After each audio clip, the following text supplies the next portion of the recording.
Welcome, ladies and gentlemen, to round 4 of the Drift Masters European Championship. We're here, it's Riga, baby, and one of our favorite tracks on the calendar. The championship fight, it's heating up. We've got the contenders in the ring. We also got some wild cards, and we got a lot of drivers that want to redeem a poor start to the season. We are on the road to the final in Poland later this year, but this is going to be one of the turning points. This track is knife edge, it's dangerous, it's got everything a drift fan wants. Fast corners, full throttle, it's got unmovable walls, it's got everything that's going to make it very exciting for you guys to watch. We got an action-packed weekend lined up for you today, and of course, it's qualifying, which means we got to get 50 or so drivers down to top 32 for the battles tomorrow, and it's going to be knife edge as our judges try and decipher who's got the better run. My name is Dave Egan. I'm going to be talking you through all of the action this weekend alongside my good friend Eddie Power. The Power in the Tower is back. Eddie, this is one of our favorite tracks to watch and talk about. I'm excited. Yeah, absolutely, Dave. One of the most exciting tracks and layouts on the calendar in Drift Masters. I'm delighted to be joining you here this weekend. And with the stack grid that we have here, 60 drivers whittling it down to become the King of Riga, I think we're in for a real special treat here this weekend. Absolutely. This is where we've been, and this is where we're going. Round 1, Peter Wiańczek, business as usual, heading towards that 3rd championship in a row. But then we go to Sweden, and Juha Rintanen upsets the party. And then round 3 in Finland, just a couple of weeks ago, it was Connor versus Jack Shanahan in the final, with Connor winning it out. Notably, 3 different winners from the first 3 rounds. We're here this weekend, Riga. I wonder, will it be the same outcome and different driver, or will it be one of our championship contenders starting to seal the deal? Then we got Germany, and then of course we move to the big stadium in Poland for our final round. But let's have a look at that championship, and I'm going to show you guys just how stacked this is. If you're a drift fan, look how close this is. Connor Shanahan, out of nowhere, now leading the championship at 210 points. Lauri Heinonen from Finland, the Flying Finn, just behind him, only 11 points back, or 12 points back rather. His brother Jack Shanahan is trying to climb back up to beat his brother at this. Juha Rintanen, round 2 winner. Dwayne McKeever hasn't won a round yet, but he's had 2 podiums. Peter Wiańczek, our current and defending champion, will now have to have the perfect 3 rounds to try and get that 3 in a row championship, which is, I mean, it's just set up so exciting. Kuba Pishkonsky sitting at 7, and Kevin Pajor in 8th position, looking like he could make a late charge here this season. I absolutely love it, Eddie. It is stacked up to be incredible, and this track really divides the drivers. Full throttle through the whole first section of the course. You get it wrong in a big way. We had a lot of crashes in practice, and it shows that it's, take your eye off the ball here one bit and you could be in the wall. Yeah, a lot of pit crews working really hard to try and get these guys back out onto circuit for qualifying after a very intense practice session that we had here, and notably 46 points separating the top 6 drivers here, Dave. Peter Wiańczek in the territory that he's not really used to, coming into the final half of the season, and he's really got his work to do, cut out for him if he's going to contend for that championship. As you said, 3 in a row, the possibility for him this season. Absolutely, and of course qualifying is today. We have the battle action tomorrow, but qualifying will be a test of how on form these drivers are. And then let's have a look at this track. It is wild, it's crazy, there's no runoff. We've had big incidents here in the past. You can't take your eyes off it. I'm going to talk you through it. This track is a survival mode track. It has got 1 inner zone, 5 outer zones, and most of them are full throttle. Track 670 meters, one of the longer tracks on the calendar, and it's off the start line. Well, it's one thing, and it's all go. Power, power, power, full steam into that first corner. Absolutely as flat out as you can go, and it's a very slight corner, so you got to weight transfer, fire the car out to where it's almost no man's land on the edge of the track, and then it begins the full throttle pull through outer zone 1, 2, still full throttle in inner zone 3, and still full throttle in outer zone 4. Then you transition out of zone 5, you got to come over this big bump and stay off the curbs, which annoys a lot of the cars. You can see people flying off the track here in practice, and then it's this massive immovable wall for outer zone 6, which seems like it goes on forever as you put the car right to the edge of it, and then you got to seal the deal across the finish line. And at that point, you know, you take a little breath, and then you say, I have survived a lap of the Riga circuit. These are the rules of qualifying. If you're new to the sport, we're going to talk you through it. Each driver gets 2 runs of qualifying with their best score from 2 runs, counting as their overall score. The top 32 from 50 to 60 drivers, we're not sure how many left after practice, will be going through to our battle action tomorrow, where they go tandem, head-to-head, and we will decide our podium. And our 3 judges, Kevin, Vernon, and of course David, are going to be whittling down these drivers. Here you can see are starting with our wild cards. We always go in reverse championship order. You can see there Christian Burkovs, Janis Bersin, Reus Oozolin, Pina, Vedo, Vasiliauskas, and Knack, alongside Ali Makshida. And the wild card in this event, of course, is the machine James Dean, our 10th wild card. And then it goes into this reverse order. You see some of these guys not scoring as they would have wanted in the first 3 rounds of the championship. But hey, with 3 different winners of 3 different rounds, this could be their weekend. Would you like at this point to bet against any of these guys taking top step, Ed? Certainly not when you look at the likes of David Kosik sitting so far down the order. A guy who's more than capable of coming here this weekend and taking the win. Excited to see what he could do. Juha Poitilasco, another driver, Finnish driver, very, very capable of taking a podium here this weekend. And so many guys that we've seen on podiums over the years sitting in the bottom half of it. Look at Nakamura way down the order as well. So you've got a lot of big champions from all over Europe, from all over the world, including Japan, sitting right down the order. And remember, they can turn it on at any point in this championship and start to upset all of those things. So what I'll tell you what I want to do, Eddie, is have a look at how beautiful the weather is. We're up here in the tower right now having an absolute blast all day watching practice, and you guys are going to be so fun. Hey guys, how you doing? We're up here, we got a beautiful view of the first corner, right? And we have got essentially best seat in the house to watch what's about to go down. Well, you know what? I'm sick of talking. I want to see some driving. So right now, guys, for you at home and everybody here in attendance, let's go to qualifying.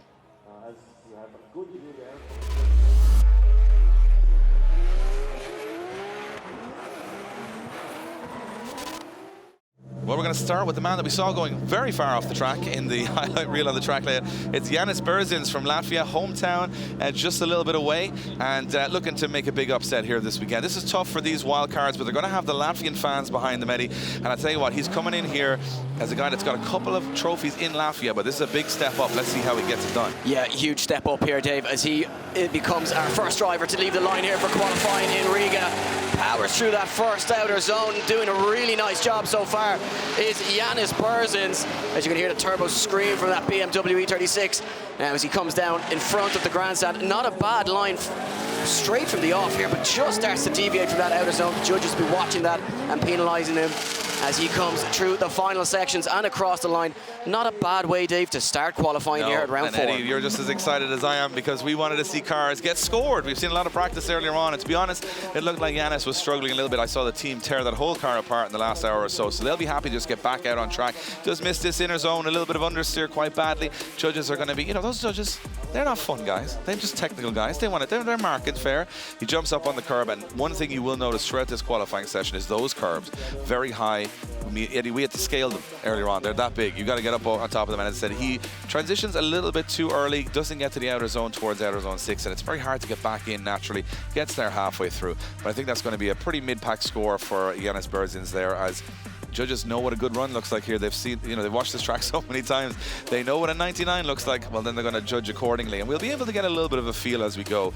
What is that, you know, score line? What do you need to get? We looked at a couple of rounds. It's definitely mid-70s, 80s is where you need to be with the level so high. So we're going to get a score on the board for Janis. I feel it's going to be a little bit down the order. Yeah, 53 for him. Puts him into first place so far, but I feel that will be not long-lived. No, certainly not with the likes of James Dean, you know, sitting 10th in qualifying here, or 10th driver up. He's certainly going to be setting that scoreboard, or lighter, aiming to do so as we move it on to our second driver, Dave. Yeah, Christian Burkhoffs love this thing. I mean, you know, what do? You build a Pontiac Trans Am to go drifting in Drift Masters. He's the only man that's ever done it, but he's a very talented driver. He had an E36 V8 before. This went totally out the box with this car. It looks like something, it looks like a spaceship going around this track, but he works really well. It's an LSX, 720 horsepower. He's got a lot of trophies to his name, and he's a guy who's going to attack this corner with a lot of gusto. He certainly is, Dave, and here he comes. Fires through the first zone is Christian Burkhoffs in that LSX powered. You can hear just a scream from the supercharger as he misses that outer zone as he comes in front of the grandstand, and this run is starting to just slightly fall apart from him. But look at this, Dave, as he jumps up onto the wall, not carrying a huge amount of speed here, but certainly fully committed to that outer zone as he rubs the wall the whole way around and crosses the line. Yeah, good running. Funny that the aero on the car barely surviving the speed of the first two corners. You can see it starting to flex and bend. I think for me, if you look at it, it doesn't get the flow through the first two corners. He has a lot of speed, but he doesn't have enough, and he doesn't get to outer zone 4 where he would have liked it. And that kind of messed up his line a little bit. He definitely came in with a lot of commitment. We see that left foot braking he's doing? It's slowing the car down quite a bit, and he expected that car to hook up a little bit more. Good line, but watch when he transitions. He's got a lot of speed loss with that left foot braking as he transitions to the outer zone. He does get this outer zone, does get the inner zone, but he can't get out to wide enough on the track here. And this is what makes this a little awkward here to transition back. He didn't use the extremities of the course, and therefore was suffering. But you know, he's definitely getting 72 cool points for me for having the most unusual car on the grid. He's a very calm, collected customer. I feel like he'll do a very strong second run. You can see the rear bumper was like, I was not designed for this level of speed. 64 on the board for Christian Burkhoffs and his first run. And you know what? He's a very technical driver. He actually comes alive in the battles more than does in qualifying. Some of these drivers can be like that, Eddie, that they're just, you know, they're not really the most technical on the line, but they do come alive when they're put up against another driver. We go back to the line. There's going to be Edgar Cerus. Cerus from Latvia, beautiful F22, all carbon, all Kevlar. There's going to be a lot of these cars, of course. We've got HDK just down the road here, and they're building a lot of these crazy Kevlar kits, which means they take a lot of abuse. There's another car that was half apart in the pits earlier with a couple of hits. Let's see how Edgar gets on in this first run. Late initiation. Yeah, late initiation, which is going to leave him with some work to do. That first inner zone, just so important as Edgar's now tries to find something special through the latter stages of the run, but again, they're just not getting that line exactly 100%, and that's going to hurt him, and going to apply the pressure to him. Bit of a tap with the wall there as he comes through the final zone, upsets the rear end of that F22 BMW, and he crossed the line. One run in the bag. Absolutely, and you know what? There's so many cars now on the grid with incredible horsepower figures, but Edgar doesn't have all the horsepower. He has 500 horsepower, and this is a tough track with 500 horsepower. It seems crazy to say that 500 horsepower isn't enough to spin the wheels, but when you're on this level of speed, you're trying to overpower very grippy tires. You can see Edgar not being able to use a huge amount of angle on the course just to get around. Does a good job, gets there sort of where he needs to be, but it's not an absolute inch perfect run, and again, we're not going to expect that right out the box from some of these drivers. A lot of these drivers will approach the first run as a more casual, get a score on the board, run and work from there, because you obviously have the two, and only one of the two counts as your overall score. So Edgar's, we're actually lucky enough to have a kebab from Edgar's stand in the pits earlier on. I will say, I would give it more than a 47 out of 100. It was a phenomenal kebab, but the score didn't match a 47. He's in third position right now, and missing a couple of zones, and those judges, they don't take any prisoners, right? We move on to our next driver. It's going to be Reus Oozolin from Latvia.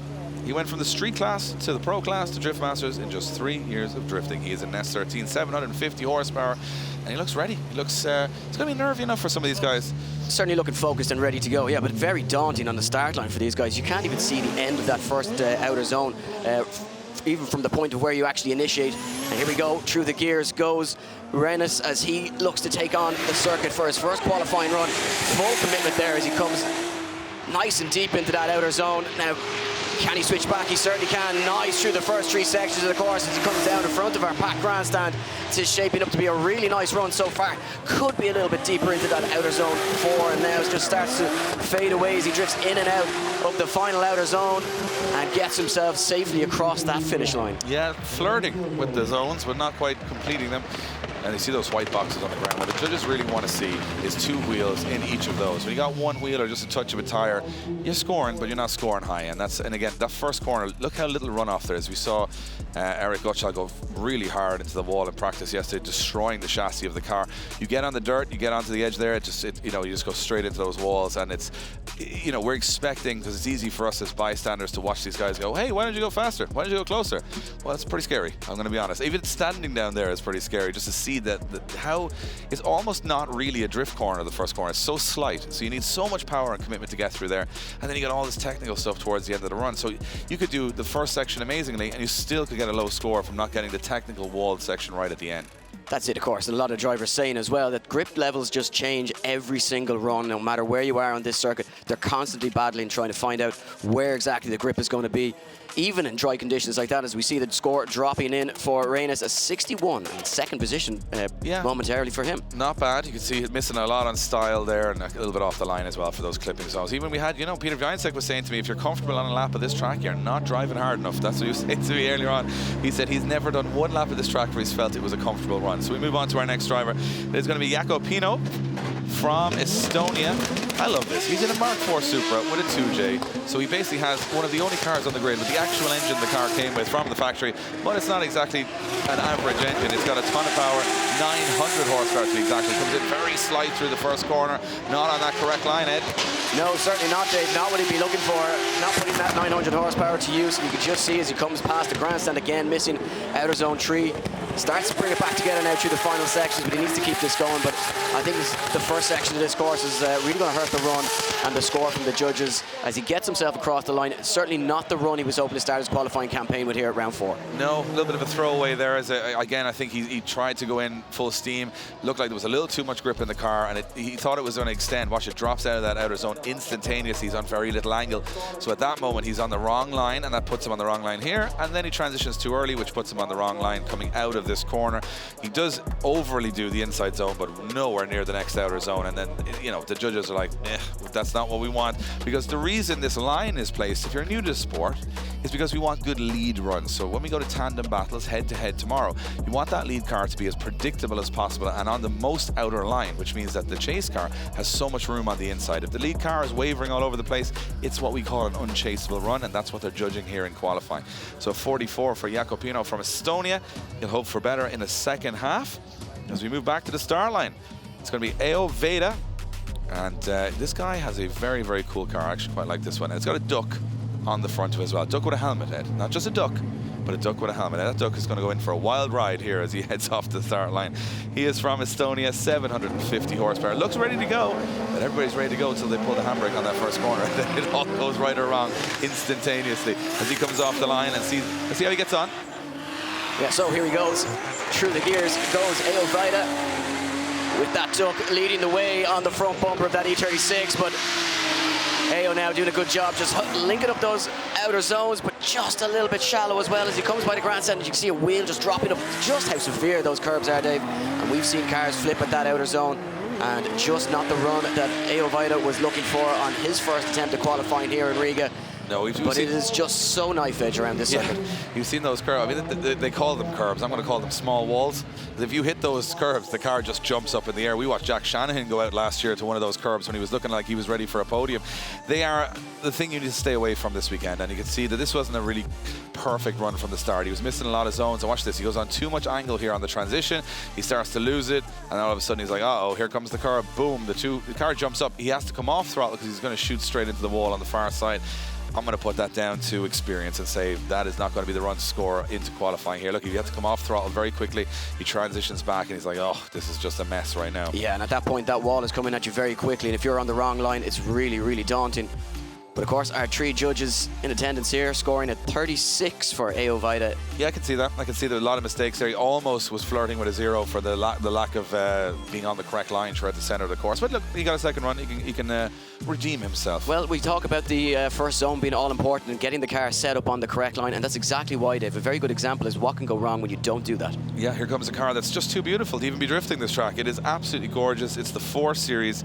The G82, brand new build from Andrius Vasiliauskas from Lithuania. He's 12 years drifting, 5-time Lithuanian champion, and he's got one of the newest cars on the grid. Well, it was new. You can see he's taking a few bits off it in practice, but this is full carbon Kevlar, incredible machine, 800 horsepower. Look at this thing move around this circuit, but not on the correct line completely.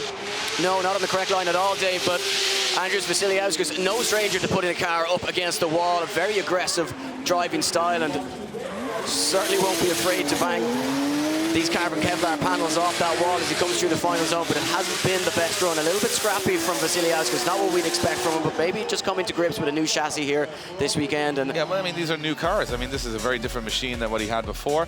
I think it looks absolutely spectacular. And of course, these new chassis have all different characteristics, and it's going to take a couple of rounds to get used to it. Big angle on this car and big power, and it looked at moments like he had a grip on the track, but just not getting deep into outer zone 4 there. And then as he came back to the wall, just, yeah, I mean, it's easy for us to say, right? Oh, we didn't get here, we didn't get there. He's still going at over 80 miles an hour sideways in a car worth probably what a small apartment would be worth anywhere else in Europe. So you've got to say this is brave no matter what. So Andrius Vasiliauskas does get a run on the board. He will score. Look at that, the detail on this machine as it fires through the course. Got this beautiful phantom camera in the middle of the course there, and it just gives us that.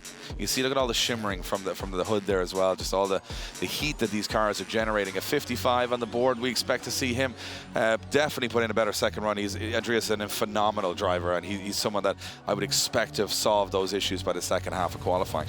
Moving along, we got one of the youngsters on the grid, 18 years of age, but you'd swear he'd been around for a very long time. He's probably got about 18 high-level trophies in his cabinet. It's Knack, Nicholas Bertens from Latvia. He's running a 620 horsepower E36, not the fastest car on the grid, but boy, can he make this thing work. And he is a phenomenal chase driver. And now it's all about the lead. Can he get himself well up the order? This is his home track. They've probably done as many laps as anyone here, and that's a perfect start. It certainly is. Perfectly fills that outside zone as he fires through the second one now. Comes a little bit wide on inner zone 3. And now down in front of the grandstand. Look at how he snaps that car from one way to another. Huge transitions across the track, and now gets nice and early into the final zone, up onto that wall, and look at this, plumes out that big cloud of smoke as he crosses the line, and that is how you announce yourself back on the grid in front of the home fans. Yeah, do you know what's funny? You know, maybe uncharacteristic in Finland, he didn't really make a showing there. He kind of was okay, but, you know, you could have forgotten he was there. He didn't have the perfect weekend. This is his home track. Expect him to be very hungry for success here. And he had a great initiation. It just seemed to me, just came out of the outer zone a little early, maybe just didn't have the go in the car. You can see him starting to drop a little bit, and he fires too fast here, which means he completely misses his inner zone. Watch this. Nowhere near that, which puts him on a weird line here. We have to put a load of angle on, and look, it's a good run. Is it a great run? Is it? We can be critical because we know what this young man is capable of. I think there's going to be a bigger run to come in the second half of qualifying. Yeah, well, Dave, we have to be critical because we know what we can expect from these drivers. We're here at the highest level of competition. They're here to perform. They're here to show us that they can do perfect runs, and that's not always possible on knife-edge tracks like this, but he does. Well, if you want to beat the best, you got to be the best, and that's what the championship's all about. A 72 does put him into first position. The crowd love it here. But I think 72 is going to be pretty much a benchmark when we start getting into the business end of this championship. And we move back up to the start line. We've got a driver who's come all the way from Kuwait, which, as you guys know, is not in Europe. That's how far this championship is getting out of hand. We got Japanese drivers, got Kuwaiti drivers, got Israeli drivers. It's almost becoming a world championship. We might have to scratch that name off eventually, but it is Ali Makshid, a guy we're very familiar with from the Middle East, a phenomenal driver. He's in a rented drift car. It's actually rentedriftcar.com this weekend, and he is a phenomenal driver there, but he's getting the drift in this new chassis. It's 900 horsepower LS turbo. He had a good showing in Sweden. Let's see how he goes here. It's a fast entry from Ali Makshid, playing with the outer zone. Had to handbrake a little bit just to get it under control. Yeah, certainly did, Dave, and will that upset the line? It doesn't appear to be so far as he nails outer zone 2 and inner zone 1. And look at this now as he transitions across the circuit in front of the grandstand. Oh, just battling the car there, but he gets it back online. Not as quick through that final outer zone as we've seen some other drivers, but he makes it work and gets himself across the line. Big run there in a borrowed car from Ali Makshid. Yeah, you know, he's up against it, not in his own machine, but I'll tell you one thing, he is a very capable driver. And what I like about that run was it didn't go right for him in a couple of areas, but he was able to adjust the car to get the line right. So yeah, the style might be down a little bit in some places, the angle might be down, but that line, every time he felt like he was dropping out of his zone, he was making a correction for it. And he does collect, if I'm not mistaken, every zone on the track. So you can see on the transition as he came back, to me, just went a little bit hot here, had to slow up a little bit. He gets it done though. I think that's a good run. And as he transitions back to the wall, as you said, a little bit maybe too much handbrake, but he gets to the outer zone, gets what the judges want, and he's buried in that wall for the whole last outer zone. Yes, really nice showing from Ali. Love this camera angle at the end. Just yeah, this big, fantastic. big long wall run, absolutely perfect. And Ali doing a good job. It's a 64, and as you can see, look, the line pretty good, but the style not so good. So he has to improve on that in the second half of qualifying. But you know what? I think the line is harder than the style. So if you can put that all together, Ali will be in the mix, I think. And this guy, well, I'm not sure if you know who he is. He's a new and upcoming driver. Let's see how he gets on this weekend. It is, of course, the most successful driver in the history of drifting, James the Machine Dean. His credentials are so long, they didn't even have enough ink in the printer for me and Eddie to read them. But he's back this weekend. He's been a king of Riga so many times, and he's driving angry this weekend. He says he's coming back with a lot to prove. And look at the entry from James Dean. He entered about an hour before everyone else did. Phenomenal so far. Certainly phenomenal from James Dean, just what we expect, but as James now fires down in front of the grandstand, it's pinpoint perfect so far. Can he beat that 99-point run that we saw Peter Vasek do last year? Well, if there's any man that can do it, it is the man on your screens right now. James Dean filling that outer zone, and he absolutely destroys the circuit, Dave. Dare I say that may go top of qualifying? Well, it's definitely going to be top of qualifying so far. Will it be top towards the end? This is the interesting thing. James Dean's score is going to sit so early in the qualifying order as a wild card that he'll be the benchmark everyone else is up against. And that is absolutely phenomenal through that first corner. Playing with that outer line the whole way through. And in the car, you can see, well, he's just going to the shops. He's just relaxing through the course. If you can make this course look that easy, then you are the best driver in the world. And many will argue that James has proven that over the years. Jumping in the Eurofighter this weekend as opposed to the S14 or his brand new quad rotor RX-7, and of course competing in the USA as well in a Ford Mustang. Well, that's quite a mixed mash of cars he's jumping between week by week, but it goes to show he's able to manage them all, and from the machine that's exactly what you expect. He knows what the judges want here. He's done it time and time again. Business as usual for the man from Cork. So James Dean awaits his score. It's an 89 on the board, an 89, dropping 10 off where we thought, you know, he might be flirting with that 99, but still work to do. But he's got a second run to go, so an 89 from James Dean. And I could see, you know, a couple of areas there a little bit tentative. He was, you know, playing a little bit on the left foot brake, just he wasn't over-committing.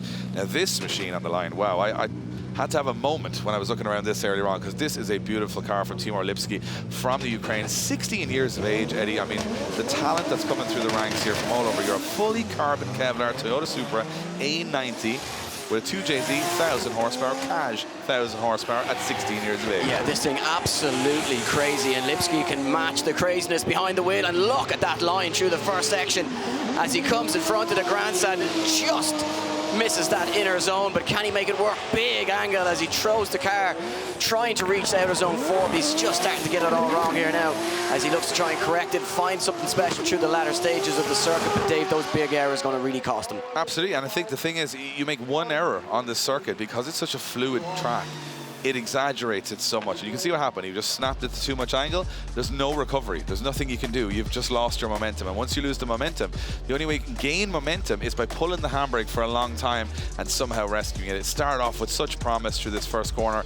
Lots of speed, lots of angle. But when he transitions back here, as you mentioned, Eddie, he starts to come a little bit on too much angle, misses this inner zone, and this is where it all starts to go wrong as he transitions. He's on the left foot brake, he unwinds the car, and as it transitions, bap, big snap, and now he's in the wrong place on the track altogether, and he's like, oh no, what am I doing over here? So he's got a handbrake and try and get himself back into it again. You can see here, in absolute no man's land. And you know what, he's been putting in phenomenal runs in practice, so this is not a good representation of his talent, but when the pressure's on, I mean, it's easy to do a couple of practice runs because you know it doesn't mean anything, but when you get to qualifying and you know you're a wild card and there's only so many spots in that top 32, that's when you can start seeing unforced errors appear, and we did there with Timur Lipsky. Well, certainly, and you got to remember, 16 years of age and really only starting out on his drift or his competitive drifting journey. And you know, I certainly wouldn't be capable of that at 34 years of age, never mind 16. Exactly, 51 on the board. Eddie, we struggled with the rental car from the airport to the Airbnb, and this man's throwing it around at 16 years of age. We have to take our hats off to that. And Timur is going to have to try and get it all done in the second half of qualifying, as Christian Samre is now on the start line, the Estonian, 42 years of age, so a lot older than our previous driver, but let's hope that experience counts for something here, as he's got a NASCAR engine BMW, as you do, just a thing that happens in drifting now that we all accept. It shouldn't have to make sense. And he has got a ton of power with that as well, 800 horsepower. He had a great run out in Finland. Let's see if he can improve on that here, coming in with a lot of speed. Yes, coming in with a lot of speed and a lot of experience under his belt. Look at this, his full commitment, absolutely obliterating that outer zone. And you just see now as Christian Samur tries to hook this up through the final sections. Really nice run so far. Can he switch it back onto the wall nicely? He certainly can, as he looks to fill that final outer zone. And what about this from a camera shot? Just showing you that full length of that outer zone. So long, David. So difficult for these drivers to be fully committed all the way through there. But it's Christian crazy. Samur doing a fantastic job. It's like that wall never ends. It's just the longest outer zone wall run ever. Not a lot of angle. I mean, maybe that's a tactic he's using, that he doesn't have maybe the power, so he's trying to throw the car with a little bit more momentum than speed. But again, as you mentioned, that he missed that inner zone. It's a strange one. A lot of drivers missed it. He went up on the curb there as well. Again, to get this track perfect all the way through is a real challenge. It's not an easy track, and you know, any moment you hit a curb or you get a little bobble or you're going through much angle, it hurts you for the rest of the run. And you can see here for Samre that he does a good job. Is it a great job? Probably not.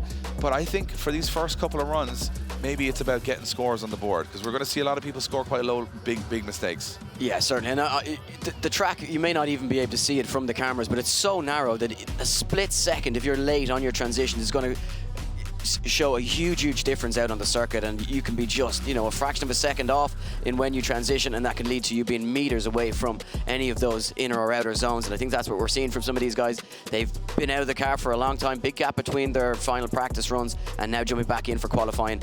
And the track's pretty hot. I mean, the temperature here is weird. So the trees hang over the first two corners, which means that it actually gets quite loose there. And then when you come past those trees, you're onto a very sticky surface where all of the cars are on full throttle. So you get these different surface changes and grip levels right throughout the course as well. So a lot going on, especially when you're at that speed, to try and keep it all together. So we wait for the scores to drop in.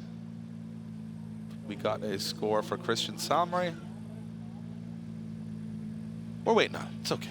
We got time. We don't need a breather. Everyone needs a breather, Eddie, because it's been pretty hot. It's pretty hot out here, yeah. It's pretty hot and heavy out here. I'll tell you one thing, what I do love about this track is that that commitment to full throttle through the first 3 or 4 zones, you never really see that in drifting, where you're full throttle all the way through. And what the guys are saying is they're transitioning the car on full throttle, which is also something that I've never even tried in a drift car, but it seems pretty scary. There you have it, the best dressed man from Estonia, 58 on the board for Christian Samur. He's that's a beautiful suit. I gotta give it to him. He's looking good, but the score not so good. He's in 6th at the moment. You know, bar James team, we haven't seen someone, you know, light up the scoreboard. Maybe it's our next driver. Will it be Max Miller? Beautiful car from the Ukrainian Max Miller, 1,000 horsepower 2JZ F22 series. This thing is all carbon Kevlar, beautiful. And it only weighs 1,200 kilos, which is yeah, absolutely mind-blowing how they can get the car down to such low weight. But here we go, Max Miller fires into that outer zone. Look at the commitment as he drops the wheel into the dirt, kicks up a little bit of dust, but he's straight back on it, doesn't let it upset the line. A little bit of a waver as he comes through inside zone 3, but gets deep now, up onto the curb. Look at this full commitment, and the car a little bit unsettled as Max Miller now tries to recover from that contact with the curb and gets it safely across the line. But look at the car, Dave. It's certainly got to be up there with one of the most beautiful cars in our commentary notes, he says the most beautiful thing about the car is the driver. So that gives you a taste of how much of a fun guy Max Miller is. He's always smiling around the paddock as well. He takes it seriously on the track and not off, which I quite like that combo. This car, beautiful. I think without that curb hit, Eddie, we could have been looking at a huge run here. Yeah, the only thing, he was almost trying a little too hard. He said, if I just go a little bit closer to the edge and then boom, hits it. He does recover from it. It will be a good score, I think. A very committed run. Look how close he is to that wall. But just making a few errors. And again, it's a simple one. That curb, most drivers would have fallen apart at that point. He does recover, but he misses the first half of the next outer zone because of it. So a recovery from what was going to be an exceptional run. A little tidy up for the next one. I think this could be right up there. Look at that, lifting in the inside wheel off the ground. There's that much suspension travel on the rear end of the car and that much grip. And then as he hits this curb, I imagine he's going to lift all sorts of wheels off the ground. But look at that, the front just pitches up, the back bounces along, and that is complete. That curb is red and white, ladies and gentlemen. That's how many tires have been on it today. 77 on the board from Max Miller from the Ukraine. He's into 2nd position so far. A nice run. I could see that being up in the, you know, near the 90s if he hadn't hit that curb. So very positive. Now these things, these 2 Supras from Toyota Gazoo Racing from Switzerland are absolutely phenomenal. The first up is Wies Meyer, and we had a look around them. They are incredible. These things have more technology in them than the plane we flew here on. It is incredible builds, taking it to the next level. They are brand new carbon fiber A90 Supras, 2 of them in competition. Let's see how he gets on. They said they're struggling a little bit with them. Oh, he's right to the edge of the track here. Does okay though. Yeah, certainly no signs of struggling so far, Dave, for Wies Meyer as he rips up this circuit in Riga. But there you see just starting to fall a little bit shallow, not filling those outer zones in front of the grandstand. And now as he comes through this final wall section, looking to try and wow the judges and just crawl back as many points as he can after those slight errors. We're going to call them slight errors, Dave, because you know what? Fully committed throughout that whole run. Yeah, what I love about this car is this car comes with about 350 horsepower standard with a B58. The same engine, they've managed to get 1,010 horsepower out of the B58 in this, with a big old tank of nitrous in the back and a lot of rebuilt parts. But these are beautiful cars. We had a look around them, as I said before, in the break, and it's just, you know, you'd live in them. They're that perfectly put together, and they have so much technology to try and make them good. But they also said that with all of that new development comes a little bit of practice, and these guys are practicing with probably the highest level of drifting in the world. So not an easy place to come and test these cars. So good job from Wies Meyer. He does okay. As you said, extending a little bit on angle in certain areas. It looked a little awkward through the center section. He's going to lose some score for that, but there's a lot of potential here for a great run later on.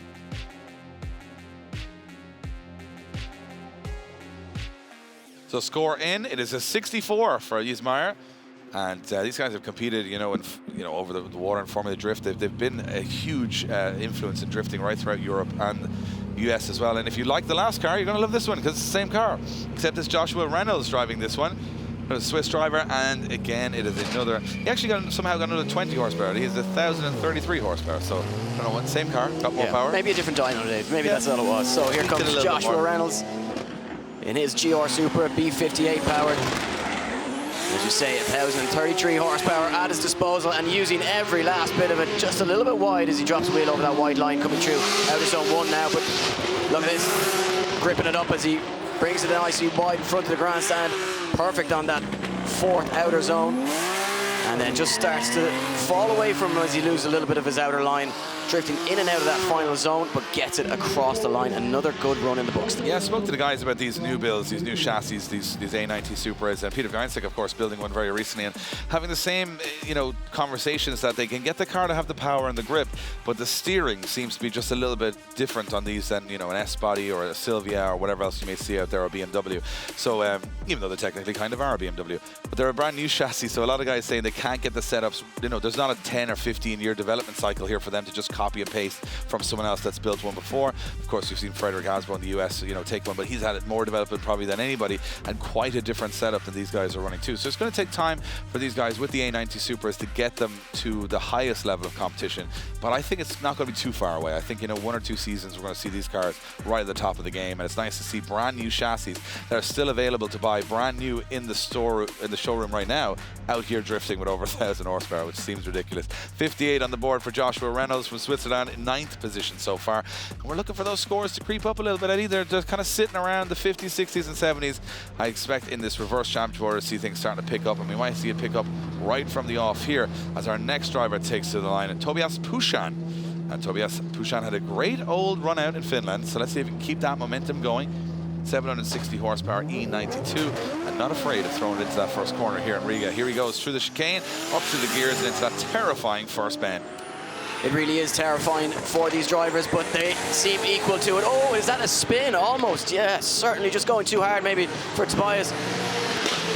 And that is really going to ruin that run for him as he tries to recover some momentum. Look at this, you can just see how vicious those curbs are. Everything just going wrong right from the off there for Tobias Pusan, and that is not the way to continue your momentum from the previous round. And he will be absolutely furious with himself. Yeah, I think he went in too hot, and then he lost his momentum. Maybe he lost a little bit of the mental fortitude as well, of maybe just kind of, he held on here very well, because if you don't keep on the throttle there and push yourself to the inside, you're going in the wall. So he gets away with that, but to try and start the run again from here, you don't know what speed you're going at, you don't know what's happening, because you're starting from a dead standstill, and he went way too fast, locked it up, and he sent this thing way into the grass and the gravel. 0 on the board, first 0 of qualifying, if I'm not mistaken. I think you're correct on that one, yeah, first 0. He won't be delighted to have that title. Yeah, not the first you want to be of anything is getting a 0, but I feel Tobias Pusan will push on for the next run. The boot lid there just saying exit in the chat there as he came into the grass. Move on to our next driver. It is going to be Maciek Jarkowicz from Poland. Jarkowicz is, I'm not sure if he's the oldest driver on the grid, but I think at 52, I'd give it a good guess. A lot of experience, really fun guy to be around in the pits, 800 horsepower. He's got that, that Chevrolet Camaro boss front on this S14. He's had I think I would say a mixed bag of results in Drift Masters over the last 2 years. He says he really just wants one good round to get that momentum going, to get that confidence built up. And well, Dave, it's difficult when you are 52 years of age to be competing up against, 16, 17, 18-year-old guys who are in their prime, no fear. And you know what? I like the fact that he's still out there rocking it, showing that he's got a little bit of life left in the old dog. But can he put in a top qualifying run here? As I know that would make him absolutely thrilled. Yeah, and I think one of the biggest things for Maciek is that he's struggled a little bit qualifying. That's been his weak point. I mean, when he gets to the battles, he seems to really excel, but qualifying not his strongest suit. I think here in Riga, again, there is no safe run. You've just got to go for it. Well, the problem with that is you've got to qualify well if you want to get as far as those battles. So what can he do as he leaves the line? Nice wide line so far as he just fires through and appears through the woods, and now setting himself up for the grandstand section. This has been a nice run so far, hitting those outer zones and fulfilling them well. No problems with the curb as he comes by outer zone 5, but a big error there just as he comes towards the wall, and it all falls apart, Dave. Yeah, when you hear the groans, the universal groans from the judges when he was on for a good score there. He had done absolutely everything he needed to do, and I'm going to say it out loud. He messed up the easy bit, so he'd done all the hard bit. When he got all he had to do was pull the handbrake and go up onto the wall, and he would have been fine. Look at this, out to the outside of the track. This is the perfect line through that first corner. As he transitions back, you're thinking, who's this Jarkowicz that we've seen? He comes through, look at that, inner zone, outer zone, absolutely perfect. He plays a little bit with the handbrake, getting it out to the next outer zone. But this is excellent. Look at that, right to the edge of the circuit, touching the curb. The judges liked it. Adjusts the car beautifully here, and you're thinking, well, it's home and dry now, Maciek. You just got to get to that wall and go home. And as he transitions, watch the car grips up. Does he miss a gear? I think he misses a downshift. That's what happens. Yeah, I think he's going down a gear. I think you're right, Dave. He goes, and when he comes out, he's in neutral. So then he's got to start again. It has to be that, because it's a very unusual mistake to make. I think that is a downshift error, which he'll be kicking himself for that one. He certainly will, because it seemed as though he had nothing left to do but just finish the run. Very unfortunate, but he will have one run left and an opportunity to put things right. Oh, for sure. And I think Maciek now knows that he can do the track. There's no issue there. 50 on the board. I think that could have been up in the high 80s if he had just not made that downshift error into the last wall run. So let's hope he can do that for the second half of qualifying. As we move along to our next driver on the grid, it's going to be Henry Hampa. Henry with, I think, one of my favorite aesthetically pleasing cars on the grid. He's jumped from his Mercedes E-Class into a little swapperoo with Felix Linval. He's now in an S15. And Henry Hampa, he is the ex-Finnish champion at 2JZ, 800 horsepower. And this car is giving him all sorts of trouble in Finland, but let's hope they have those gremlins worked out here. Yeah, well, he's coming for a big, fast entry here as he dials on the angle now. As Henry Hampa looks to set that qualifying board alight with a big run here, but ever so slightly off that out of zone 4 now, and it just gets a little bit wide angle, or the line rather, just not perfect. You can see just messes him up as he comes through the final section. He's backed out of it, Dave. Backed out of it, Henry Hampa. Something about that car again, I think. There's a new build for Henry Hampa, and you see the frustration in the cabin there. Something definitely went wrong with that car again. I mean, the same issues in Finland. When you see that frustration, you know it's not driver error. No. I mean, generally, people are more open to blame the car than themselves. That's just kind of a racing driver thing. But Henry Hampa coming through that whole course, it just looked like the car was fighting him a little bit at times. Definitely not a lack of commitment anyway. No, certainly not. No lack of commitment whatsoever from Hampa. But as you say, you can have all the commitment, but if the machinery's not working right with you, then sometimes just that 30-second run could be too long. And there you go, a second zero on the board. You could say it's Hampa to score on that one, Eddie, yeah? Too early for that, too early for that. We'll move it along. Unfortunately, Henry Hampa not scoring. I'm really hoping he gets back out and gets a very strong second score. I love that car. Moving on to our next driver. It's going to be David Kosik. David Kosik from Poland, who has had so many podiums across Europe. It's strange that we haven't seen him on one in quite some time in Drift Masters. He's been struggling a little bit with this S15. 770 horsepower, 2JZ. Pretty interesting setup. But I think Kosik is looking for a turn of fortune to get back on form here. You know, he hasn't shown it in a couple of rounds, and I feel like he's got all the potential. Very early initiation for, oh wow, Kosik drops out of that outer zone a little bit early, but gets back in it again as he transitions through the center section of the course. Collecting that inner zone, outer zone, and this is where people are struggling with this curb. He's coming very fast, he's in trouble here, he's gone.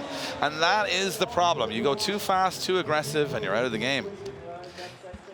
Yeah, you know, so unusual. We've seen Kosik in the past just, you know, performing to such a high standard. And, you know, we know that he's capable of competing with the likes of James Dean and Peter Vicek when it comes down to it. And to see him making unforced errors like that, perhaps just not having the confidence in recent times, and you know, unfortunate to see. Yeah, drivers, I think they go through periods of being confident and you know, maybe just lacking that, and it shows out on circuit. Well, you'd always see someone who gets a podium, you know, driver gets a podium out of nowhere.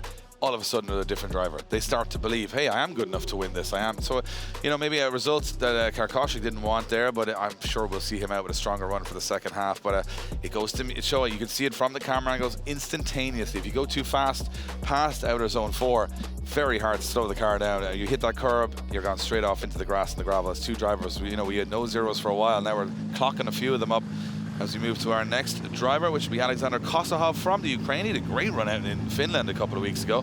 I'll be honest, I wasn't too familiar with him. Now I'm a big fan. Great driving style, good twin battle style. We'll see if we can continue that form. 850 horsepower, 2JZ. And the Ukrainian put in a good score here.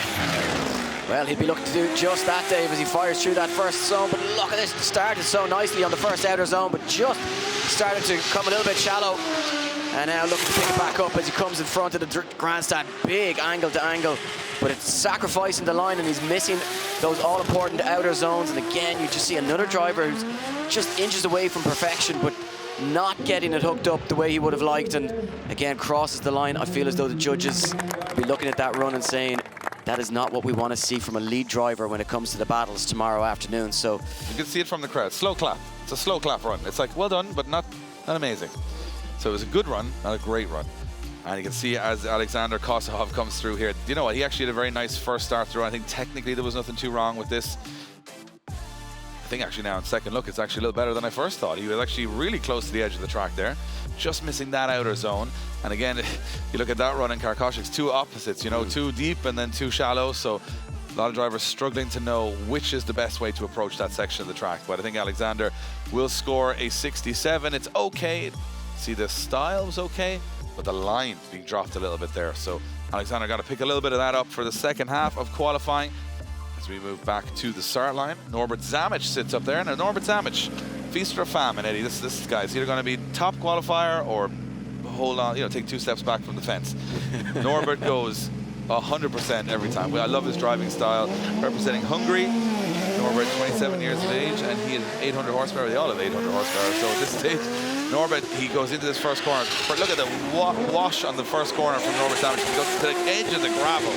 Yeah, you can't be more committed than Norbert Zeme was right there, kicking up the dirt as he fires now in front of the grandstand. But again, Dave, another driver getting it right through the first 3 sections, but then it just not timing those transitions properly, and it massively impacts the remainder of the run and the latter half of the run. But he gets it into that deep in towards that wall section, and safely across the line. A run in the books, Dave, but not the run that Norbert Zeme was looking for. No, I mean, I think he went in as hot as anyone into that first corner, and he made it work. You know, he even dropped the wheel, but again, he's pushing, right? That's the whole point. He's on the edge, and this was great. Then all of a sudden, you get to here and you go, well, what's going to go wrong? Well, the next outer zone goes wrong. It comes way too shallow there, and as he transitions back, he kind of misses this whole area here up. So it's trying to get all the sections of this course together seems to be the problem.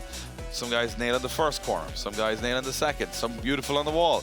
But we want to see people putting those 3 sections together, and that's what's going to score you above an 80 on this circuit.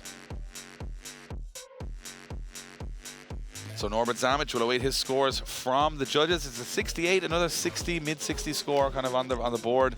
Very similar to Alexander Kosik that went before him. And we are waiting for those big scores to come in from someone. Will it be Christian Erlandsson to set the scoreboard light? The ex-Swedish champion. 1,088 horsepower in a very small Subaru BRZ. And that 88 means it makes all the difference, Eddie. It certainly does. That 80, you can't just have 80, you got 88. You got to be precise with it. Precise. This is a precise sport, Dave. You can't argue with Erlandsson for being precise about the figures as he leaves the line for his first run. And if there's a driver who can light up the scoreboards, it certainly is Christian Erlandsson, and he's doing just that so far. Tears through the first 2 outer zones, and look at the line. But again, Dave, just not hooking it up from inside zone 3 to outside zone 4, and the rest of the run just becomes that much more difficult. Flirting with the wall in the final zone and gets himself across the line. He's going back to the pits thinking, do you know what, there's a lot more left in me. I need to find something special if I'm going to compete at the top level here this weekend. Yeah, and the grandstand's absolutely packed for qualifying here in Riga. We are sold out, Eddie. Sold out, no more tickets. Even Eddie couldn't get a ticket. He was trying, we had to sneak Eddie in. Snuck me in the back door. Snuck in the back door, because there's standing room only. All the seats are gone. We put 3 more grandstands in, gone, sold out. We got 10,000 people here in Riga this weekend waiting to see these guys throw down, and Christian Erlandsson throwing down pretty good. But I think again, I can see the problem right there on your screen for Christian Erlandsson is he cannot see where he's going. The amount of smoke in the cabin. Look at this, crazy. There's no room to see. He's using the force. He's using the force through the last couple of sections there. Very cool car. As Ian would always say, the fastest mocha around the track, and beautiful car. Love the color scheme. Christian's such a good dude as well, but look, snappy transition in the middle of the course. It cost them the line, and it's going to cost them the score too. And the judges, you know, as much as they're fun guys outside, they're very serious at these scores. So 69 on the board. It's not the worst. It's still in 4th position so far. We've watched some other drivers struggle a lot more. But it seems to be, I think, that first section with the sort of darkness and the shadow of the trees making it quite, you know, quite loose. And then all of a sudden they come to the center section and it's really grippy. It seems like they're struggling with that outer zone 4 on the transition. We move on to the start line again. And our next driver up is going to be Clint van Ort, one of the loudest cars on the grid. It's from Holland, 26 years of age, 850 horsepower, 2J in this S14. Got a lot of style, Clint van Ort. He's going to need every bit of it here to get a good score from the judges. Yeah, but he's coming in hot, Dave. Really, really hot does Clint van Ort as he absolutely fires that S14 through the first section of the circuit now as he carries huge, huge speed and nailing that 4th outer zone. But look, it is a big straighten as he tries to get from outer zone 4 to outer zone 5. Will that affect the score? And he shuts it down. Big shutdown there, and he backs out of the run. Perhaps problems with that car. He was really on fire there through the first few sections, and then just as he comes past the grandstand, you'll see that car starting to straighten. And perhaps some mechanical problems with the car as we take a look back at the replay here. Yeah, it has had some issues with this car over the last couple of rounds, and you know, they're just so highly strung, these machines. You know, we've watched a couple of engine failures through practice, and you're taking, you know, 3-litre cars or, you know, 2.5-litre cars or whatever it may be, and trying to get 1,800 horsepower of them. They are pushed to the absolute limit. And the real hard part of this track is how much that engine's being used. So as you see with Clint van Ort there, the car is on full throttle for a huge amount of time. So it's rev limiter, full throttle, engine max power. And maybe the ECU shut the car down. Maybe it overheated, something along those lines. But a 0 on the board for Clint van Ort as he does not complete his first run of qualifying. So sad to see. We never want to see the car take the driver out. But that happens more often than not here in Drift Masters. As we move to an interesting story on the start line, all the way from Israel, it's Tay Sadas, 16 years of age. 16 years of age, wow, 800 horsepower, E46 in the European Drift Championship. This is just the stuff dreams are made of, Eddie, and this guy has been looking for form all year. He's not been finding it, but he says he's really feeling comfortable on this track. Look at the crazy initiation this kid's going for. Yeah, really crazy, and it's either going to work perfectly or cause absolute havoc for him, but he seems to be making it work, Dave. As Tay Sadas looking for that outer zone, nice job. Like the line that he carries here through outer zone 5 and then deep into the final zone. Look at this, look at the wall. Can he keep it there the whole way around? He certainly can. And look at that camera shot. Love that view. You can just see how committed these drivers are having to be through that final section. And I think for Tay Sadas, a 16-year-old from Israel, he is going to be buzzing after that one. Yeah, actually met the crew before we actually got to the event. Such a nice bunch of people, and they had a bunch of friends over from Israel, and it's amazing that you can see the concentration in his face there. This is frightening stuff, but he does really well, and I like the way he's controlled the transition on the left foot brake, and he sort of figured out what a lot of other people haven't. You know, slow the front of the car down, give yourself plenty of time, and he does a great job. Look, watch the front lock up there, just gets him beautifully through that outer zone. I think this is going to score pretty high. I don't disagree with you, Dave. I think this is going to be a big one right up there, certainly contending for, I'm going to say, top 10 anyway. I would agree, and I think the one thing about Tay is that he's a new driver to the championship. He's a rookie. He's out there, he doesn't really have any expectations. Nobody expects him to be winning. That's what happens when you win a few rounds. You get a lot of expectation and pressure. But right now, Tay just out there learning from the best. He said, I'm out here driving with, you know, Dwayne McKeever, Peter Vjainsek, you know, James Dean. This is what it's all about, getting experience from them, chasing them in practice. And a 74 on the board for Tay Sadas from Israel, puts him into 3rd position. I'll tell you one thing, that is not a bad score. That could even be enough in the end to get him into battle action tomorrow. So we'll see how things play out. Well, judging by the scores we've seen so far, certainly looking like it could be enough for top 32, and he still has one more run to go. So if you say that would be more than likely his conservative run, what has he got left in the tank? Well, we will see later on as we move it back to the start line, where it's Felix Linval, the Swedish driver. Yeah, classic E-Class Mercedes, you know, can't move for them in drifting. So this was Henry Hampus' old car, and then Felix Linval letting go of his S15. And then a little switcheroo with Henry Hampus gets an S15, and now he's got an E-Class Mercedes. So does it make sense? Doesn't have to make sense. He's out here, and this car seems to work really well on this Riga circuit. Yeah, and it's working really well so far as well right now for Felix as he fires through the first few seconds. Look at the speed that he's carrying, nailing those outer lines, and a big flick transition now as he throws it up onto the curb. Nice, but keeps it going. You can just see him battling the steering though as he tries to manage the corrections. A little bit of an upset caused by that hit with the curb, but he gets it across the line. You know what, for the first 2/3 of that track, that's one of the best laps I've ever seen of Riga. That was phenomenal from Felix Linval. And he just had a little error coming to the last outer zone on the wall, but that's going to be a big score, I think. I mean, the speed, the angle, the aggression through the course, everything was the way you would want it to be. And Linval, I did like towards the end that he designed his own Mercedes. Have you ever seen an E-Class compact? Well, you have now, because he absolutely buried that thing in the wall towards the end of the run. Yeah, look at this, right on the edge of the circuit. Yeah, right on the edge of the circuit, but as you say, Dave, a compact, but it's still longer than all the other cars on the grid, and just an incredible machine. But look at the speed that he carries. You can see the wheel speed on the replay there, really high, as he just switches his focus, throwing that car deep. And you know what, catching that curb probably just as much as you can without going off the circuit. Yeah, like this part here, he just transitioned to the wall a little bit, I would say gingerly would be the right word, but an 83 on the board, and every bit deserved. The whole start of the run was phenomenal, and Felix going into second position. You know what, that's going to take a lot of nerves off him now, because that score could be enough just to get him into top 32 action, so he can throw caution to the wind on the second. A man that cannot afford to throw any caution to the wind this weekend is Adam Zalewski. Not the perfect start to his season. Mechanical issues plaguing him through the first 3 rounds. Adam Zalewski says this is the weekend, do or die, for getting himself up into the top 10 of the championship. And well, you know what, Dave, he's got to start here. He's got to pull something out of the bag here in Riga this weekend, because you know what, he needs to remind people that Adam Zalewski is one of the best drivers on this grid. Before you forget, what can he do here at round 4? First run of qualifying, and he's nailing it so far. He's coming in really hot, huge angle, but it's costing him. It's costing him on that intersection. Just runs a little bit wide, but he gets straight back on it, filling those outer zones now, and looking to go fully committed in that awesome GT86. And he gets it across the line, and you know what? Not a bad place to start. If you're looking to find a little bit of confidence, find a little bit of form, that wasn't a bad run. No. To settle the nerves once again for Adam Zalewski. You're absolutely right, and I don't think it's nerves, really. I mean, Adam Zalewski, he's an ex-European Drift Masters champion. I mean, this is a guy that's done it all.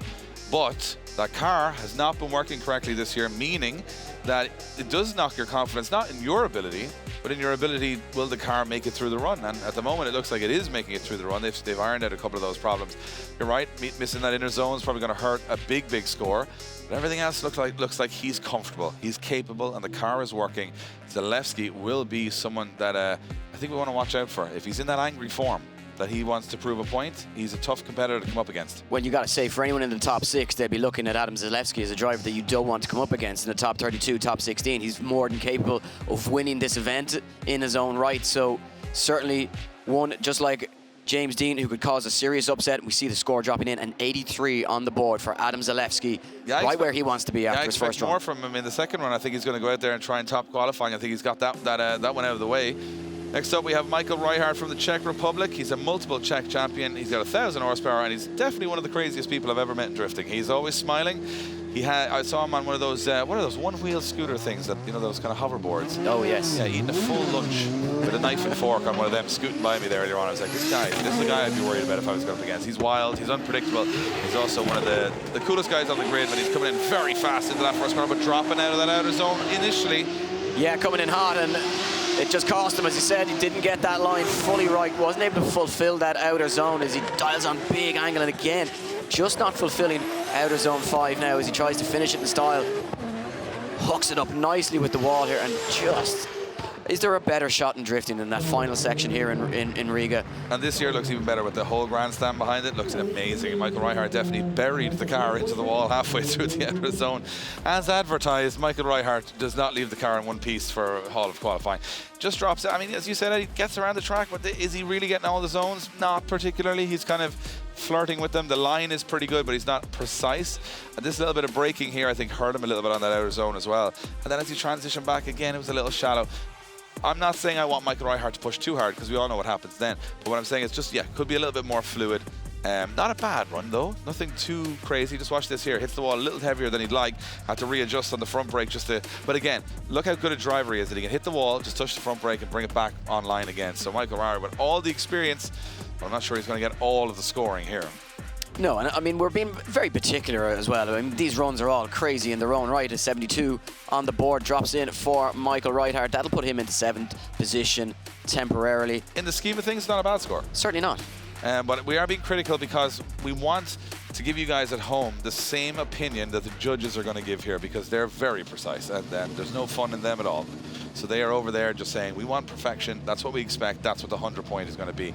Manuel Vaka sits on the star line from Italy in his S54 Turbo E36 940 horsepower. This car has all of the power in the world. Sometimes I feel he's going to turn the track back the other way when he comes off the start line like a conveyor belt, but he has got all the power to take on this first corner with a lot of gusto. He enters very early and makes it work, but drops very deep.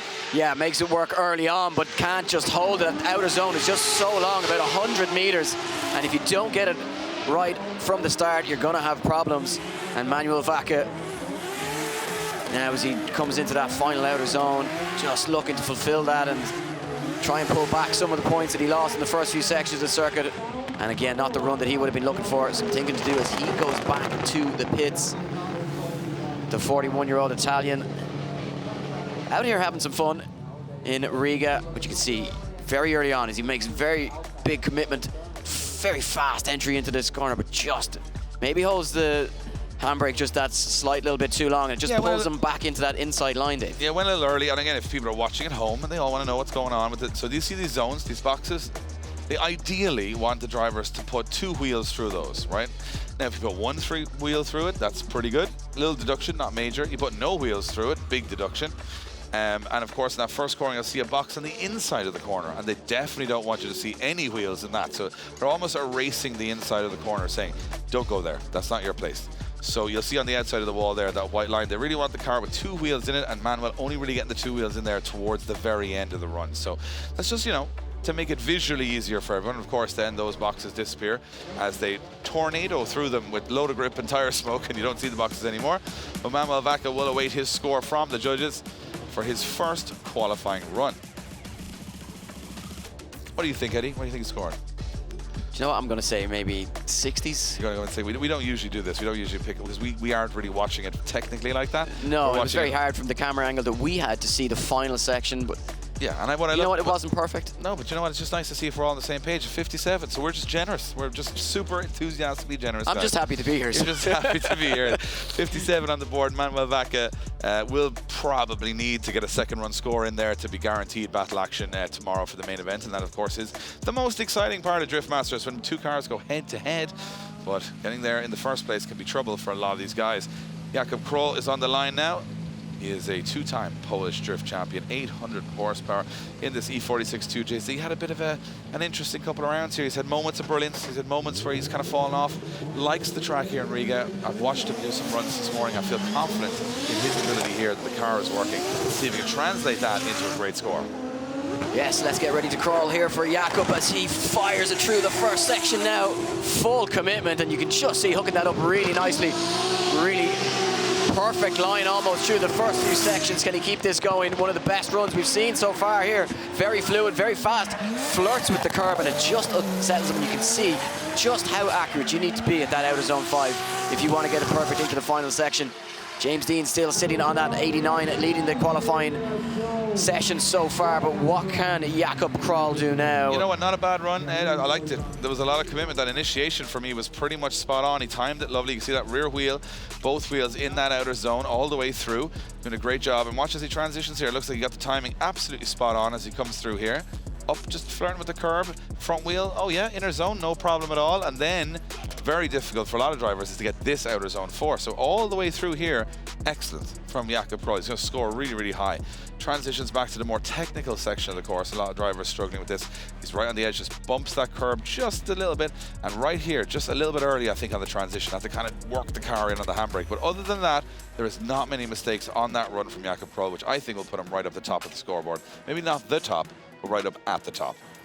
No, I think that final little mistake there, and it was only a small error, but it could be the difference maker as we await that score to drop in.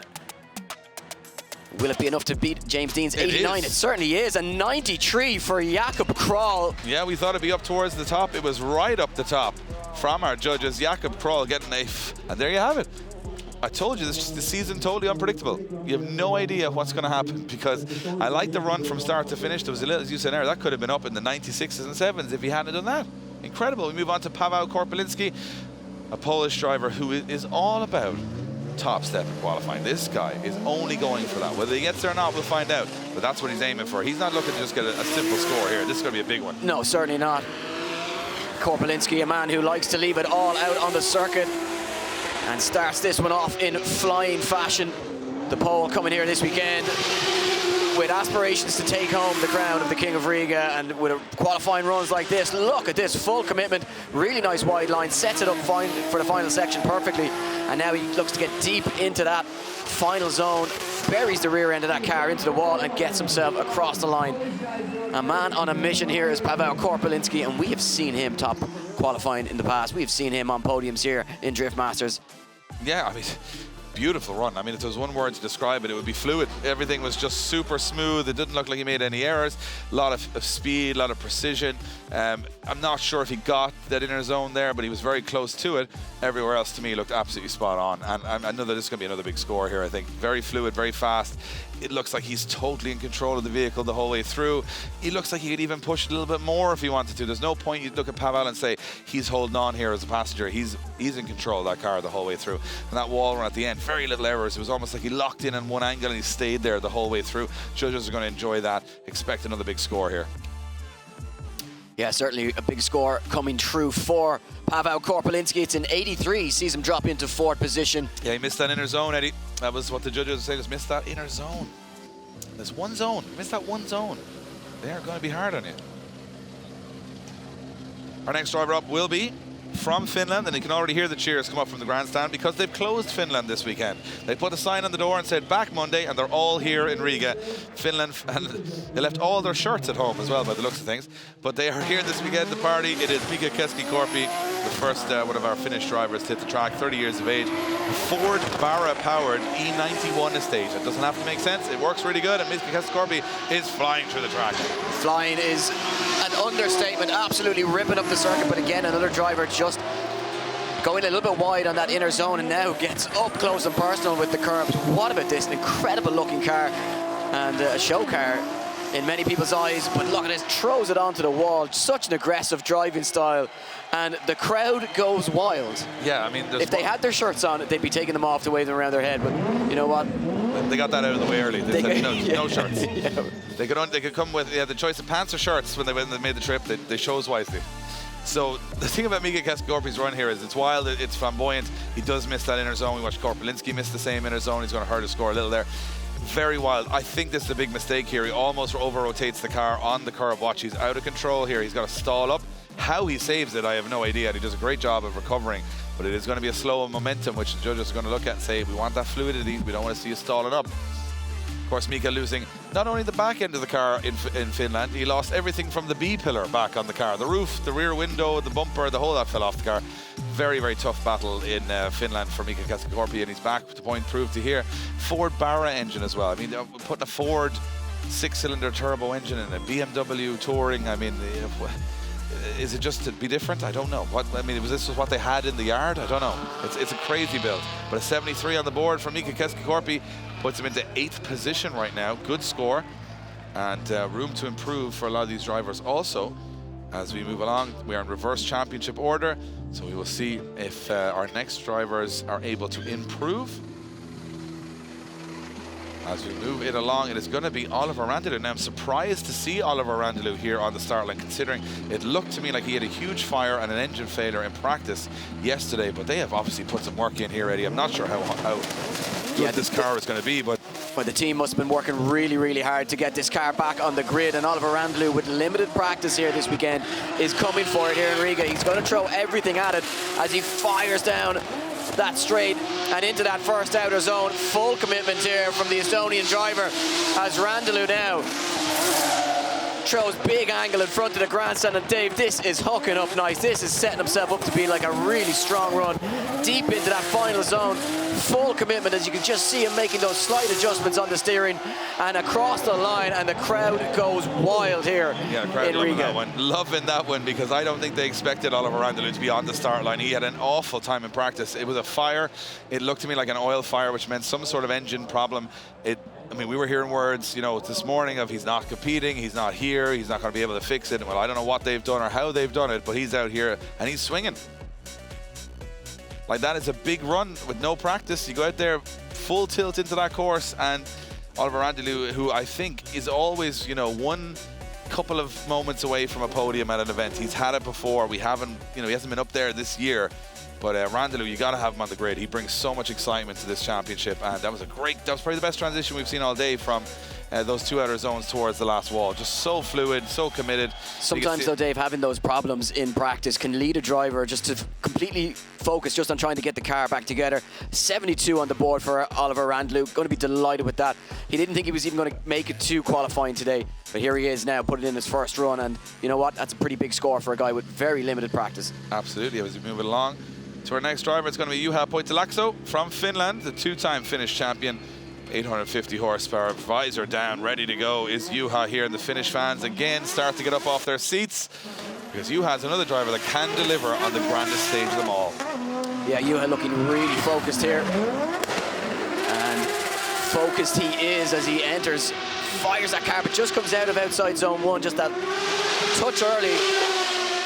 And you just see the speed. And more of a rolling burnout style as he comes through the circuit, not looking as fast as maybe some of the other drivers, as he makes the transition back now onto the wall and into that final outer zone. And the grandstand goes wild as Juha Poitilakso crosses that line. Yeah, it's a good run. Very, very, you know, he's a very competitive driver. He's someone we've watched take down the biggest names in the game at times. And you know what I feel with Juha, when he's in the zone for a weekend, it's hard to unsettle him. This is another one of those where I think that first corner is so vital, and he did a good job. Was he all the way out? Ugh, he drops wheels out of it just at the end. I think it's, as you said, a lot of smoke, a lot of wheel speed, but it's not a lot of momentum. And that's what the judges are looking for, that visual speed, you know, through the track. And wow, boy, does that thing shred tires when it goes on angle. And there's a lot of power, over 850 horsepower in this BMW. And maybe it's a tactic, you know, not to be too gripped up on this track. So you've got that, you know, you're not as knife edge. You can see a little bit of an error there in the car as he hits that bump, which doesn't look like much from the outside, but I can guarantee you in the car it's like hitting a speed bump halfway through the course. Yeah, well, you're hitting that bump at such speed while trying to keep a car on angle or change direction. And you see judges enjoying that run from Juha Poitilakso, an 82 for him on his first run, and a driver certainly capable of improving that score on his second run. Yeah, the Finnish fans loving that run, that's for sure. Look at those guys. They are the wildest fans we've ever seen in drifting. They just can't, I guarantee no matter where you go in drifting in the future, there'll be some Finnish fans there just cheering. Even if there's no Finnish people there, they just love being part of the sport. They add so much to the events. Pavel Grosz is on the start line. Great turn of form in Finland. Looked really comfortable in Finland in this BRZ. 750 horsepower, and he loves it. He loves this track, loves this venue. Let's see if he's going to love this first run out in qualifying. It's an ambitious first entry, though. It certainly is. Big weight transfer entry from Pavel Grosz as he looks to light up the circuit here in Riga. You just see him fighting that steering now as he tries to keep that car on the correct qualifying line. Big early transition, but he makes it work, gets up onto the curb a little bit, and again just having to slow that car down into that decel zone to try and get it onto the right line before he finishes up through that outer zone and across the line. That's good. I liked it, Eddie. I liked it. It was smooth, it was fluid. I think Pavel Grosz has turned the corner this season. I think it's something in the setup of that car, the way they're running that car. The last 2 rounds, he's looked like a completely different driver, and he's enjoying himself. You got to look at some of these guys in the pits. Are they smiling? Are they happy? Are they enjoying their drifting? Because then they're the ones that are going to be doing well all weekend, because they're the ones that aren't afraid of the track or fighting a lot of different gremlins. Could have been a little bit closer to that inner zone. Other than that, I like the run. I think, you know, what I like here is the speed through the center section, not a big load of handbrake and a big load of left foot brake. And he just kind of kept it planted and used the angle to slow the car down. I like that approach. Yeah, certainly lots of angle throughout that run, and a really enjoyable and eye-pleasing, eye-catching run. You just see flirting with that curb, but you know what? A lot of these teams, a lot of these drivers building their experience over the last number of years and really starting to catch up on the top 10 guys. And you know what? I think towards the latter stages of this year, as you see the score dropping in there for Pavel Grosz, a 78 for him. It's good. The 78 is pretty good for a first run. I mean, it's not, you're not guaranteed safety, but you're not far off it. You know what I mean? If you had a disaster in the second run, you can still rely on the first. A lot of these guys will like to do so. Marko Zakaril from the Czech Republic, we all remember a couple of years ago, he had a very bad fire here in Riga. Almost destroyed the entire car. But we hope for fireworks this weekend, not engine fires. Zakaril with his load-bearing tape keeping most of the back of the car together for how hard he's been driving in practice. Let's see how Marko from the Czech Republic gets on here. Yeah, the 5-time Czech champion coming for it here this weekend, and looking really aggressive straight from the off, filling that outer zone on entry and keeping it going, keeping that line absolutely pinned, but just comes ever so slightly shallow on outer zone 4 in front of the grandstand, but hooking it up nicely now and committing himself, putting the rear end of that F22 nice and deep into the final outer zone, and gets himself across that line and styled it. Yeah, crowd liked it. I liked it. I think Marko Zakaril likes this circuit. This is where we'll always remember the best of Marko Zakaril, putting it up against the James Deans and the Peter Geinseks. He's well capable here of doing it. That car is incredibly fast, 900 horsepower, but not only just horsepower figures, the grip level this car has is phenomenal, and it works really well here. Sometimes on the tighter circuits like Finland, it can be a disadvantage that car is so hooked up. but it's hard to drive. But here it's looking phenomenal. And Marco doing a great job here of coming through. That's a beautiful shot on the drone there. Absolutely love this. And you got to thank the guys at Red Bull TV for these amazing shots that you just wouldn't see years ago in drifting. We're just getting this, we're almost getting to feel the speed like we've never have before. Especially that wide-angled view there of the final section, nothing like it, and you can just see how committed those guys need to be. As you see the line of smoke just following them around that final section, and an 85 for Marko Zakrel. Yeah, big score, 85 drops in for Marko Zakrel from the Czech Republic, 3rd position. So he's right up there with Zalewski and Dean at the top of the scoreboard right now, where he would be expected to be. Next thing we go to Max Heidrich, one of the most dangerous drivers on the grid. He's dangerous. He's a very nice guy, but he's a dangerous driver because he only goes max everything. 11 out of 10 every run. We don't know if this could be 105. It could be upside down in the grass. You don't know, and that's what gives him that edge of excitement. Everybody says Max Heidrich is the most crazy driver on the grid. Let's see if he tones it down here. He goes full speed. Yeah, he's going full speed. That's where he's heading. He's certainly not going to tone it down one bit. Big angle, big speed, big commitment from Max Heidrich, the German driver and a fan favorite. Look at the angle, Dave, as he absolutely fires through the circuit. Oh, but dials on just a bit too much angle as he comes through that final section. That final transition going to cost him big, I think. But other than that, what about that for a run? But he could have driven it easier. It was an easier way of doing the track. He just went, full speed everywhere. And the best thing about Max Heidrich is he goes, there's an easy, you would say it, I'm not going to impersonate him because I do a terrible German impression, but he basically says, there's an easier way of doing every track, but there's a cool way of doing it, and that's the way I'm going to do it, irregardless. And I think this is probably the most throttle we've seen anyone apply through the first 2 corners of the track. He absolutely blitzes through as full angle, full smoke, full steam. Every bit of power that Max Heidrich has was on that track at that moment. But as you said, this snappy transition just towards the end here, probably, I thought he was going to over-rotate the car, actually. I thought he was going to spin here. Look, he's on full lock stops there, and somehow he manages to make it work. I'm pretty sure the angle judge here is just going to go, well, that's just max angle, so we're going to give it a 10 out of 10 for that. Let's see, look at that. 19 out of 20 on angle. It's an 87 on the board, 3rd position. And like I said, 10 lost on line, nothing really lost on angle and style. I absolutely love it. And that's Max Heidrich all in all. Great run. Well, if you like style, there's another driver here that has a lot of it, and the crowd absolutely love him because he's from Finland. His name is Timo Peltola, and he has got a diesel-powered Mercedes wagon. I love this. With 800 horsepower. Hey, you know how much torque this thing makes? 1,200 Newton meters of torque in a drift car that has black and white smoke coming out either end, and you have no idea what's about to happen next. Well, the crowd is already going crazy for this. Timo Peltola, look at this as he fires through the first section. What a way to make your entry. Black and white smoke, buckets of speed, buckets of angle, and look at this as he comes in front of the grandstand now, and Peltola, oh, just some slight corrections as he comes through that final section, that final transition, just catching a few of our drivers. But Timo Peltola, the crowd goes wild, Dave. They're loving it, we're loving it, and guess what? Some of these drivers are loving it too. Yeah, the Finnish fans absolutely ecstatic. A combination of the diesel and the amount of alcohol they've had all day is just a right mixture right now for that melting pot of a grandstand. And I'll tell you one thing, Timo doing a great job. I mean, he didn't lift the throttle until at least 2/3 through the course. You could hear it here in the flesh. He was just on the limiter from the first corner, and he never lifted the whole way through. You know what people say, never lift? He just never lift. Like, unbelievable. I think with the power he has, it's a strange small band of power in a diesel car, and he just had to keep it floored, and it just looks so cool. Look at this. You see, he didn't see too much black smoke because he never let off the throttle to have it actually dump at all. So impressive stuff. And you know what, a great line too through the course. Can't take that away from him. He was on great angle, great speed through everywhere, and as you said, just that little wobble on the transition at the end costing him a little bit, but I won't think too much.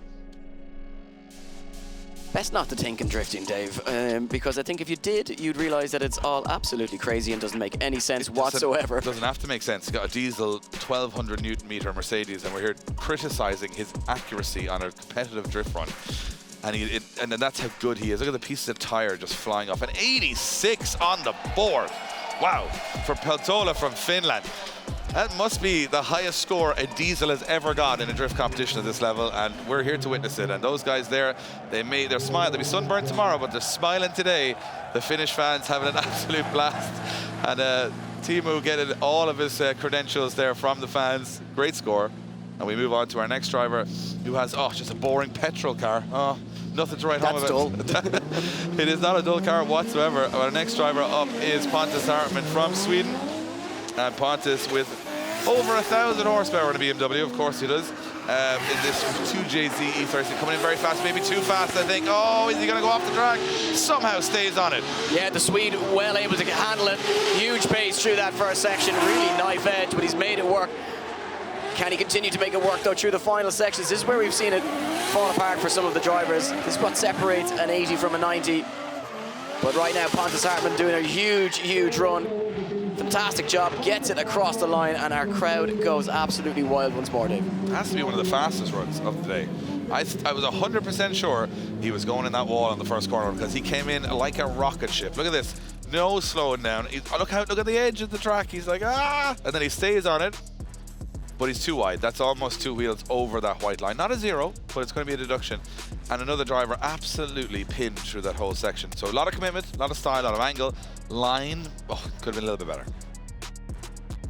Here we are judging what is essentially the most crazy drifting track in the world, as if it's that easy just to, oh, you know, just go there, do this, do that, yeah. But realistically, even getting around this track in a rental car, just not drifting, it seems scary. I struggled to walk it yesterday, Dave. Yeah, I saw you under pressure. Pretty daunting. It was daunting, yeah. You came into that first corner, you had to slow down. Yeah, backed out of it completely. Backed out of it and just walked on the grass and said, nope. Missed the inner zone. A 68 on the board. 18th position for Pontus Hartman as, yeah, a little bit to improve on. But we're seeing the scores creep up, Ed. That's what it's all about. And we are seeing that a lot of the time because we're in reverse championship order. Now, here's a man who unfortunately had a massive crash yesterday in practice, Eric Gottschall. And that, I mean, I'm talking a chassis gone. They bring a spare car with the 18-year-old, and they haven't used it this year, but unfortunately today they are using the spare car because the other one was absolutely destroyed. Eric said he felt a little bit sore this morning, but all the safety devices in the car doing their job, and it must be daunting going back into this corner at over 80 miles an hour to where it all went wrong yesterday. But can he get the job done today? It looks like he can. He certainly can. He had to be one thing, and that was fully committed through that first corner, and any sign of backing down could have resulted in a similar accident to what he had yesterday, but no problems this time around for Eric as he tries to put yesterday behind him and focus all his attention on qualifying and get himself into that top 32. And the 18-year-old gets himself across the line. The Polish driver doing a really solid job there, Dave. And you know what? Not easy after what he experienced yesterday. No, I mean, I thought that was, you know, I would understand if he was a little shaken and he didn't want to compete and I mean, he had a probably 70 mile an hour to a dead stop crash. I mean, that's not nice for anybody, not what we want to see, but he came back out, all the bravery in the world, put the car back on the track this morning, different car, mind you, and he's got to go into that pits and look at that other car every time he goes in there and say, that's what can go wrong. And you would expect him to come out and be a little bit more timid. Not so much from Eric. He comes out and absolutely blasts through the track. Yeah, huge respect for Eric for what he has achieved just there. I mean, that just getting a run under his belt is a big win on its own. Yeah, just drop out of a couple of zones towards the end. And again, it's weird because you would think the first two corners are the really tricky part here, but it seems to be this transition into the wall. Whatever it is about the surface change there, they're struggling with it. And the 74 on the board for Eric Gottschall from Poland, 12th position. He's also, you know, Eric. So we're going to go down. We're going to go down for Becky Evans. Becky's down with Eric right now. Becky, big crash yesterday, but he's put one score on the board. He must be delighted. Absolutely, Dave. Eric, my first question to you: how are you after yesterday? That was a big off. Yes, it was. I think I'm okay. The car is unfortunately not. This is our spare car. This is the first time I got to drive it in 2 or 3 years, so it's really been interesting from yesterday. But I'm okay, and we're pushing forward. What is it like going into that first corner again? Because this track is intimidating. Tell me what was going through your mind just then. I think on this run I was pretty calm. We want to get a good score to be a little better on the next one. But the first corner is beautiful. The feeling you get when you just throw the car in, you press the gas and you just wait what happens, it's amazing. Excellent. That's a great score on the board and good luck for your next run. Thank you. Thanks, Becky. Well, the one thing I wouldn't have described that first corner as is beautiful. Far too positive there. Far too positive. After what happened yesterday. What's the first corner like, Eric? It's beautiful.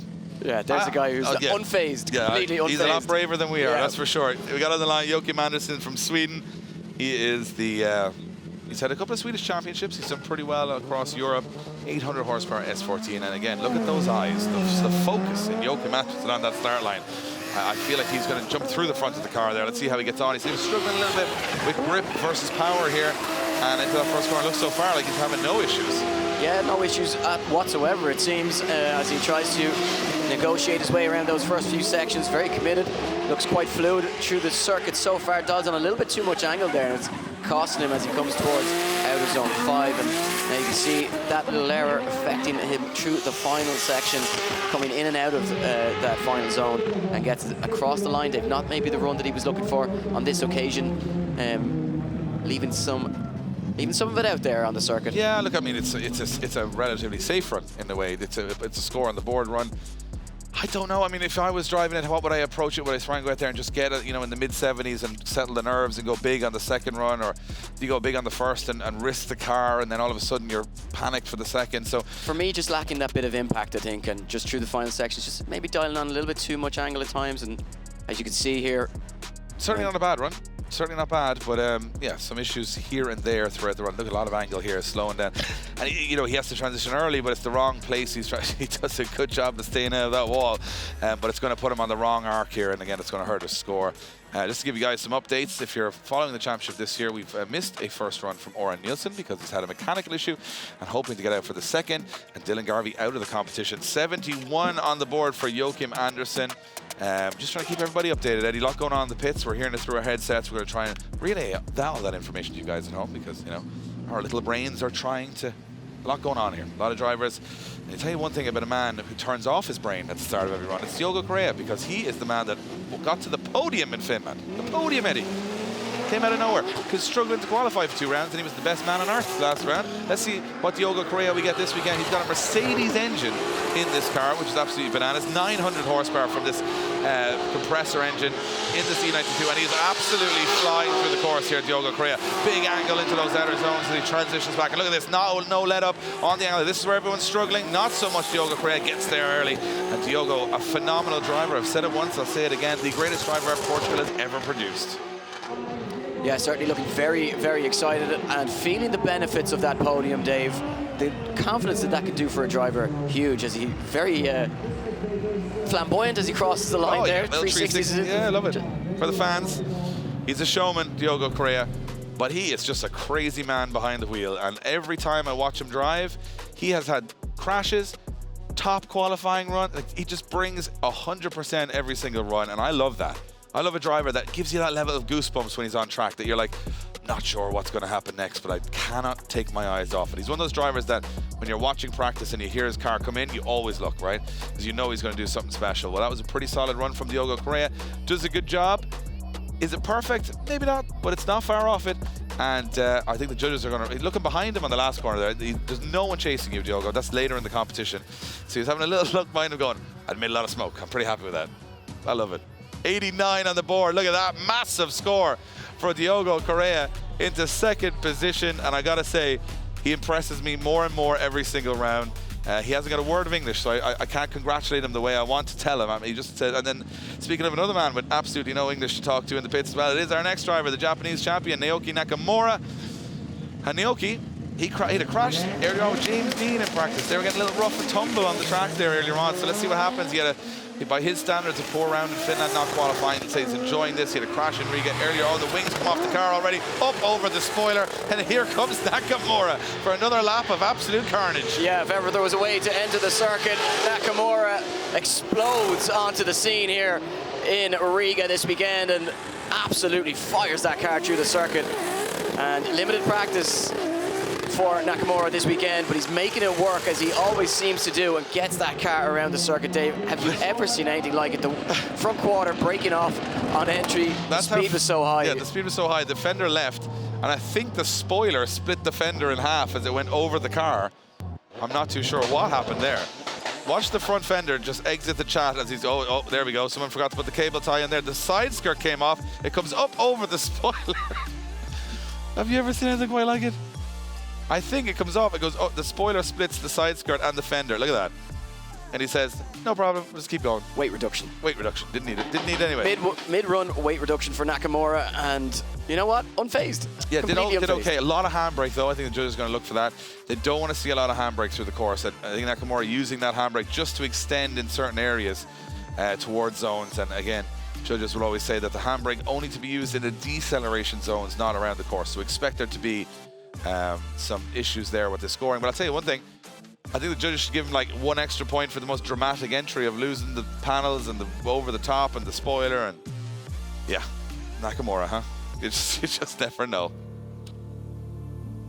He's been a great addition to the grid. He gets a 71 on the board, and he's easily one of the most exciting people to watch in drifting. Whether it's for a good or bad reason this season, you'll never ignore him because he'll always bring something. And a man that said this is his round, Benediktas Cirba, always goes well here in Riga. I met him at the parade yesterday, and he said, yeah, I'm feeling it this weekend. I'm feeling it this weekend. He'd done practice. He said it's going perfect. Cirba not hitting the heights he usually did this year. So I'm wondering, will this be the turning point for him, Eddie, as he now takes to the track? Always qualifies quite well here. We're expecting big things. Yes, big things from Cirba. We know he's capable of doing it in that E92 2JZ 850 brake horsepower. All the Lithuanian flags in the grandstand. They're ready for this one. They certainly are, and so is Benediktas as he leaves the line very, very fast, and a little bit of a unsure entry there from Benediktas. It wasn't sure maybe what way he wanted to commit to it, but it's managed to make it work. And very fast through the circuit. Not the most perfect line that we've ever seen, but he gets it deep now into that outer zone as he starts to fill up the arena here with smoke of those. And he gets himself across the line. Yeah, do you know what? A bit of a mixed bag there from Benediktas. Yeah, I think he tried a little too hard on the first corner, went in a little too hot. I mean, we're looking at this guy on the bike here is probably going to put in a pretty good score too. But I'd say he kind of, as you said, initiated early, but then he drops a wheel off the edge of the track. So now he's got to kind of readjust from here. That's scary when that happens, but he does pretty well to get out of it. But again, it's such a mixed bag, this qualifying session. And we talk about the championship so far this year, Eddie, that it's very hard to sit there and say, oh, we know what's going to happen, because you've got Jakob Kroll top in qualifying, just ahead of Diogo Correa, James Dean sitting in 3rd position, and we still have some of the top contenders to go. But it's very hard anymore in top-level European drift to say anything is predictable, it's expected. We've watched some of the biggest names in the game drop out of qualifying. We had Nakamura not qualify at the last round. And then you have people like Diogo Correa who didn't qualify the round before getting on the podium. So I think the competition level is just so high now. Well, I think for the last number of years as well, Dave, a lot of drivers on the grid playing catch-up, trying to just get the data, get the setups right, and they're using the information, they're growing every round, every season, and they're starting to catch up, and we're starting to see that feed into the results as the rounds progress. Well, that is it. We got fans here from all over Europe. Lithuania, Finland, Poland, Ireland. You can see them all, the flags in the grandstands. It's becoming a real European affair. 79 on the board for Benediktas Cirba as he goes into 11th position. The Lithuanian fans applauded, but they don't cheer it, Eddie. They would want that to be a little bit higher. Yes, as would Benediktas Cirba himself, but we move it back to the start line where Kevin Piscalty sits, the Hungarian champion, 22-year-old in his E92 LSX compressor underneath the bonnet of this. Yeah, we went to Hungary a couple of years ago and he watched that as a spectator. And here he is in the championship hunt just a couple of years later. Kevin Piscalty, an incredible rise through the rank and an incredible driver. Look at this entry. He's off the track, he's on the track, and he's full tilt through the first corner here in Riga. Certainly is full tilt as he fires through, and the line is good so far. But again, just another driver suffering with getting that car out to outside zone 4. You see big angle flicks here now, just catching him, just not that fluid line. Comes in and out of that final 6th outer zone. The judges will be watching that, Dave, with a keen eye going, can we dock him points for that? Because well, he hit the wall pretty hard, or he avoided hitting the wall because he went on too much angle. It looked like it was a wild run, I'll be honest. I mean, I'm a fan. I mean, straight from the off, you can see wheels drops and you get fully committed though. Well, I mean, I love the wild run because we look, as fans of drifting, we want to see on the edge, full steam drifting, right? We want to see nobody holding back, and that's not what Kevin Piscalty did there. He went full tilt, as we would say, throughout the whole course, but he makes errors doing it, and that's the hard part. You can go for the wild run, but if you don't get it technically right, the judges will dock you for it. And it looked to me as he came to the wall, this was all okay, but this is not perfect. He hits that late, which means he has a late transition, which means he's going in the wall here, and he has to dial in big angle. He taps the wall, and it's a little messy. Just has to kind of tidy it up there. So it's not fluid. He does get a score on the board, does get around, but there's room to improve. 69 for Kevin Piscalty. He will want to improve from there to follow his form from Finland in here to Riga. And back to the line for Kevin Pizur. Massive, I would say, event in Finland for Kevin Pizur. Like we, saw him creep around the 32, the 16, and so on, and he just absolutely went for it in Finland and showed how good he can be. Kevin Pizur looking to continue that. He's an ex-Baltic champion. Yeah, and he sits just outside that top 10, Dave, so a good performance here. Could see him jump right into contention for the championship this year. So what can he do as Kevin Pusan now looks to chase that top qualifying run? Can he find himself creeping into 90s? Well, so far so good. Not the most perfect of transitions through the final section, but he makes it work and he looks to fill that outer zone, Dave. And you know what? A really strong run there. I think that could be right up there. That's great. That's a great run from Kevin Pusan. And I love the fact that he's building on that confidence from Finland. He's starting to feel it a little bit. I absolutely love that. And the thing about Kevin Pusan is that, you know, he's what we were talking about earlier on in qualifying, someone that just needed a result to believe that they could do it, and then they keep doing it, right? So he's one of those guys that's found his form in Finland, and that first run for me, I mean, that's pretty solid throughout the whole, you know, as we always say, it's not perfect, and we are looking for perfect, but it's not far off. And of course, we are heading towards the top 10 of the championship on the first head of qualifying after this run out. This championship is so wide open right now. As a drift fan, it's what you want, Ed. You want to be there going, I don't know who's going to win it. As a casual, you know, unbiased fan, you're sitting there going, I don't really care who wins it. I just want it to be a close fight. And it has been such a close fight this year. Oh, look at that. Kevin Pusan puts a 93 on the board to go first in qualifying. We said it was brilliant, and it is. Well, if you want to get into the top 10 in the championship, Dave, that's exactly how you start your weekend. First in qualifying so far for Kevin Pusan, a 93. And right now, he's out qualifying James Dean. Yeah, I mean, Yakop Pino was the man to beat, and now it looks like Kevin Pusan has gone into that top step, and there's some big runs out there. Can Kuba Pszczonski now? He's got all the credentials. He's been all over the world. He's a rally champion. He's done so much in his motorsport career, but does he want to win a Drift Masters round? Well, that's what he said he wants to do right now. 900 horsepower, GR86, carbon fiber, blue carbon fiber, as he rocks through that first corner, transitioning through. Well, he's a world record holder for the fastest drift, and if that's not going to give you confidence coming into Riga, then nothing will. And this is setting up to be a near perfect run for Pszczonski as he absolutely obliterates the circuit, filling those outer zones, and would you believe it, Dave, gets across the line with another huge run, and things are really starting to heat up here in Riga. Oh, he's so smooth around this track. He's cooler on the other side of the pillow, Ed. This guy comes out here every time. It doesn't seem to faze him, whether it's the fastest corner or the slowest corner, and he is just such a professional driver. Even from the way he carries himself in the pits, he's just, you know, he's a professional guy. He really analyzes the course, and I think he doesn't push too hard. I think he says, get the car home, get in the show, and unfortunately in Riga, you got to push super hard, and he had to do it on that run. Could have had a little bit more angle, I think, in some areas on the track, but the line is pretty solid everywhere. Yeah, you can see just getting up on the curbs a little bit, but as you say, not carrying the massive angle that may hurt the score a little bit, but he's getting that car right to where it needs to be, deep into those zones, and an 83 on the board. Great for score. Kuba Pszczonski, and he's going to be delighted with that one. He will. I mean, it's an eighth place so far with some high scores going in. It's an 83 without pushing too hard, which is what his tactic would be here. But a man that has to kind of throw tactics out the window and win all of the 3 remaining events, in my opinion, to guarantee himself a 3 back-to-back championship run is Peter Wiańczek. Wiańczek's never been under this much pressure before. He has to perform. He has had engine problems. Yesterday, they've swapped out engines from one car to the other. He is not having the perfect season. You can see the nitrous in the back of the car is ready to go, and Peter has to attack the track here. Our current champion needs to fight from the back right from the off. Yeah, well, he needs exactly what he got here last year, which is a 99-point qualifying run. Can he match that? Can he improve on it when he's coming in hot here? If any man can do it, it's Peter Wiańczek, 46 points behind championship leader Conor Shanahan, and right now he's lighting up this circuit in Bikernieki. And look at this from Peter, deep into that final zone, and a near perfect run once again for the Polish driver. And what about that pressure on? Pressure is for tyres. Wow, there's not much more out there, Eddie, I think, for any driver than what Peter Wiańczek. He came through there faster than any other driver I've ever seen going through in Riga.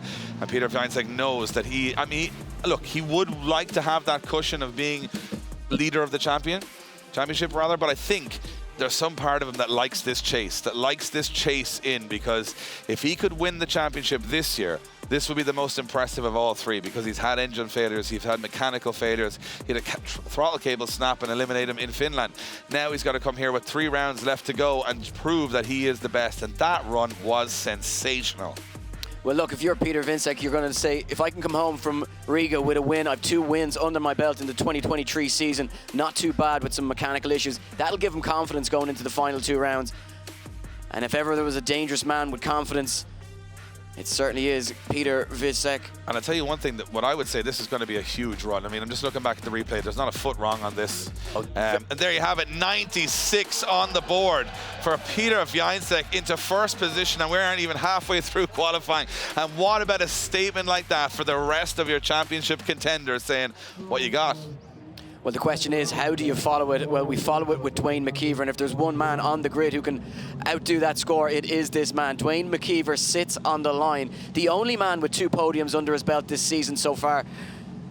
And he gives a nod of approval, slams the door, looks so calm and collected behind the wheel of that 180SX. Yeah, likes this track, says Riga, you know, suits his fast, flamboyant style, and we'll see if Dwayne McKeever now can put in a big run on the scoreboard. Firing into that first corner, it's a nice initiation, gets the car settled right on the edge of the track. Perfect so far from McKeever as he transitions across. A little adjustment as he goes through that inner zone, but the line is spot on for McKeever as he now transitions back at big speed. Can he hold it? He just about can hold it. Very little decel. Early transition, not as fluid as Vincek, but I'll tell you one thing, it's pretty good all the same. A little bit of left foot braking, and for a first run out the box, another championship contender proves that they came to party this weekend.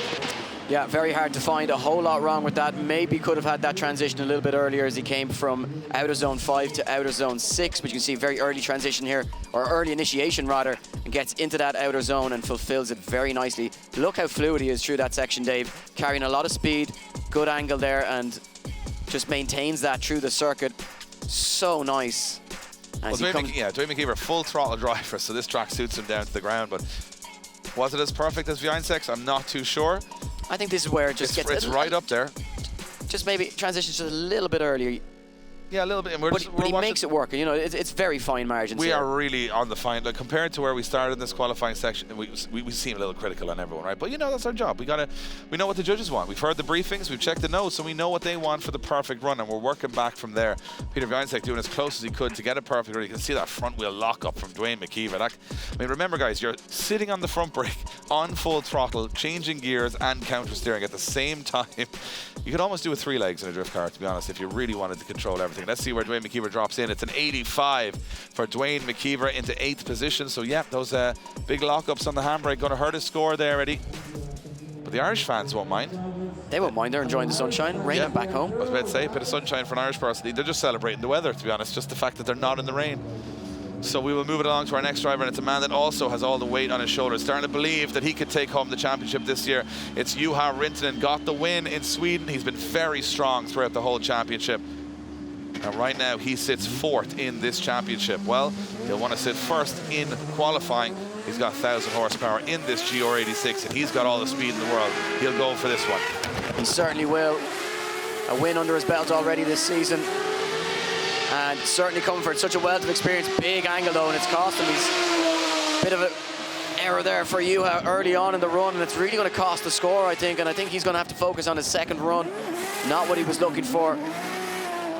As Juha now just tries to clean it up and get it across the line, get it home, get himself back into the pits, and just reassess himself, refocus for run number 2. I was just thinking, of listening to your analysis there, Eddie, and we judge these guys with such a large yardstick that a run earlier in qualifying, we would have said that was okay. And now when we get to these championship contenders, we're like, oh, we know that's not going to top qualifying, because we've started to see what can be done on this track. And Juha Rintanen capable of it, as you said, making some errors there. Yeah, well, look, I think if you're going to talk about guys that are in contention for the championship, guys that have been on the top step of the podium, you have to critique them because the margin is just so fine. There's no room for error. When you look at Dwayne McKeever, when you look at Peter sitting on top step with a 96, you've got to be critical of guys like Juha who are, you know, contending for the championship. They need to be up there. There's very little room for error if you wanted to better or improve on a 96. For sure. I mean, the second half of the run to me looked stronger than the first, and I think he can tidy that up quite considerably. It's an 82 for the Flying Finn. Juha Rintanen into 14th position he goes, but he'll much rather get right up the order in the second half of qualifying and tidy up those errors, which he's completely capable of doing, of course. We now move to the first of our Shanahan brothers who were in the final in Finland. Had a good old tussle for the top step there. Brother v brother. It was Connor that came out on top, and he's currently winning the championship. Jack, though, within contention. 900 horsepower, GT86. And Jack Shannon came out of his last practice run and said, oh, I'm comfortable, I'm ready. But let's see how ready Jack Shannon instantly fires into that first run. Early initiation, as we'd expect from these top guys, right to the edge of the circuit, maybe a little too wide. That's a lot of angle from Jack Shannon as he comes through. I'm not sure he got that inner zone. As he runs to the outside line, and as they fire back in again, it's very fluid, it's very fast, it's got a lot of angle, but it's missing some zones and a wobble on the initiation into, on the transition rather, into that last zone. Jack Shannon doing a good job, but is it enough to get him top step in qualifying? I'm not sure it is. Yeah, I'm inclined to agree with you, Dave. Not been on the podium here since 2020 for Jack Shannon, so it's been a while since he's tasted champagne around this Riga circuit. And certainly one of those drivers who, it's a knife-edge track and he's a knife-edge driver. It'll either work absolutely perfect for him and it'll blow your mind, or else it could just all fall apart. Now, it hasn't fallen apart, but it's not been the perfect run for Jack. Yeah, I think he misses the inner zone. He drops up on the curb. Now, don't get me wrong, this is, again, we're nitpicking phenomenal Yeah, this is driving. obviously spectacular. Yeah, this is obviously a phenomenal run here, ladies and gentlemen. We're just saying, we're trying to compare a championship contender to another championship contender, and right now, that didn't look to me as clean as Viansek's run out there. And we expect big runs from Shanahan's, whether it's Connor or Jack. And I think it's fair to say nobody more critical of his own driving than Jack Shannon. He expects, you know, what we expect from him, which is almost perfection every time he comes out on the circuit. He is just one of the most exciting drivers, and he jumps into 7th position with an 86. Yeah, and he had the all difference between an 86 and a 90, huge at this That level. 10 points right now is huge. It's the difference between a good run and a great run, and that's what we had there as Jack Shanahan jumps in. And now look at this, the crowd start to lift as Lauri Heinonen, the great hope from Finland, the man sitting second in the championship. Lauri has been a revelation in the championship this year in this NASCAR V8 1,045 horsepower car that revs to almost 10,000 RPM, and Heinen's got to get it done here from the off. He certainly has, Dave, chasing that first win in Drift Masters. What a place to do it, though. Could he find something? Here it is again. That engine just absolutely screams as it comes through the woods here, and he is on an absolute flyer. Lauri Heinonen showing why he is a championship contender. He's sat in second from round 1. That's where he sits at the halfway point of the season. Deep into that final zone and across the line. Wow. Big run from Lauri Heinonen. Big statement too. He won't go quietly into the night in the second half of this championship. He is fighting all the way to see if he can go to Poland, to the PGA Narodowe at the final round of the championship in the stadium. Can he be the man to take home the 2023 Drift Masters European Championship? Well, he's given himself a good chance with runs like that. Big run from the off, lots of speed, lots of throttle. Again, some areas I think he could have gone a little wider. Is it going to worry Viansek? I think he'll be up there. I'm not sure it's quite there. Phenomenal stuff. Look at the accuracy here as he takes it out to the curb, and he hasn't lifted the throttle since the first moment of initiation all the way through. And it's with that car, you can hear definitely when he's on and off throttle, because it's the loudest car to go around this circuit. For me here, big angle. Watch, goes on big angle. Could be a little wider here. That's the only critical point I would have. Everything else to me was pretty spot on. Well, managed 4th place in qualifying here last year. He's been pretty impressive in the 2023 campaign as well, qualifying 1st place at round 2 and 3rd place at round 3. Yeah, where will he land today, though? He'll be up there, but I'm not sure if he's right up there. The good thing about Lauri is that he's in the game, and that is definitely he's in the game for the battles tomorrow with a 90 on the board.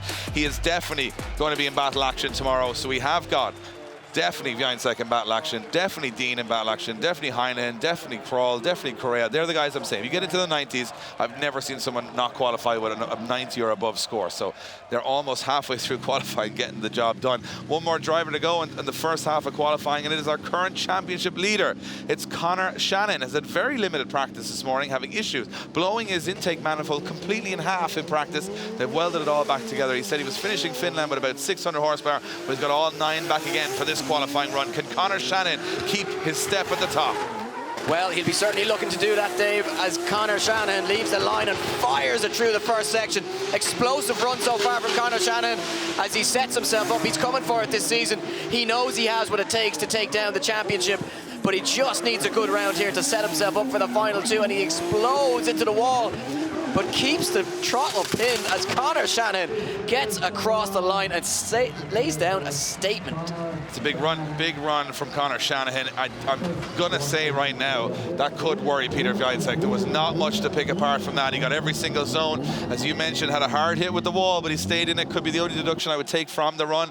And Conor Shanahan showed why he is first in the championship. What I loved about this run was his control. He knew every inch of the track that the judges wanted him to be. The first corner, he stayed right to the edge. Look at this, doesn't drop a wheel, stays right to the edge of that outer white line and stays in it the whole way around. And as he transitions back through the course, he's almost inch perfect the entire way around. Perfect on that inner zone, perfect again here. Look, on the outer zone, no mistake there.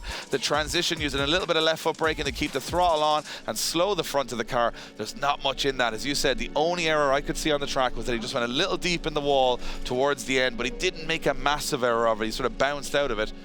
Conor Shanahan, Peter Wiancek for me, right up there. And there you have it, 93 on the board for Conor Shanahan. Into second place he goes. So you have Wiancek and Shanahan laying down early markers here. Yeah, I think Shanahan coming here with a point to prove this weekend. You got to go back as far as 2019 before he qualified inside the top 3, so he is perfectly set to improve on that and get back in the mix. Holds an interesting record around here, Dave, as well, as the shortest term as King of Riga. Wow. 24 hours. Well, there you have it. Yes, Peter Wiancek had a crazy year. We had 2 rounds in 1 weekend. Peter Wiancek halfway through, topping it up. Jack Shannon, the only championship contender, kind of falling out there, and Juha Rintanen. They need a little bit of work here to get up into the 90s, but for the guys like Dwayne McKeever also, look at that, Rintanen down in they're still in the 80s though. It's like, it's not bad. They're not getting 12s here, but they're doing well. But we're looking at this championship fight saying Wiancek and Shanahan laying down the markers straight away. Dean is obviously the cat amongst the pigeons here. And look at this down there as we go. Nakamura very close to the drop zone there and needs to tidy things up. And here are the drivers currently outside of the top 32 that are going to have to improve their scoring to get themselves into the battle action tomorrow. We have 1/2 of qualifying left to go. That means every driver will just get 1 more run of the track, and that will be it. And right there you have it, a couple of guys sitting on zeros right down the bottom of the order, and those guys will have to get it done in the second half of qualifying, or there will be no more action for them this weekend. And we've got a steaming boy on the start line right now as we go back to our, what is it? It looks maybe like oil or water. Let's see which one it is. It looks like an oil leak on the start line for Janis Bersin, and he's had a first run that he would rather forget, a 53 on the board, and he is now got a problem. You can see our start line marshal trying to dry up the oil and see if it's, it's a very small leak, they'll try and clean it up. If it's an engine problem, he will be told to remove himself from the start line. It looks like he has, it's an oil cap. I'm not too sure if Marcin wants to pop that open with the engine on. But he's having a look just to see if he can fix that. I mean, you gotta love Marcin on the start line. He's like the fastest mechanic in the world. He'll use tape, he'll use duct tape, glue, anything, just to get them. He wants every driver to get there, but it looks to me that that oil leak is a problem on the start line. They're pushing it back just to see if there's any issues, and the panic starts already. We're not even into the qualifying runs on the second half here in Riga, round 4 of the Drift Masters European Championship. He doesn't know what's happening. We don't know what's happening. Not what you want as a driver as you're preparing yourself for your second run when you know you have it all to do. He's on the radio. You can see there now to the team. Maybe trying to get some information, but as you can see, our start line marshals doing as much as they can to try and get this car out for the second half of qualifying. Well, they're going to have time here, Eddie, because you can't just sit there all day. They're not going to do a full service on this car on the start line and delay the whole show. So it's a very quick tidy up and see if this car can run. And, if you're a wildcard driver, you're the first out, as Janis is. This is nerve-wracking stuff because you don't want to fire either. You don't want to risk the car either, but then you don't want to back out of the biggest moment of your drift career. Well, it looks as though we are getting a thumbs up from the start line marshal. And perhaps we are ready to go with Janis Bersin for his second run in this E36. 650 brake horsepower out of this turbo-powered engine. And as you say, work to do here as he gets ready to leave the line. A little bit of a distraction, maybe it'll work in his favor as he slams through the gears now. And fires it into that outer zone. A little bit tentative, but now starts to dial on the angle as the roar just comes through the trees here. And as he breaks his way out onto the circuit, just shallowing up and not getting into those deep lines in front of the grandstand, but now through the final sections, can he find that little bit of magic? to pull a big score out of the second run of qualifying. As you know, it looks like he's improved from the first run there. It's definitely more a showcase of his talent and ability, but when you follow Peter Wieńczak and Conor Shannon here, it's almost inhuman to try and outdo what they've done, especially as a rookie and a wild card. But he does a good job. He's collecting a lot of the zones, Eddie. I'm impressed with this second run, especially with that little panic on the start line. yeah, certainly a good improvement on that first run, and impressive that he can hold his composure. But as you say, Dave, very difficult to follow championship leaders and what they are capable of producing on the circuit. It just goes to show the level of talent that the top tier guys possess. They are just superhuman. Superhuman. Yeah, there's something wrong with them. They're not, like we talk about James Dean being the machine, but there's a couple of machines there at the top end of this championship that they get it done every time. It's an improvement for Janis. It's a 68. He's right fingertips on the drop zone at 32nd position right now. It'll be a nervous wait for the Latvian to see if that's enough. We go back up to the start line. Yeah, we got Christian Burkhoffs from Latvia again. LSX supercharged 720 horsepower. This looks like Darth Vader's weekend drift car. It's a crazy looking thing, but the first run is 64. I don't know if that's going to be enough for him. He's 37th at the moment. He's got to improve and go for it here, Eddie. This is do or die for all of these runs now. Yeah, needs a 68 or better to have any hopes of getting into that top 32. What can he do on the second run, Christian Burkhoffs? As he absolutely fires that Pontiac LSX back out onto the circuit, but wide as he misses that inner zone. And of course, we've seen a lot of drivers penalised quite heavily from our judges getting the line wrong at that section of the circuit, as he looks to try and pull it together through the final wall run and get it home. Yeah, not the biggest budget team on the grid, and I'm actually looking directly below me right now. I have his dad glued to the screen. I can see him willing his son around the track, but unfortunately it looks to me like that car just not hooking up properly on that first corner. He's kind of barely drifting until halfway through the zone and missing a couple of zones along the way. I think the inner zone for me, Eddie, am I right in saying he just misses that when he stays wide?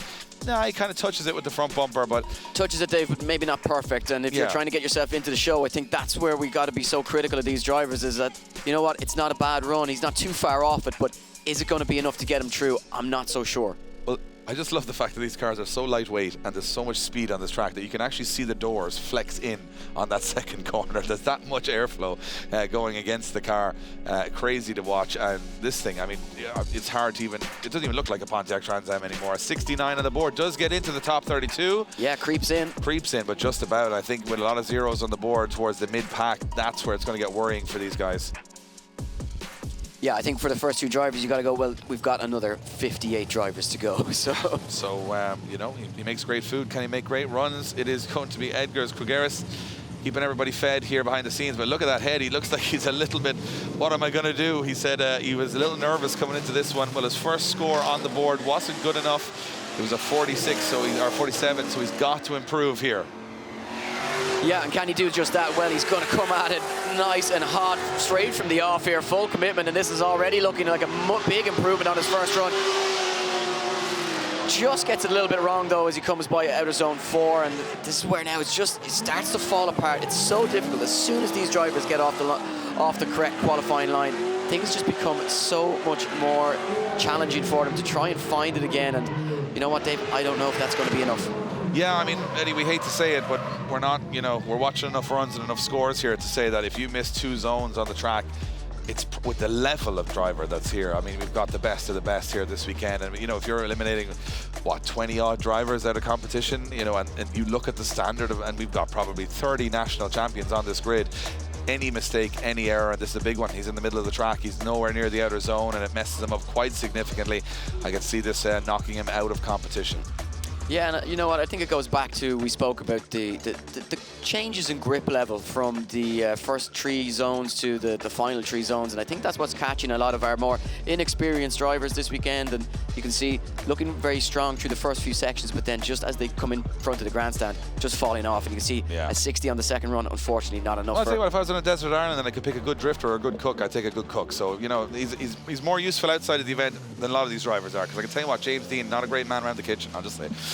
We move it along to Reus Oozolin from Latvia. First run is a 61, Eddie. We're starting to see a pattern here. You got to get up there in the 70s and 80s to be securing a position here. Let's see if he can improve. Yeah, and it gets so top heavy, and condensed in those mid-sections. The scores very close together, so those 2 runs, the scores on both runs will be so critical for any drivers that are on similar scores. Now, what can Reus Oozolin's do this time around? Looking good as he kicks up dirt. No question was he fully into that outer zone this time around. But again, just getting that transition a little bit wayward, catching him off, and will that be the difference maker? But you know what, Dave? I'm looking at that one going, he put that car pretty much where it needed to be a lot of the way around that circuit. Yeah, and again, I hate being so critical of every run here because, you know, we want to give everyone at home, you know, an honest opinion of what's in and what's out and how the sport works and what's good and what's bad. And getting around this track in any way, shape or form is phenomenal. Well, I think that's it, Dave. It's you're in or you're out. That's exactly what we're calling it at the moment. These drivers, they're in or they're out. And if they're not doing enough to get in, well, we're going to have to be critical about it. Yeah, and again, to even just drive around the track sideways is phenomenal here in Riga. It's the toughest track of the year for me. I think there's no driver here that will say, oh, it's just, you know, easy. Just go around the track at 80 miles an hour, full steam, full throttle, big walls, everything. I don't think there's any point on the circuit where you can just relax. No. You know, you get through the difficult sections, then you're faced with a huge concrete wall for about 100 meters. Yeah, but he gets in a 70, so he's in for the minute in 30th position. I just feel, you know, we now know that you're going to have to score probably over a 70 or you're not going to get into the, I mean, even 70 might not be enough. You have to get out of your comfort zone. You've got to push harder than you've ever pushed before. You've got to find something special now. This duck has just strapped himself in for the ride. Eo Vida on the line. He's revving himself up. Yeah, he's going to take another quack at it, Ed. Yeah, we're back. So it is going to be Eo Vida to take off the line. And this gold BMW, and he had not the best of first runs. So he's got to improve from there. He got a 36 on the first run. This is much better from the start. Yeah, much better, and it's going to need to be, but can he keep it going? This is where, yeah, a bit of a straight in there. Just grabs a little bit of front-end grip on the E36, but he gets it back on angle. Just floats out to outer zone 5 now as he sets himself up to come through the final section. Huge improvement, Dave, on the first run. Will it be enough, though, to break into the 70s? Let's hope for his sake that it is. Yeah, it's hard to say now, because it's hard to know the difference between a 65 and a 75. That's where the judges are really being technical. For us casual, normal people not looking at the exact way they are, it is tough to say, but he does a lot better. It's definitely going to be higher score than his first run. More of what we want to see, Eddie, is them, you know, pushing harder, but also showing how good they are. Because when we see some bad runs, and a little understeer there, just watch there on the replay, and that's going to cost them a little. Watch the front just lets go, because, you know, you have so much grip in the back of the car, it starts to push the front. Yeah, and it looks like a much bigger error from that angle as well, so I wonder, will that be the difference maker? I think it's going to be close, Dave. I think he's going to be thereabouts, but I'm not sure. I'm worried for him. Yeah, I think this is going to be borderline. From my perspective now, I wouldn't like to be sitting that close to the drop zone. And look, it's going to be a big improvement from his first run, but he evaded the understeer there. You look at 65, not enough.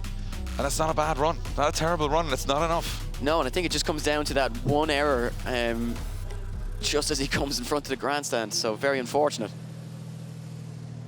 Yeah, next driver on the line is Andrius Vasiliauskas. New machine this weekend, but only a 55 on his first run. But then it's a brand new car. He's adapting, he's learning. You can see he's getting focused because he knows it's got to be a big score or he's going home. And it may be a beautiful car, but the judges do not judge you aesthetically here, only your driving. Well, a 55 on the first run, but it's certainly a wealth of experience and a man very capable of learning from each run that he puts down on the circuit. And a 70 is certainly not beyond the realms of a possibility for Andrius Vasiliauskas as he roars through the circuit. Just on a bit of a shallow line, which is going to hurt that score. But you know what? For a lot of this, for my money, I think that's a good run from Andrius, and I think he's going to be right on the verge of qualification there with that one. Yeah, I think the thing is, I mean, we love seeing these new chassis and drifting. It just brings the sport forward. It brings, it modernizes what we're watching here. And again, it takes a big risk though, because you're building a chassis that no one has really tested to this level. So from Andrius's point of view, to even qualify here in a new car would be amazing, but he does a much better job on this second run than on the first. And you know what? We know Andrius Vasiliauskas is one of the best drivers that will ever hit a circuit in Europe. But under a little pressure here, you can see a lot of the guys in the A90 Supers as well, suffering a little bit, just trying to dial in these new chassis. And the Lithuanian doing a good job there. Looks good, missed a couple of zones though. That's the problem. And the judges, well, they don't care how new your car is, how much you've won in the past. They're just judging everyone the same. It's a 71, puts him into 28th position. The Lithuanian will have a nervous wait to see if that is enough to get him into the rest of the show. And you can see the Shanahans in the pits there frantically working on the car, so I'm not sure what is going on there with Connor Shanahan's car. We'll get some updates on that. Doesn't really matter. He's got a 93 on the board. So it's the time to have the problems. Knack up next. It is Nicholas Bertens from Latvia, 18 years of age, 620 horsepower. V8, not the perfect one. Had a bit of understeer and a little bit of issues in the first. He loves this track, though. Expect a monster run here. Yeah, well, it's going to have to be an improvement because that 7.2 leaves him down the order. So some work to do for Nicholas as he looks to improve on it. And he's doing a good job here so far, Dave. Bit of a dab with the handbrake there as he transitions from outer zone 3 inside zone 3 to outer zone 4. Next, just starts to come away from that wide line through the final section here. But gets back into it and gets himself onto the wall and across the line. So you know what? There's good and bad in the run there for Knack. There is, of course, and I think, you know, he's a guy that I always mention comes alive in the twin battles. He's a really unbelievable chase driver to watch. He's just raw entertainment. But in qualifying, you've got to get the job done as well. And he does make some errors here. As you noticed, Eddie, very astutely, he does handbrake his way to some of those zones, which is supposed to be a full throttle zone. Watch the rear wheel. Locks up there, and it does get the zone, but it's not how you're supposed to get the zone. It's only a tap. The judges may let it go without a huge deduction, but they are going to look at all that. Look at that, lifted the front wheel clean off the ground as he comes through, and it's not a bad run from there from Nicholas Bertens. Knack knows this track like the back of his hand, even though he is so young. You see the suspension working overtime there in that E36, just so bouncy out on circuit. Love that last transition. Yeah, huge. Very fluid, but he drops out of the zone a little bit, and yeah. I hate being so critical. I want to just celebrate it all, but we've got to... Well, you know what? At 18 years of age, you've got to say, let's not be critical. What a talent behind the wheels. The future is bright when you look at drivers like that. He does improve the score. A 78, Dave, 20th position. I think he's going to drop down from there, but you know what? Hopefully safe for competition. Yeah, these guys are more worried about getting their actual driving license around this age than they are about getting drift runs. But yeah, we got an extra filter just out the front of Ali McSheed's car, if I'm not mistaken. It is indeed. Ali McSheed doing a little dance. He's doing a little... Loving it, Dave. Breaking it down. Gotta love Ali McSheed. Yeah. He's one of the smiliest guys in the world, representing Kuwait and the Middle East here in the European Championship. Well, it's time to try and make that car dance out on circuit for Ali McSheed. What can he do now on the second run? 64 on the first run. Looking to improve on that. Goes very deep. Oh, Dave, no! Oh, that's very close to the wall. Very close to the wall. He did a tango and he needed to do a waltz, and it's cost him massively. Went left foot in, right foot out. Left foot in the wall. It looks to me like he just caught a little bit of the debris at the end of the outer zone. A little bit of rough, like it wasn't as grippy there, and he went on way too much angle, and Ali McSheed's going to know very quickly. That guy there on the scooter is quick, right? He's quicker on the scooter than most of these guys around the track. It looked to me, watch this as he goes wide on, I think he just goes a little too wide towards the end.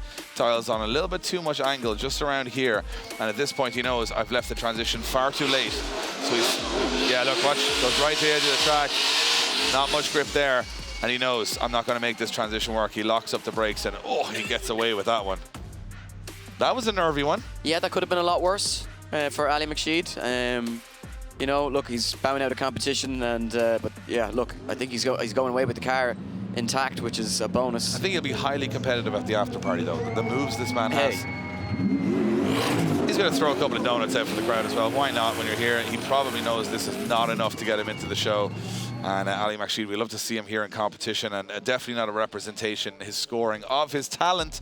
But that's Riga, baby. It takes everyone down a peg or two of their confidence. And we move back to the start line. It is James the Machine Dean. Well, he thought he got all of the work done on the first run because he got himself in the 90s, or sorry, 89, almost in the 90s. Now he's got to go for a 96 if he wants to top qualifying. So it's got to be the perfect run from James the Machine Dean as he sets himself up really early on a big, massive flick into the first corner. And he does get to the outer zone, but he drops a little bit outside of it, has to hit the left foot brake to correct a small bit. Right back on track, though, from here on in as James Dean fires through the course. And watch the fluidity through here. Big angle in that Eurofighter as he takes it out to the curb and smashes back towards the wall. That is a beautiful transition, but has to slow the car down quite dramatically there to get back on it. And it's not the perfect run from James Dean as we expect, who is going to score high, but maybe not high enough to worry Shanahan or Peter Wiańczek. Yeah, I'm not sure that's an improvement on the first run. Very early into that final outer zone for James. Uncharacteristic, usually very accurate, and you can see had to really back out of it to keep that car from going deep into the wall and to make that line work. That final section's so long, and you've got to get that entry perfect if you're going to just absolutely blitz it. And unfortunately for James, just as we say, I think he's, you know what the funny thing is, I think he's overdriving it a little bit. He's firing the car through the course. I don't think he's too concerned about qualifying, because with an 89, I think he knows he's qualified. But I think he's trying to do the perfect run. And sometimes when you push that little too hard, it unsettles you a little bit. And it looked to me like, if you watch here, this flick back towards the wall, like this is absolutely perfect. But it just sort of gets in a little too deep and has to correct on it. So at 90 on the board still for James Dean. I mean, we're criticizing what is exceptional runs. But for me, if I was to put it against Peter Bjornstig, I can see where that 6 points difference is. And James Dean's in the show tomorrow. No issues there for James Dean from our perspective. But again, we're being so critical because we want to see that 100-point run. We certainly do. Now, as we go back to the start line, it is Timur Lipsky. Timur Lipsky in the carbon Kevlar Supra. Had a bit of an issue on the first run. Had a big issue coming down towards the wall. Let's hope he tidies it up. This car is so beautiful. Full HGK carbon fiber. And look at this, into that first corner. He's definitely got no lack of commitment into that first corner. And this is much nicer now from Timur Lipsky as he fires through the course, getting that inner zone. Can he get out to that outer zone? Just about. This is where he made a big error the last time, not so much this time. Perfect. Now that last transition, can he get it done? He's a little early on the handbrake. He's got to massage the car back in towards the wall. Does a good job. Like to see it. And Timur Lipsky doing a great job of getting that car across the line. Only 16 years of age. It's ridiculous. It's crazy, yeah. And you know what? I think he's right up there with this one. I think he's well got himself into the game here for tomorrow's battle action. Huge run there. Not much to take away from it in terms of errors. You'll never guess who actually built this too, Jay-Z. I will, actually, because it's written right in front of me. Yeah, James Dean and the crew building the engine for this, and it looks like it's working pretty good. Well, what would you expect from Dean M Sport producing incredible engines? And I'll tell you one thing, what I like about this run is just how much angle he pulls here, knowing he made a mistake on the first run in the same position, and this time he does a really good job. Could have been a little closer to the wall on the first half of outer zone 6, but ever since that moment on, I mean, that is a very expensive car to be running that close to the wall. Compare that to James Dean. James gets in very early, he gets in very late. Yeah. 78 sees him up into 21st position, Dave. Yeah, kind of mid-pack, big jump up from his first run. See the line really good, style and angle really good, just not enough to jump up even higher. And look at this guy, he's in for a wild ride on the back of Christian Salmrei's car. Christian from Estonia. Call this car the Bad Bunny. The Bad Bunny. Yeah, I'm not going to argue. It looks pretty bad to me. And it is 800 horsepower Dodge NASCAR powered. And he is got a 58 in his first run. He's in the tuxedo. Letting it all hang out into the first corner he goes. Yeah, letting it hang out and keeping it on those wide lines. Perfect so far from Christian Salmrey. Yeah, he's got a problem there in the center section. Oh, big problem. Something went wrong with the car. A downshift or something didn't happen. It just looked like the car should power on the transition, and it sent him into a violent spin then towards the end of the run. Oh, slipped the inside of the corner there on the way out, and I'm not sure. I'm pretty sure that will be the end of his weekend, Eddie. Yeah, disappointed for him, Dave, because that was shaping up to be quite a good run up until that point. What happened? Look at the car just completely shut off or something didn't happen. Watch, there's no power, and then all of a sudden he transitions, he handbrakes, and it just all goes wrong, and he keeps himself out of the wall, thankfully. But yeah, just one to not remember. That's one to erase from the old SD card in your brain, right? Just say, never happened. Don't know what you're talking about. Yeah, put it to the back of your mind. And hopefully we will see the Estonian back in Germany in a few weeks' time. Look at this, how close he gets to the inside of the track there is even more dangerous. But yeah, didn't go the way he wanted it to, and it can go wrong in a heartbeat here. Yes, it certainly can, and what can be seeming like a near perfect run can turn to a zero very, very quickly. Yeah, we got James Dean walking around the paddock. He's got the job done, and 90 on the board. He probably would have been liked a little higher up there towards the the top of qualifying.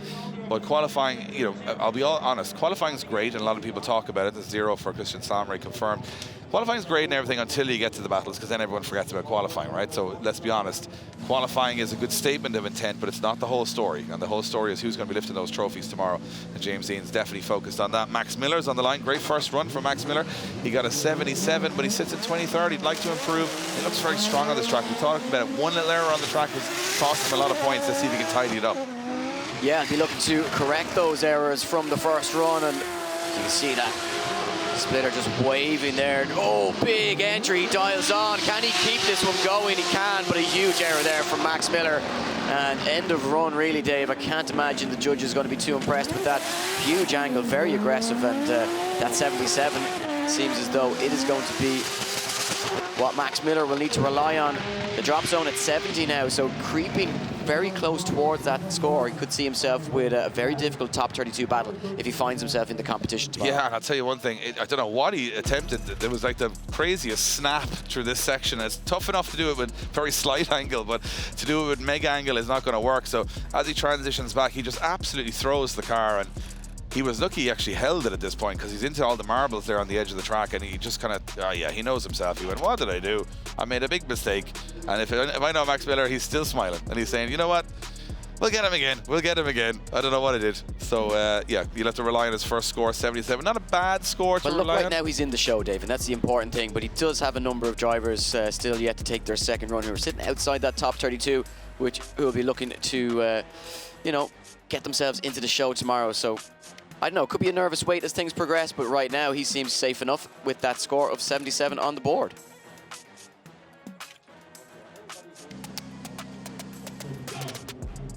So Max Miller with a 0 on that second run confirmed by the judges, sits in 23rd position. I don't know. Do you think it'll be enough? It might. It might. You know what? I think it will, but I think he's going to be facing the likes of Peter or Connor in top 32. And look, tomorrow's another day. Yeah, you get the rough and the smooth. If you qualify lower, you're in the show, but then you're probably against someone who's got a 96 or something in qualifying. So we move on to the start line. It's Reus Meyer from Switzerland. Guy came second in the FIA Drifting World Cup. He's got 1,010 horsepower, moving from a GT86 to an A90 Super this year. And he's coming in very fast here. I'm not sure if he's going to be able to hold this. He does hold it through the first corner. He certainly does, Dave. Holds it very well through the first section. Could have been wider on outside zone 2, but no problems as he comes past 3 and 4. And in front of the grandstand, pulls huge angle, but it costs him as he misses outside zone 5 now. How can he finish? Can he do it in style? Well, no. It's all starting to fall apart here for Reus Meyer as it just starts to creep away from him, out of his fingertips. He had it all there, Dave, but he started to lose it. You know what? There was so much intent. I mean, it came in fast, really fast. Like, he just fired into that first corner. And that car hooked and went, and I was thinking, you know what? This could be the run. But it all fell apart as he transitioned through the center section of the course. He just went on too much angle. He lost the rear end a little bit. He almost kind of over-rotated the car a bit more than he wanted to. And he did well to recover from it. Like, this is perfect to this point. But watch this transition. It's very snappy. And it starts to, oh, look, it's the curb. That's what does it. He gets out to the curb. I was wondering what happened. And it just unsettles the car massively there. Those curbs are unforgiving here. And it washes up on the curb, and the car slides a little bit further, so it means that he has to kind of jump on the inside of the track, miss the outer zone. And it just, because this line is so early for him, he's almost falling out before he gets there. He does get back there eventually. But how cool is it to see these A90s in competition? Amazing. 64 and a 64, not enough for Reus Meyer from Switzerland. He's out of the competition, and I'm a little disappointed because these are my favorite cars on the grid. Well, not just yet. We have another one. Well, the good news is, Dave, you have one more opportunity to see one getting into the top 32, and it is Joshua Reynolds. Yeah. 58 on the first run, Dave, so you know what? He's got some work to do here if he's going to get himself into the game tomorrow for those battles, but he has exactly what he needs in front of him, which is a clear track and one run to get it done. Here comes Joshua Reynolds. And so far, so good. Can he avoid the curbs and keep this thing up? Oh, but you can just see here, just the line, not perfect. Not what you need when you need a big score. And Joshua Reynolds, not the run he was looking for. Just not hooking up properly for him this time around. Gets himself out to the wall, but it looks quite slow, Dave, as well. Oh, and a big hit with the wall towards the end as well, which is not going to help us score. I think it's, again, similar to the last run. It's the curb. Going up on the curb on outer zone 2. Watch this as he initiates. It's all going pretty good at this point.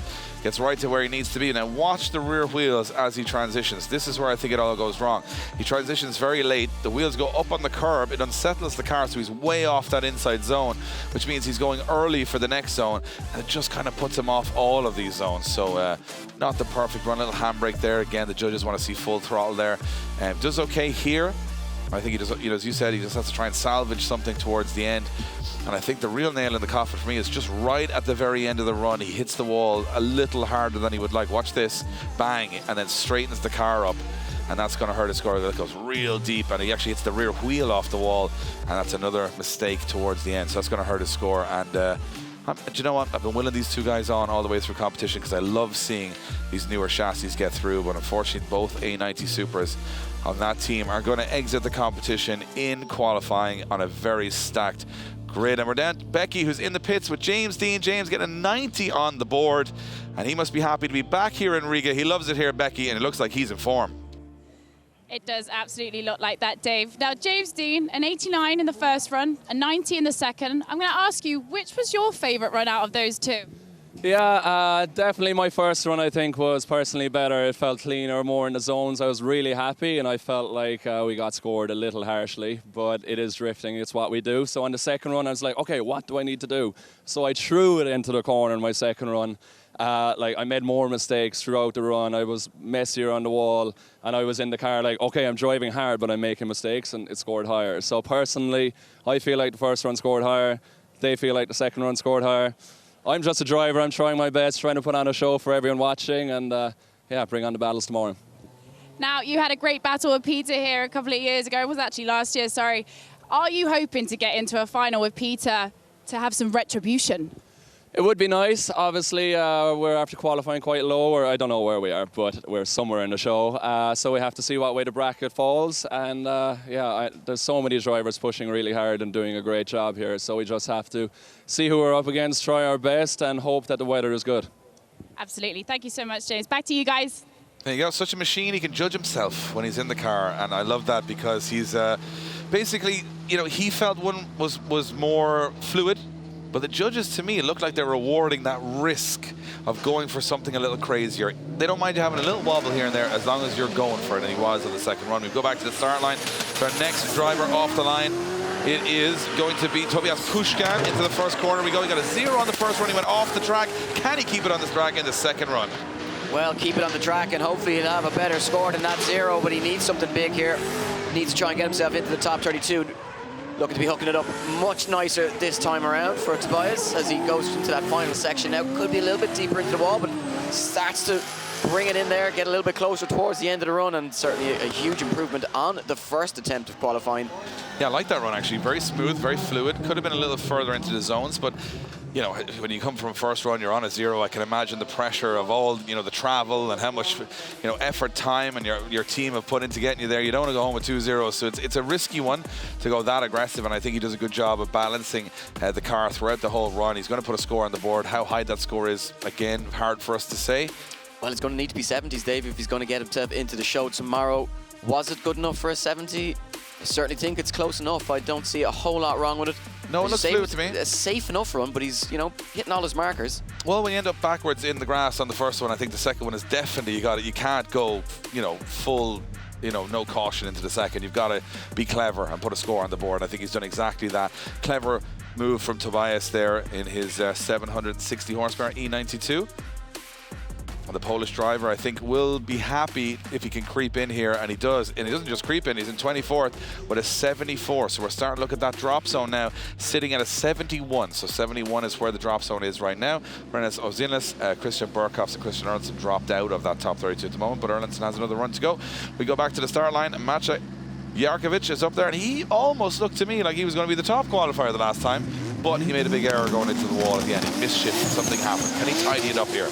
Yeah, well, he's going to know that it was only a small error that needs to be corrected. He was good everywhere except that final section, so just hope for pretty much same as before, only fix that error, and so far, so good for Jarkovic as he fires through the circle once more. Really nice line. Could be a little bit deeper in some of those zones, but you know what? As I say, he's getting to those outer marks. He's hitting them.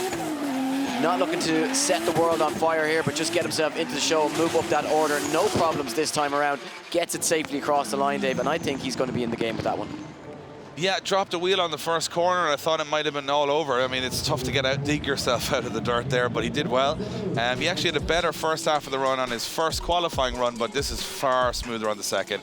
Looks like he got rid of those misshift problems, and that speed into that first corner is just outrageous. If you stand up there like we did, Eddie, just stand by it. It actually doesn't even make sense how they're coming through that corner at that speed. He does a good job as they come through here. The transition for me was pretty solid, and what I like about it is he's going right into the zone, right, really, really deep, which is what the judges want to see. And the last section here, almost like a pinball machine, he goes from the curb to the wall in one fluid motion, which I really enjoyed. Right, look at this, back wheel just touches the curb, and as he transitions, all one motion. towards the wall. No wobbles. Beautiful shots here in Riga. The grandstand's packed all the way around the circuit. The sun's shining and the tyre smoke in the air. It's what it's all about in Drift Masters European Championship. And Eddie, we're having a great time. Well, you know what, Dave? We're having a great time. Because we don't have to drive it. Exactly, yeah. 74 on the board for Maciej Jarkovic. It's 24th position. He's up in the game. He's just about in the game. A lot of guys sitting in the mid-70s now. It's going to be interesting to see which go forward to the competition. Henry Hampa, look at this, blessing himself on the line because this car hasn't played ball all the way through the competition. He's had mechanical failure on the first run. He sits on a 0. He looks cool as hell because the car is amazing. Let's see if he can put a run together. Come on, Henry, let's get this thing done. Yeah, no stopping Henry here. If he just can have a bit of luck with this car, not playing ball with him so far this weekend. But look at this, Dave, lighting up the circuit. Oh, gets up close and personal with the curbs. That error as he tried to go from outer zone 1 to outer zone 2, and it's all just falling apart. So unfortunate for Henry Hampa here this weekend. Just could not get that car singing. And unfortunately, we're not getting to see just what he's capable of behind the wheel of that awesome S15. We know the potential that Henry has, and this is not it. And even though the car, to me, probably my favorite looking car on the grid, or one of my favorite looking cars on the grid, it's going to be devastating for him. He shakes the head. He knows something weird going on with that car. I'm not sure what it is, and it looked almost uncontrollable on the lap. Yeah, those chrome graphics really, really cool on the car, and real Adam LZ vibes coming from it. But you know what? It's one thing having a cool-looking car if you can't make it work. Look, he hops the curb, and when the car lands back down again, he gets a bunch of understeer because the front wheels haven't gripped yet, and they just look. He knew himself. Yeah, I think it's all over at that stage, unfortunately. Anyway, he's grabbing for everything bar the cage there just to try and get it back going again. Double zeros, horrible way to exit the competition for Henry Hampa, and we know how good he is. So, not what we wanted to see. And we are awaiting our next driver onto the grid. We've lost a couple in the practice sessions. Caelan Kieran, one of those as well. We lost with an engine failure. Dylan Garvey rather, having an engine failure as well. And it looks like Oren Nielsen also having issues with the car, one of our higher ranked drivers in the championship. So harsh out there. Devin Kosik, though, he's got troubles of his own. He's got a 0 from the first run, went off the track, and now he's got it all to do on this run. He certainly does, Dave. We built him up on the first run and he wasn't able to produce it, but we know under pressure he can find something really special. But can he find it here as he drops a wheel? Deep drop, as you can see how aggressive that fall off the track is through that first section. But Kosik, unfazed by it, keeps the throttle pinned, misses outside zone 4 and tries to recover it here now through the final sections. If he can find qualifying, he's a danger for any driver in the top 10 if they were to come up against him in the top 32. But will he get that score, that all-important score in the 70s that he needs, Dave?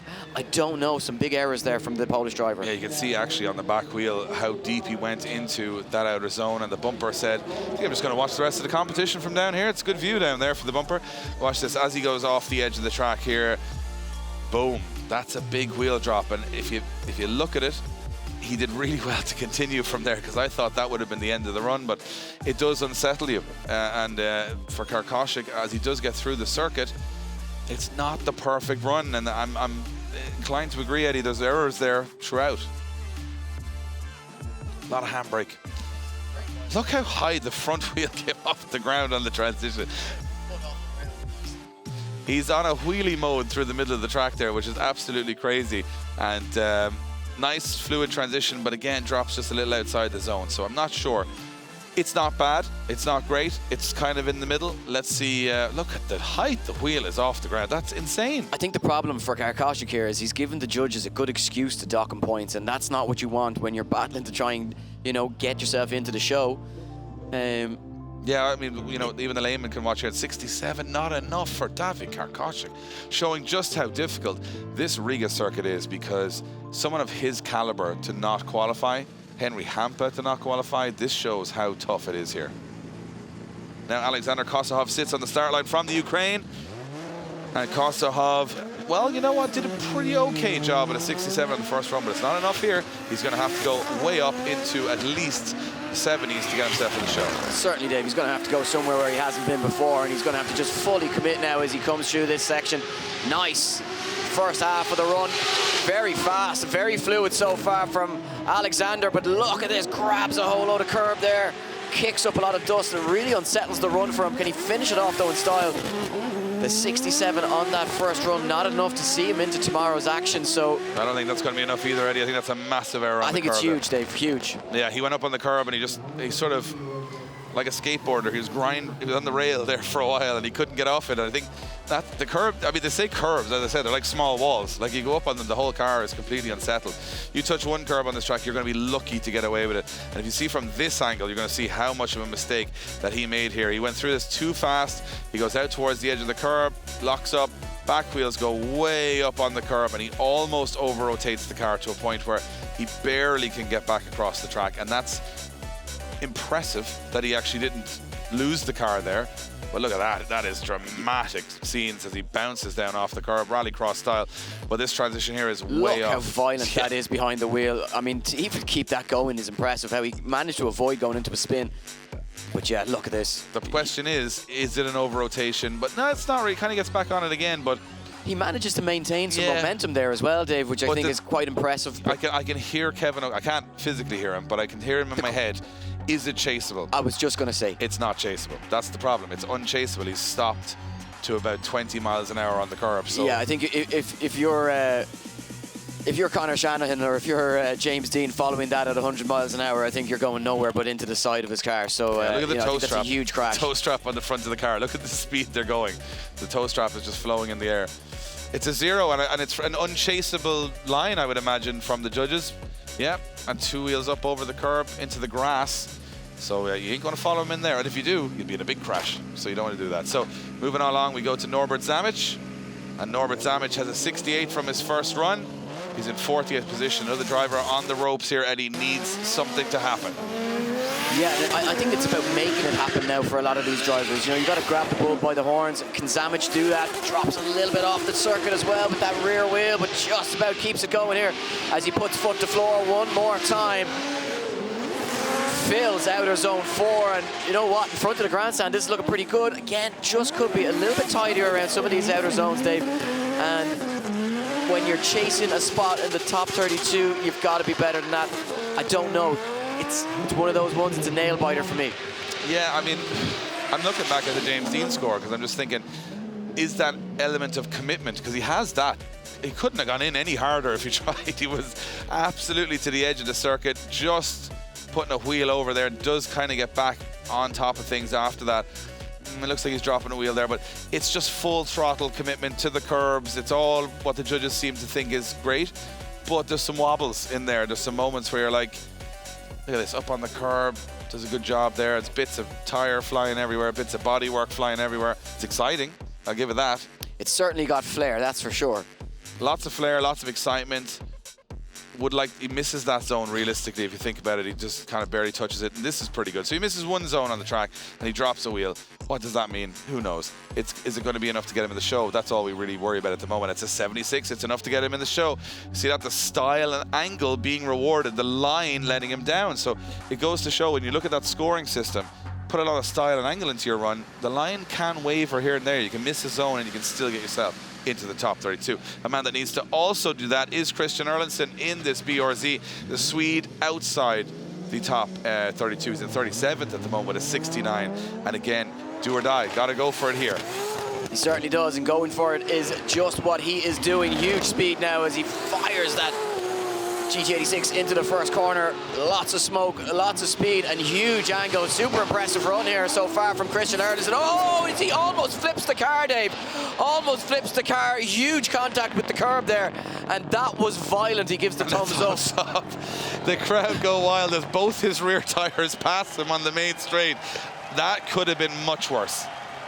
God, that was washing machine stuff there as he went in and absolutely took off into the grass. I don't know how it felt for him, but my brain went into overload trying to assess what happened there. I think both of us thought we were going to see that car rolling down the track. That was a big hit. Yeah, that was really close. I'm interested to see the replay of this because that just looked, it looked to me, we've seen cars flip here before, and it looked to me like that was going on its roof. Thankfully for him that it didn't, but I've never seen a car DB'd both rear tires in the one moment either. I think that's a first for me. He went in deep up over the curb there, and what's on the other side of that curb is not a fun place. It's just dirt and muck, and it's a big drop off, and that's what you saw. And you know what, Dave, thankfully he's okay, but you can see the disappointment on his face because he came here looking for a good weekend. He's not found it, he's not had it, but here, look at this. Up onto the curb. And that is so violent. It lifts the car off the ground violently. I mean, I hope we can see this from the opposite angle, but you can see the tire made it further down the track than he did. This is the angle we want to see. Hold on to your hats. This is going to get bumpy real fast as he blows the tire on the curb, digs in. Oh, that car goes all 4 wheels in the air and barely avoids a flip. That's not a fun time. No, that is not a fun time. And you know what? He's going to feel that tomorrow. Even with all that safety equipment, that is just... My favorite thing is he tries to continue the run inside. He actually adjusts on the steering wheel. Look how violent this is about to get. All 4 wheels are going to come off the ground here. Look at this. Hits it. Boom. Car goes in the air. Spins like a top. And he's actually counter-steering at this point to try and get himself going again. But he hasn't got a tire left on the back of the car. Oh, gotta love Christian Erlandson. He never say die attitude there. But he'll be happy there wasn't worse damage done to that car.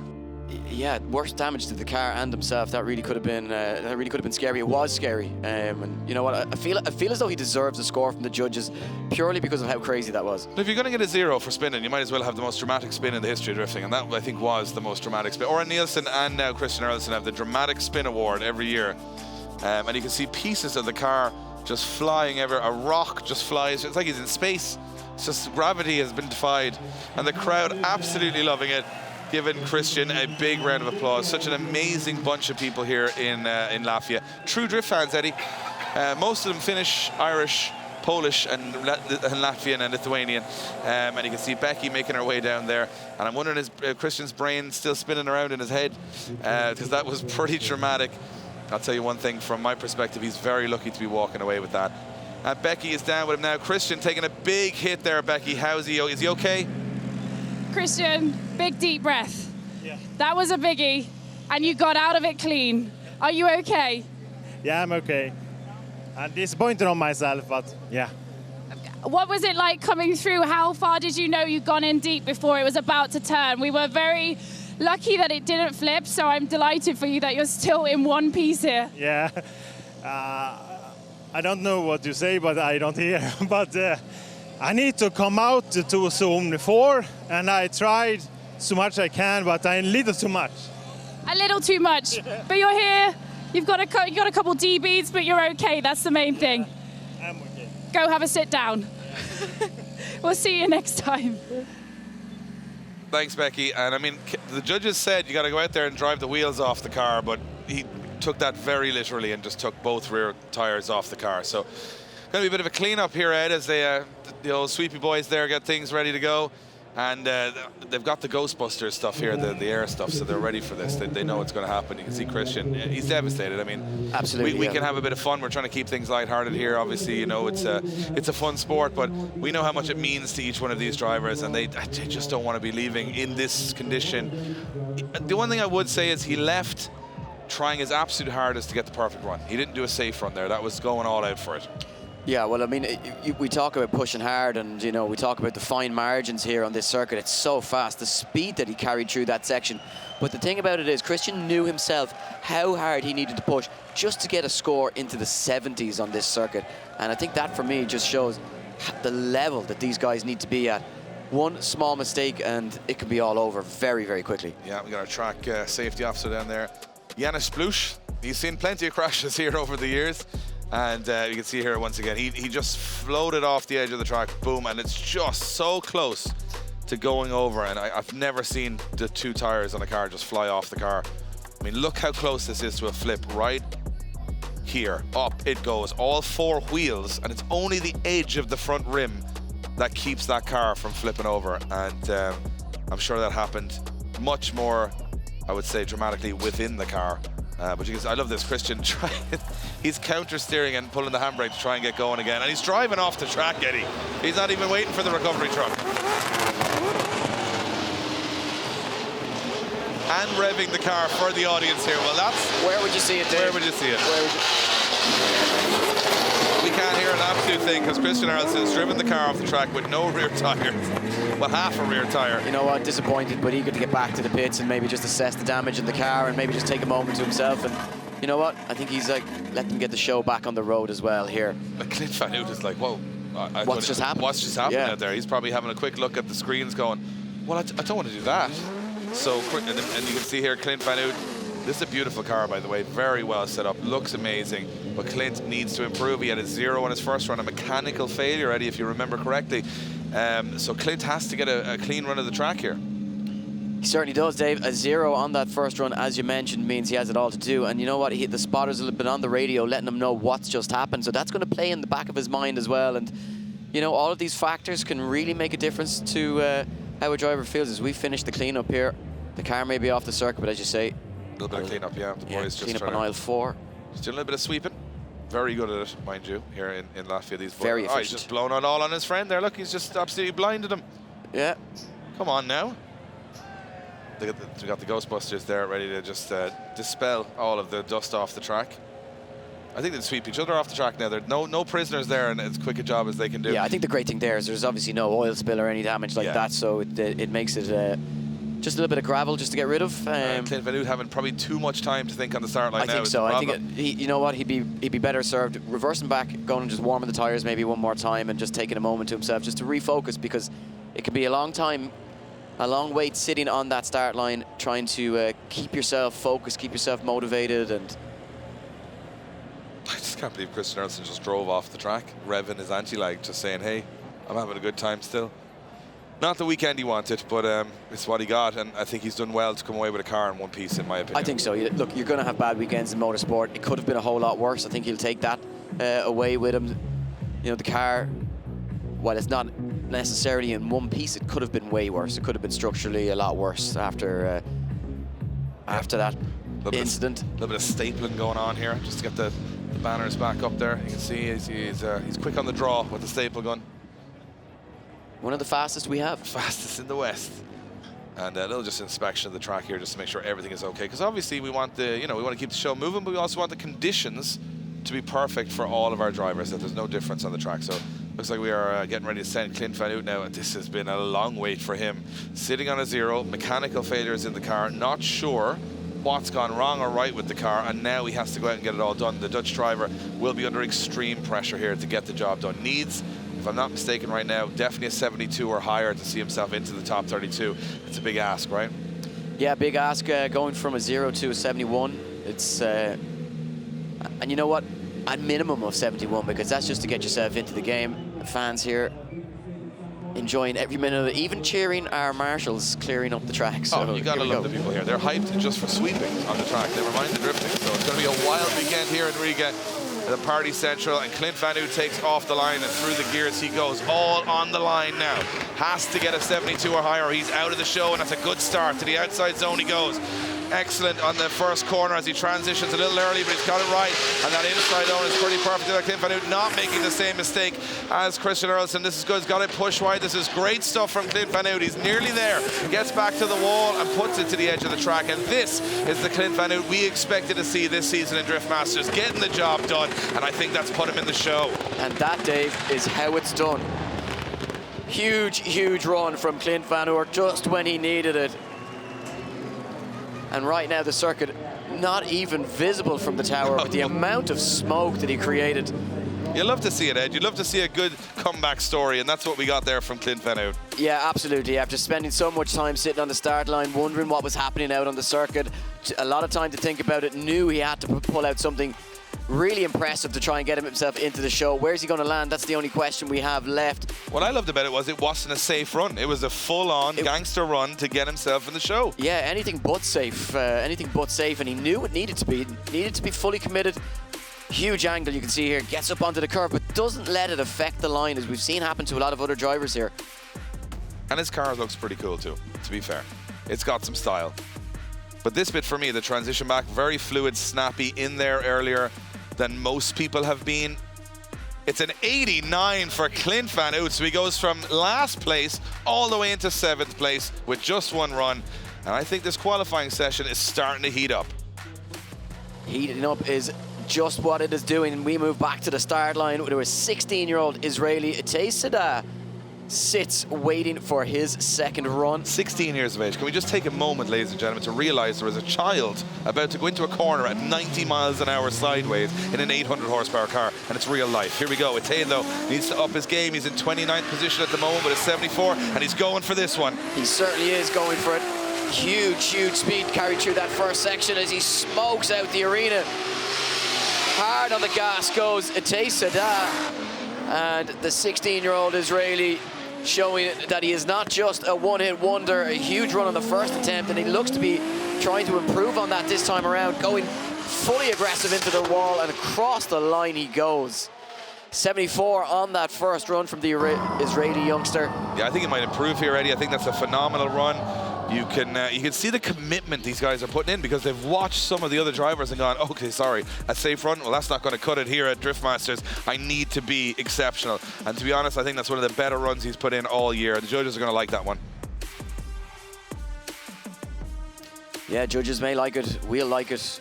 The fans certainly enjoyed it, but when all said and done, the judges, well, they may enjoy the run, they need to critique it, they need to be What I love about it harsh about it. Yeah, but I love the variety right now. You're seeing, you know, Israeli youngsters, Kuwaitis. You're seeing people coming all the way from Japan to compete in the Drift Masters European Championship. You've got every national champion worth their salt across the whole of Europe, all in the one mix. So when we're being super critical and you see these guys not getting big scores, you've got to remember this is the top level of this sport. This is the absolute pinnacle, the superhuman level. So even a good run here is a great run anywhere else. And you have to remember, for a lot of these drivers coming from their national championships, it's a huge step up in class, and an 80 scored by Tay Sadas, 20th position for the youngster. He's going to be absolutely thrilled with that, Dave. A huge run. Yeah, I'm not sure what time of the day or night in Israel is right now, but I can imagine a lot of people celebrating watching it. And look at this. You can just see the casual nature here of Connor Shannon and James Dean just chilling out, two neighbors, watching it, just like you guys at home. They watch it the same way you do. They just have to do a little bit more work for about 10 minutes of the show, and then they're just back to relaxing again. And they're kind of happy. I think they got some good scores in, especially James Dean, who's finished up for the day. Felix Linval, though, 83 on his first run in this E-Class Mercedes. He's only started driving this car at the last round in Finland. It looks like he's gelling with it, Eddie. Can he go higher? Well, he'd be certainly looking to go higher. He's certainly gelled with the car. Looks very comfortable. It's such a fast car, which is surprising for how big the chassis is. And here he comes, Felix Linval, looking to cloud out the Bikernieki Stadium here, as Felix on a really strong run there, but gets caught up with the curb very deep into that outer zone, and that will be the end almost of that run. Manages to keep it going, but a huge error for Felix, but he knows he's got that 83 to keep him safe into the top 32 tomorrow. Yeah, not sure it's going to improve on the first. You want to know an interesting fact, Eddie? Do you like a couple of facts? I like my facts, Dave. Yeah, this car only 20 kilos more in weight than his S15. So that is how little of that Mercedes is left in there. It's completely lightweight, all carbon fiber and fiberglass panels, but he debeated a tire. That's what happened. That's why the run was over. He went up on that curb and he lost that tire. We've watched that happen to so many drivers over the years here, because the tire pressure has dropped really low, because these guys are putting the tires down to like 10, 12 PSI just to have as much surface area as possible. Watch this. You'll see a little bang as he goes up onto the corner and he loses that rear tire. So as he transitions back, he's kind of, watch this, look at the rear of the car as he goes up on the curb. Watch that rear tire, boom, off it goes onto the rim. So it basically doesn't have full grip from that point on, and he does a good job of actually finishing the run with one rear tire. Yeah, it does a very good job of finishing the run. Let's see if we can see it here. Oh, we have a tire, and then we got no tire. There's no tire left on the car, so it comes off. So yeah, those, we don't even want to call them small curbs. They're big curbs, and it's a 66 with one tire towards the end of the run, which is not bad. But an 83 from his first run is going to have to do him, Eddie, because he doesn't have any runs left in the bag. A man who does, though, is Adam Zalewski, and we talked about this is the time to make that move. He's in 15th position at the moment with an 83. It's probably strong enough to get him into the battles, but he'll definitely want to be right up there. You can expect Adam Zalewski to be sitting on the line right now going, I want to top this qualifying session. I want my name in everyone's lips, and I've got to do it by going hard. Well, that's it. He wants to be the kid on the block once more. And with big runs like this, he's certainly going to get people remembering his name and talking about him one more time. Perfect through the first three zones for Adam Zalewski now as he looks to finish in the style. Huge angle as he fires it across to outside zone 5. One final transition. Perfect again from the Polish youngster as he looks to fill this final outside zone. Full commitment, takes it to the wall, takes it across the line as Zalewski came to play. That's a big one. That's a big one from Adam Zalewski. He's laid down a marker there. Definitely a big improvement on his first run. And what I love about that is the confidence is back. Adam Zalewski throwing it towards the wall. Big peace sign to the judges, says that's what I'm all about. And the confidence is back. And it can be easily knocked in this sport when you have a couple of bad rounds and mechanical failures. But Zalewski came back to play this weekend. The issues seem to be behind them. And that was absolutely pinpoint perfect through the first corner. Is there much left out there on that track? That's the question. I'm not so sure that there is, Dave. It was a really, from my point of view anyway, it was a really impressive run. Very few corrections, very few errors that I could pick at, and, you know, carried a lot of speed, lots of angle, and really, what more can you want, or what more can you ask from a driver? What I like about it is, look, no handbrake here coming to the outer zone. He's not slowing down a lot. He's not doing huge amounts of left foot braking. He's on full throttle all the way through. And this is one of the most fluid transitions to the wall we've seen. He came into the first part of the zone better than anyone I've seen today. And I'm just going to put it out there. Expect a pretty big score here. 89 on the board for Adam Zalewski, and you can see where he's losing it. It's on style, and that's the angle. Some of the driving that he just did through the track, they said it was a little bit shallow. He was perfect on the line, but not enough angle. And the judges give me a little nod there, saying that, Dave, you're not talking rubbish. You might even understand what's going on for once, which is always rare. We go back to the start line. Man, there's never a short of angle. It's Michael Reichardt from the Czech Republic, but his first run, a 72. He sits exactly on the drop zone in 32nd position. I don't think that's safe enough, Eddie. He's got to improve. He certainly does, Dave, and you know what? He'll be expecting himself to improve. He's not going to be comfortable being right on the drop zone like that. He's more used to being way up the order, and he certainly has the stuff to do it now. If Michael Reichardt can find something special this run, he's coming for it. Big speed, full commitment as he fills those outer zones now through the final section. Nice transition back across and into that final outer zone as Michael Reichardt puts on a clinic there. Can't see anything on the cameras. He's just smoked the whole place out. And Michael Reichardt, you can see even the Finnish fans are cheering for Michael Reichardt from the Czech Republic because they know how much entertainment he brings to this championship. Well, that was a big do-or-die run. He went right to the edge of the circuit, and from where I'm sitting, Eddie, he did a much better job than the first run. I'm just reading his notes here, Dave, and I'm shocked that he has only ever managed 2 top 8s in Drift Masters, which is astonishing for a driver of his talent. And you know, it shows the competitive nature of this championship and how really tough does. it is. I mean, a top 8 in Drift Masters is like winning 2 finals of a national championship. That's the way I would look at it. I mean, it's a huge step up. Even drivers come to this championship and say, if I got a top 16, I'm happy with the weekend.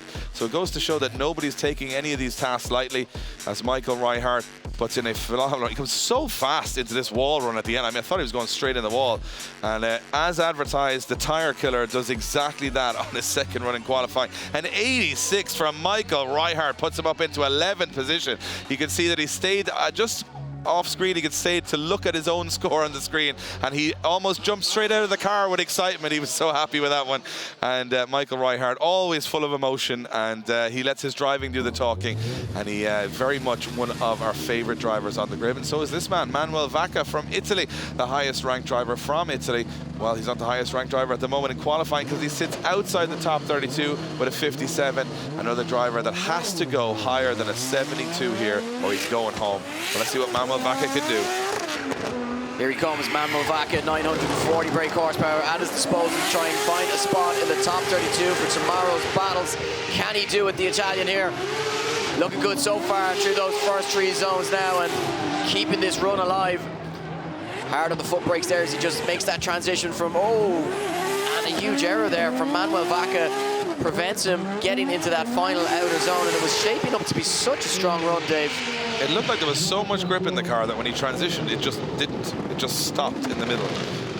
Very unusual, right? Like he was on big angle, and as he transitioned, the car just went, nope, and just went immediately to grip status in the middle, and the judges are going to watch that and say, that's not what we want to see, right? The car very gripped up, a lot of left foot braking as he comes through this early sections of the course here. And it's just as he comes down to the last corner into that wall run. Look at this, get a little understeer there. Starts to see the car unwind a little bit. And watch this, as he transitions here, the car does not transition. Look, boom, just stops in the middle, and he has to force the transition with the handbrake, but then he's on the inside of the track, bleeding away all the points there. I don't think that's going to be enough, Eddie. I'm going to put it out there and say... No, I think it's too big a mistake, Dave. Yeah, an error like that at this level is just not going to cut it, and Manuel will be furious. I don't think he knows what's happened, but it's a 55. He's in 50th position, and it's out of the competition. And he will be devastated with that one. And look, from a big point of view, where I'm at is that, I mean, one error now seems to be enough, Eddie, to get you out of competition. When we go back to the start line, a man that had no errors in his first run, he's sitting 4th in qualifying with a 93 is Yakop Pino. So he can go for broke here. It doesn't matter. He's already in the top 32. He can go all the way if he wants now to try and get himself into the top step. So what has he got? Janisek, 96. So he's got to get 3 more points. Find 3 more points out there. Easier said than done, though, at this level. As Yakop Pino, he knows he can do it. He knows he can go higher than the 90. Could we see Yakop Pino top qualifying? He's going to throw this one with everything he's got into that first corner. He certainly is, Dave. The great thing now for Yakop Pino is that the pressure's off.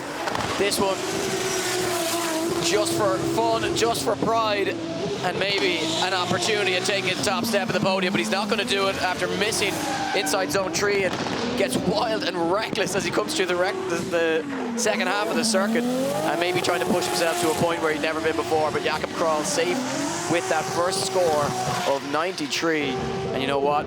He is in the show tomorrow, and a driver that looks very, very happy. Well, he definitely tried to go for the fastest run of the day, and I thought he was going to take off the circuit there. He drops on the first corner. He's wider than anyone else here. Watch, he's super wide. He stays late in it, drops a wheel, if I'm not mistaken, just towards the end, yeah. And then he's going way too fast. He misses this inner zone, and this is the wrong line. He's almost going to end up in what we would now call a Christian Erlandson situation. He goes up onto the curb, very heavy, fires the stones, and then he stays in it, but I think that's a guy who's trying to score a 100-point run, that it does, oh, look at that big bump to the back of the car as he comes up over the curb. But he's going for it. Like, there's nothing else to do there except go for the top qualifying well, that's set. it. You've got a 93, and you know, if you're going to improve on that, you've got to push the limits of what yourself and the car are capable of, and that's exactly what he tried to do. And it's still not a bad run. It's just one of those where too much, right? Just tried a little too much, especially on the first corner. I think it wasn't perfect.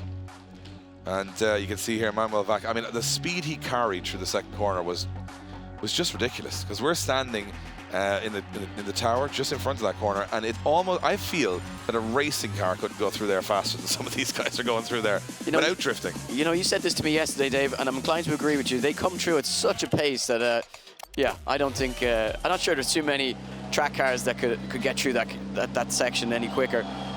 No, so we go now back to the start line. It's Paweł Korpelinski, and Paweł Korpelinski is a guy that could surprise us here and go top of qualifying, because the 83 on the first run, I don't think he was happy with that. I think the Polish driver, great sim driver, he's done 1,000 laps this week on this track online. I think he's ready for a big one here. Look at that entry, it's absolutely perfect. Yeah, huge entry from Korpelinski now as he looks to try and improve on that score of 83 from the first run. Fires it through the first couple of sections, and it's pinpoint accurate here. He's coming for it this time around, Dave. He's coming for top spot in qualifying. Can he get the transition right here as he comes through the final 2 sections? He certainly can't. Deep into the outer zone now and puts foot to floor, and he fires across the line. That was a huge, huge run for Paweł Korpelinski. Again, not much for us to criticize there, Eddie. We talk about being overly critical sometimes, as Korpelinski does. A crazy 316, 720, 1080 on the way out there for the fans, and the fans here absolutely loving it. Sun's gone down, it's getting a little cooler, the temperature here on track, and Korpelinski taking advantage of a little less grip on the track to go wider than most have been before. And Korpelinski looked to me like he was on rails. You know, if you were to show someone that the smoothest run of this track, that is pretty much what he's just done there. Yeah, very good example of it. And of course, the shadows now starting to creep out onto the circuit as well, which will make things just that little bit more tricky for our final few drivers. As if it wasn't tricky enough, right? We now make it a little spots of sunshine here and there, and the track temperature's cooling down, which the drivers prefer. And look at this, a 91 for Paweł Korpelinski, puts him into 5th position. We have a lot of drivers now sitting in the 90s. And I'm getting pumped up. I think we're going to see someone challenge Peter here for a 96 very soon. Will it be Bikernieki Circuit? Well, the Finnish fans in attendance certainly think so, as they start to stomp their feet and wave their flags in the grandstand here in Riga. And Bikernieki Circuit got that Ford Barra 6-cylinder turbo, which is just a ridiculous engine to put in a touring BMW. And he's coming out, everyone's coming out of the blocks way faster than they were in the first run. Yeah, so sits in 31st position, so he's right on the edge of the drop zone. So Bikernieki Circuit fires. The speed that he carries through that first section is just unmatchable from a lot of the drivers on the grid, and he's really coming to put it all on the line here. Huge, huge transition there as he dials on big angle now and finds the wall through the final section. and Kespi Corpy putting on a show for the fans. It's a great run. It's a super run. He's sitting in 31st at the moment with a 73, so he needed to improve. I think that transition, as you mentioned, Eddie, it was entertaining, but it was probably a little bit of an error. He almost over-rotated the car, but he did incredibly well to save it. I just can't believe how accurate everybody's getting at this first corner at this speed, and the corner is very slight. It's not a really smooth corner. It's an interesting one. When you walk it, you realize it's kind of more of a slight curve than a corner, and they still have to get to the edge of that end, so it's amazing to see them do it.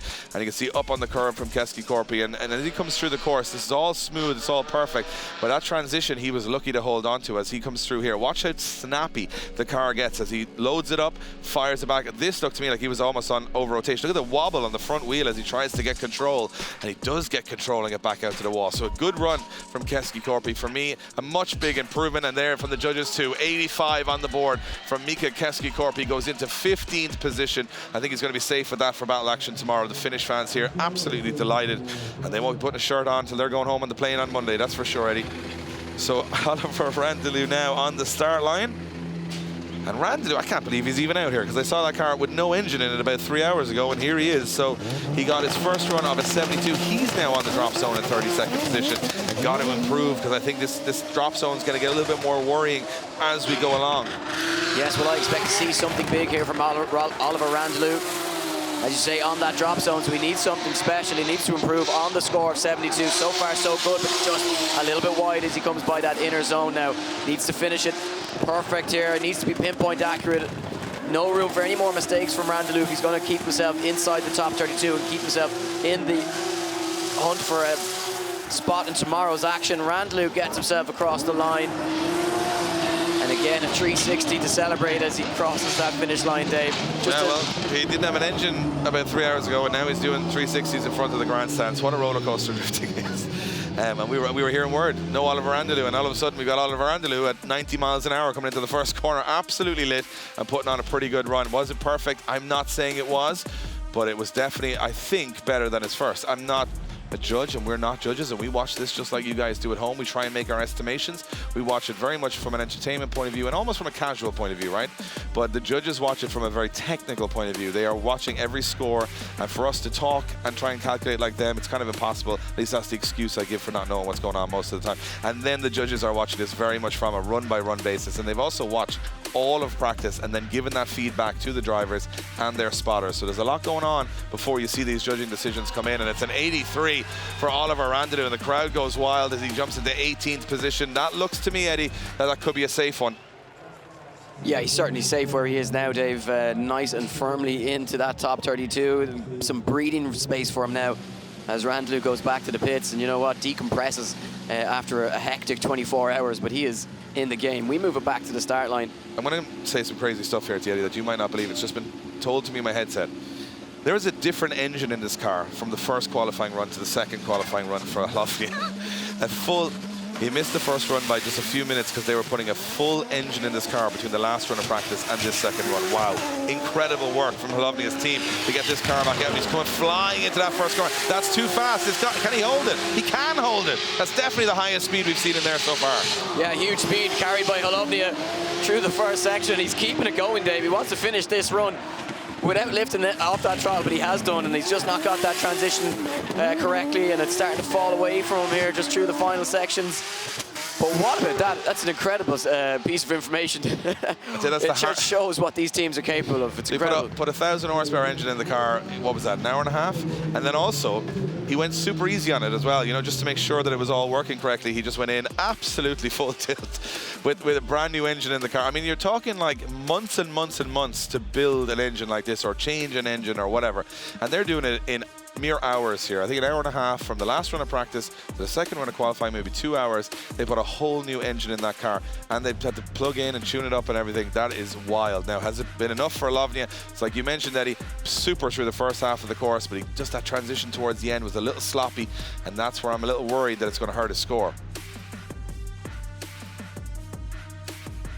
At this point here, yeah, you can just see where that starts to go wrong for him, but I have to say, it was pretty impressive up until that point, so I think it's going to come down to how much weight the judges are going to put on that, Dave. Yeah, the only driver on the grid competing in a full season in Europe and in the USA at the same time this year, so a very hectic schedule for Alex Holovnia from the Ukraine. At 79, he gets in the show. He's in it for the moment in 24th position, so the work might have all paid off, Ed. Yeah, it looks as though it was all worth it so far as we go back to the start line where Juha sits. So Juha now looking at, I mean, the thing is, right, his first one was an 82, so I think this is enough, I think, at this point, to get him into the show. But what I like to see is Juha go for the big 90-plus run. I think that's where we want to see this go. And can the Finn do it as the bandwagon starts up in the grandstand? Juha's very close to the edge of the track. This is some speed these guys are carrying into that first corner. It's death-defying right now as Poitolaxo fires through the course, full steam, full smoke, full angle as well as he comes through. Just a little shy on that outer zone as he transitions back to the wall, and that flirts with the edge of the track to that last outer zone. Poitolaxo putting down a heater here, Eddie, and that's another big run from the Flying Finn.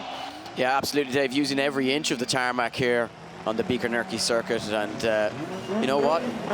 Like you say, safe with that first run, but you want to see these drivers just push to the limits, push the boundaries that little bit more every time they come out on circuit, and that's exactly what Poitolaxo has done on this occasion. Isn't it crazy to see the grandstands absolutely packed for qualifying, cheering every run, every driver, losing their minds, and we are in qualifying. This is of the 2 days, the lesser of the exciting days, and tomorrow's the main event. It's the battles. Can you imagine? Do you know what's even crazier?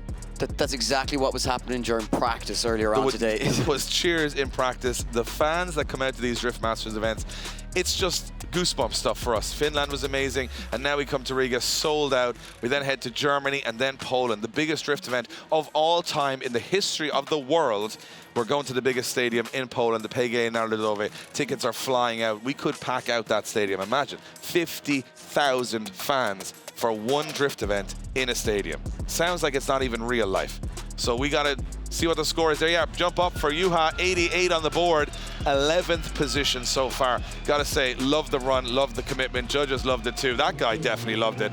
He's loving everything at the moment. There is no taking this man down from how much fun he's having. And as I said, a lot of flags, not a lot of shirts. That's the finish way at the moment. And we go back to the start line. Pavel Grosz, ready to hit to he had a good first run, 78, not bad. He's 28th position at the moment. He'd like to improve. He had a bit of a hit with the wall here 2 years ago. He seems to have gotten over those, gremlins in that GT86 or BRZ, whatever you want to call it. Trying the same thing. And now he's going to take to the track to try and get himself a guaranteed mid-pack or high-level run here. Yeah, look, he wants to get himself up the order a little bit, give himself an easier run tomorrow. Drops a wheel, though, very wide on that first outer zone as he fully commits himself, but judges will be picking at that now. Can he get the rest of the line right? He certainly can so far. Big weight transfer as he just fires that car onto a huge angle to try and slow it down. And it seems to have hurt the speed of the car there, Dave, as he comes through that final section now. It was a very aggressive on-the-edge run there from Pavel Grosz. Yeah, conditions perfect on the circuit now, but you've got half the track in the shade and half the track in the sun, so it's it's difficult that way. You also have zero wind out here as well, so a lot of the smoke just lingering within the circuit. He's on 3 wheels at 85 miles an hour there, Eddie, just to let everyone know at home that that's not a normal thing to do with your weekends, and he's out there doing it. And he made it work. He got around. It's an error, but it's not a massive one. And I like the fact that he's stayed in it. And I think that first corner, you have no option. You just have to hope the car comes out the other side of it. Does a good job for the rest of the run. And Pavel Grosz get right to the edge of the curbs there, as you can see, pushing that car as far and as wide as he can. And yeah, great driver, real good addition to the grid, and a very technical driver too. Car as well, Eddie, looks super cool, super clean. Doesn't improve much though. Stays pretty much where he is in 24th position. So a little improvement there for Pavel Grosz. And here comes the tape. The magic tape, of course. Marcin on the start line. He goes through about 20 rolls of this every weekend. I think this car is more tape than car at this point. You thought Kevlar could take a hit. Well, this masking tape. So Marko Zakarin's car falling apart in the burnout box. It's taken that many hits today. The back of the car is fully, there you go, look at that. Doesn't look pretty. Maybe get some black tape, it might look a little better, I think. Yeah, I think they used up all the black tape on the rear end of this vehicle, Dave. I think that's the problem. They've run out of black tape now. They've moved on to the primer grey. And as you can see, cable ties or tape, 2 ways to ensure that your car is fixed and ready to go and ready to take on the circuit here in Riga for Drift Masters round 4. Look how that car is just so badly beaten up. Yeah, it's hit some things. We're not gonna shy away from it. Marco Zaccarel may have hit some things, and the car is structural tape now. It's a load-bearing tape. Well, he's got a lot of horsepower though and a lot of grip as Marco Zaccarel from the Czech Republic takes to the circuit. Wants to get a big score here. He got an 85, and look at the pace he's come in at there on full angle as well. Zaccarel's coming for it here. A little shy of that outer zone, right on that inner zone. Very good stuff from Zaccarel so far. Barely can see the back of the car with the amount of smoke trail he's creating as he transitions back down towards the wall. This is smooth. He loves this track, Marco Zaccarel. Always does a great job here. He's buried in the wall. The car is on fire. The back of the car is completely on fire as he comes across the finish line. Not sure if the tires are on fire or the car is on fire, but it looked to me like the tires went on fire. And as he rolls back towards the marshals, everything's fine. Everything is fine. No, the car is still very much on fire. So the marshals are in behind the car, fire extinguishers going off. Quick reactions from the marshals there. That looks to me like some tire rubber gone on some exhaust there. And he's in the car, jumping around, celebrating while the car is on fire. Marco Zaccarel just needs to calm down a little bit. He's out here celebrating. He was high-fiving the marshals who just put the fire out in his car. And that was a huge... I don't even know what's going on anymore. I don't even want to. Marco Zaccarel delighted with the car on fire. I've never seen a man happier to have his car go up in flames. Well, we always say that he's been on fire all weekend. It seemed to take that quite literally. Quite literally, yeah. And the car, I think that was the tire rubber and maybe a lot of tape. Maybe the tape went on fire. It could have been the tape. There was a lot of tape on that car. And you can see, look at this, on the last corner, the car hits the wall, and then all of a sudden, boom, it's on fire at the back of the car. And this is not the first time Marco Zaccarel's been on fire in Riga. And it's burning as it goes up on the wall. What is even happening right now? The whole tire is on fire. If that's not full style point save. He's about to go back to 1988. I was expecting Doc Brown to run out on the track halfway through the run and say, Marty, you're back. That was incredible. Unbelievable. And then he just celebrated as they put the fire out on his car. So, you know. Brain cells, Dave. 90 on the board for Marco Zaccarel. I don't think he needs a spotter. I think he needs a therapist. I think he just needs to calm down a little bit. Marco Zaccarel doing a great job, and he's right up the order in 7th position. Well, we promised some fireworks, and we got some. And now we're going to calm things down with Max Heidrich, who just always does a safe, simple run. He doesn't do anything too dramatic. I think his parents named him Max knowing what was to come. And max power is probably what we're going to see here. Max angle and max hold on to your hat, because he doesn't know how to drive this track anything other than full steam. Heidrich with an 87 on his first run can go for it here. He certainly can, yeah. He could push the limits a little bit further this time around. And Heidrich using every last bit of tarmac and just fires through the circuit so fast as he comes down through in front of the grandstand. Big angle as he transitions across the circuit up onto the curb. And you know what? We expected fireworks, and it's exactly what we're getting from Heidrich. It's maybe not be pretty, but it's certainly entertaining as he gets himself across the line. If ever there was a driver whose driving style doesn't match his personality, because he's like the calmest, most polite guy behind them. Well, I think in the paddock, but behind the wheel, he is an absolute head case. Well, I think Max Heidrich was always going to hit something on the track. It was lucky they just hit the curb, and he still kept it together. It was absolutely full steam from the off from Max Heidrich. He did not come off the rev limiter. He just used the left foot brake all the way through this first section. Look at this beautiful shot as he comes through on full steam, top of 4th gear, huge wheel speed right to the edge of the curb. But this is where he just went that little bit too wide, pushed that bit further than he should, bounces the car up on the curb, and he bounces it on almost every curb. But the second one was where it did the damage. I think if he hadn't, it could have been a run that worried the top guys in the qualifying right now, because right here, look, he goes right to the edge of the circuit, too wide, bounces up on the curb. Lucky he doesn't DB the tire, and look at this, it's going to be really sore on this wheel. Oh, look at the suspension just smash up into the car as he lands back down on the curb. These amazing phantom shots. He is decked coming down off that curb. And 82 for Max Heidrich. We're having fun here in qualifying at Drift Masters round 4. We're in Riga. The party has already started, definitely in the grandstand, and now it's started in the tower. And on the track, we've got some broken up cars in it. We might need some more tape as the crowd lifts up in anticipation for the man that's half Fast and Furious, half Thomas the Tank Engine. You don't know which way he's going to go. It's Teemu Peltola in the 1200 Newton meter diesel-powered Mercedes. And here we go, choo-choo, ready into the first corner. And he is already sitting on an 86. Expect a big, exciting run here. Just look at this thing as Teemu puts foot to the floor, pedal to the metal as he just absolutely smokes it. We can't even see him on the camera here. The speed just fires through that outer zone. Big weight transfer as he just throws that car across the track.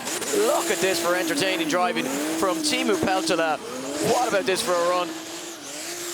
As the puffs of black smoke mix with the smoke from the tyres, a 360 across the line for good measure. And there is a man having fun. Never mind the qualifying line. It's all about the party here in Riga this weekend. He can't even see where he's up on the roof of the car now, and the grandstand has erupted, and it's only qualifying. This is what it's all about. The Finnish fans jumping on top of each other in the grandstand. Nobody can see absolutely anything for black and white smoke. And Riga, the party has definitely begun as Teemu gets up on top of it. Look at the black smoke pouring out of the front. I don't even know how he sees out of this car. Surely it hampers your vision, but it's still put in a good run. It wasn't, I don't think, maybe as good as this first, but it's just so fun to watch. Well, that is certainly, as if the crowd needed waking up, but that has certainly woken them up, because this place is absolutely pumping after that run. What a showman, what an entertainer, and what about that for a run? I don't know if it'll set the scoreboard alight, Dave.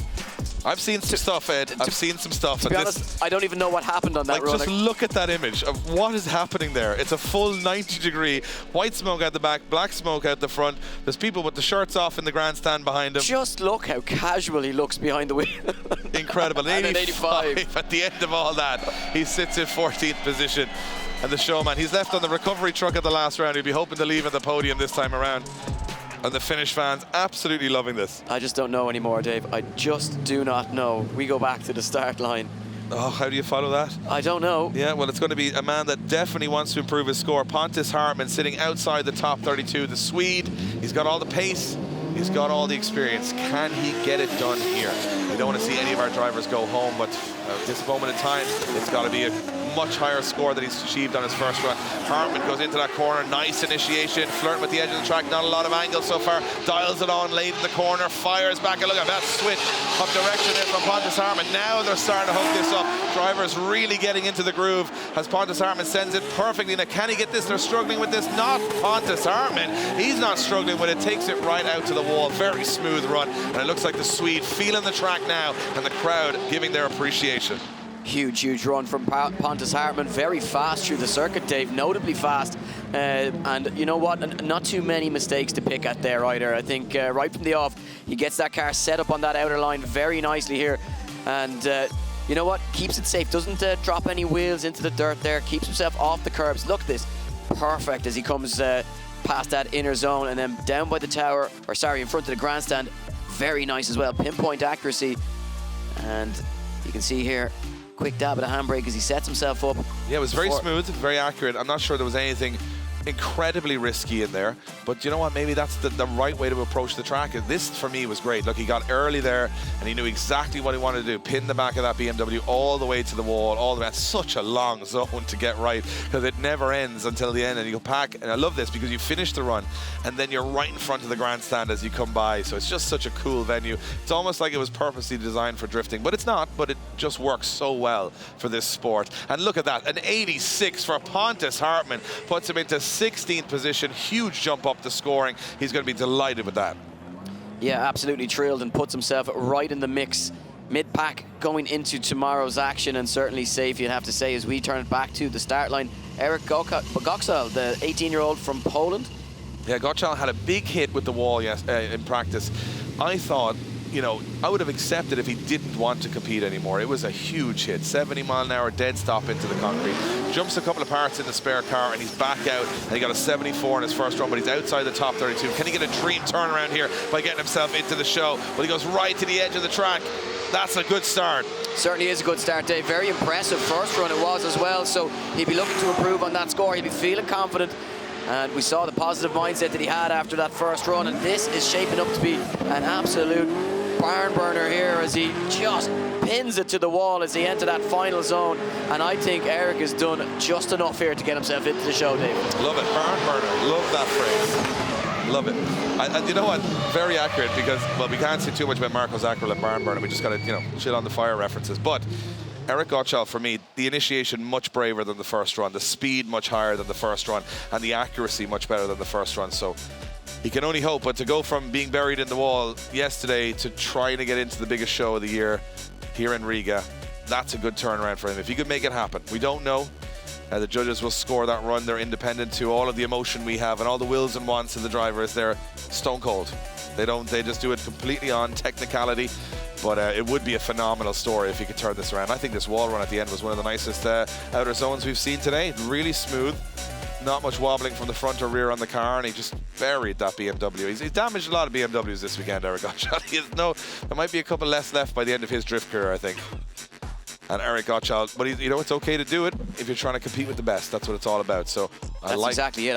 You know what I like, Dave? The composure from such a young head on young shoulders to come out here after a huge crash yesterday, put in a huge first qualifying run, and then from where I'm standing, an even better second one. But we wait for the judges to confirm that. So there you have it, a 93, wow, a 93 for Eric Gottschall. Puts him into second place. It wasn't just a better run, it was almost the best run of the day. Knocking Conor Shanahan down a step. Wiańczek still leads the pack.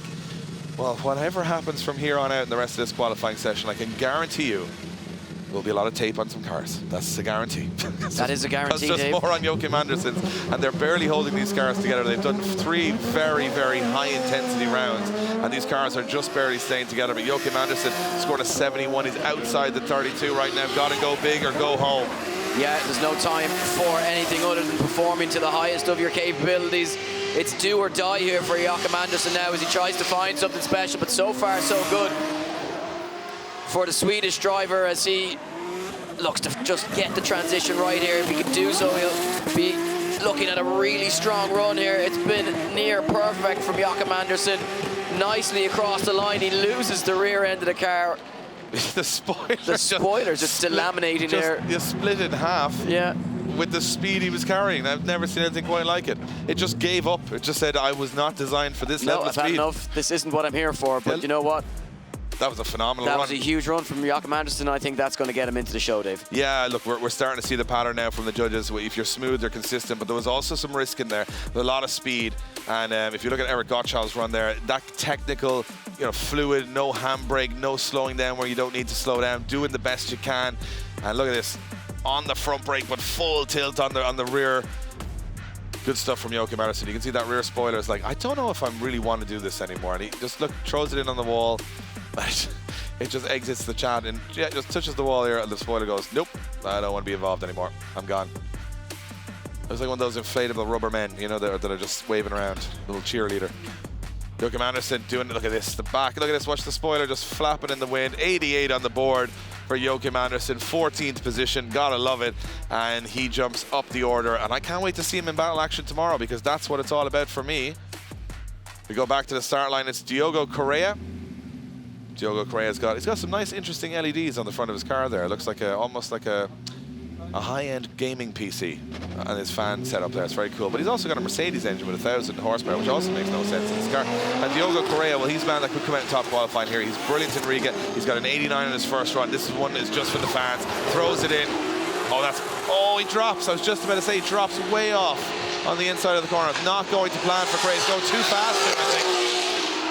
Yeah, just trying to push the limits, I think, is Diogo, and just not getting it right. But you know what? He has that 89 to see him comfortably into tomorrow's battle action. And he certainly looks like he's having fun out there, the Portuguese driver. Big angle as he crosses the line, but unfortunately for him, that run not going to be enough to improve on that. He's not going to contend for top spot here in qualifying at round 4 of the Drift Masters European Championship. It's like he threw it in, and it was all good, but the car just gripped and went to the inside of the corner, which, watch, he throws it in, fires it just moves on the inside. Like the car hops on the front wheel and he's on, see that inside line there? That's not where the judges want him to be. Touching that inside box on that first corner. We'll see this more in twin battle action tomorrow. It's going to be a huge divisive thing because the chase car also has to kind of try and not go into that inside box and cut the corner. So Diogo's not going to get the job done here in the second half of qualifying, but his 89 is definitely more than enough to get him into the show tomorrow.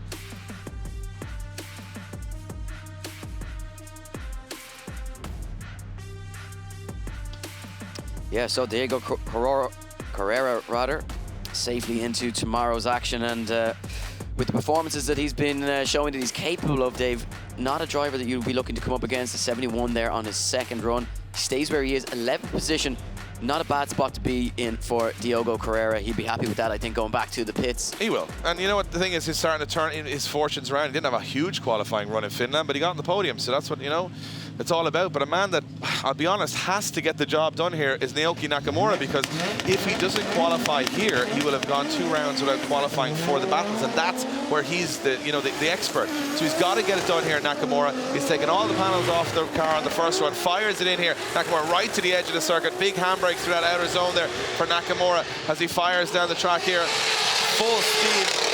And another handbrake towards the outer zone, and the judges are going to watch that lack of fluidity as he handbrakes around the track, as he does get the line right, but a lot of use of the rear e-brake here to make sure that he gets to those outer zones. And as he fires through that last section, Nakamura hammering the clutch across the line.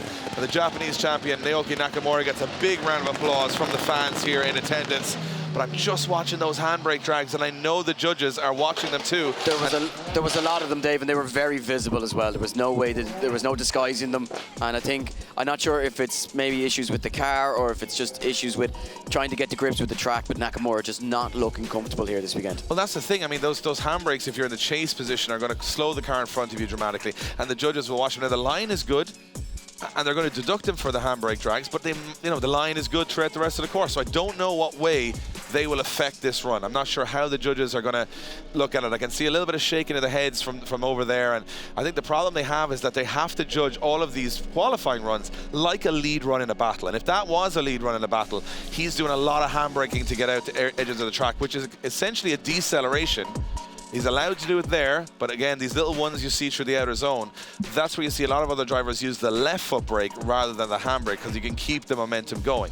So I'm not sure if Nakamura is going to be hurt too much on that, but cool car, and it's amazing to have him here in the championship this year. But it's a different style of drifting for Nakamura that he said himself, and not that I have to obviously say he didn't say it particular to me because he doesn't speak much English, but he does get a 79 and go into 28th position, so he creeps into the top 32. And again, he's a guy that can, you know, he podiumed in Sweden because of his chase driving. That's where his expertise lies, not in his qualifying or his lead driving. And we move now to Benediktas Čurba. A lot of Lithuanian fans in the grandstands. The flags have come out. They've gone from blue and white all the way to yellow, green and red as Benediktas Čurba takes to the start line. He is in 29th position. He's got a 79 on his first run. Čurba wants to get up there in the 90s, and he knows he can here. Oh, of course. Čurba belongs in the top 10, and he'll know he's capable of. That's where he'll feel more comfortable. He won't want to be facing the top guys in the top 32 tomorrow, and he's absolutely on a screamer here, ripping through the circuit here, and a man on a mission. He knows he's near that drop zone. It's not where he needs to be, not where he wants to be. And look at this for Benediktas Čurba. Huge, huge, huge run. And you know what? Every time we see him come to this venue, we think, is this the year that Benediktas Čurba is going to be the king of Riga? He's been so close on so many occasions that it's almost unfair that he hasn't taken a win here at some point.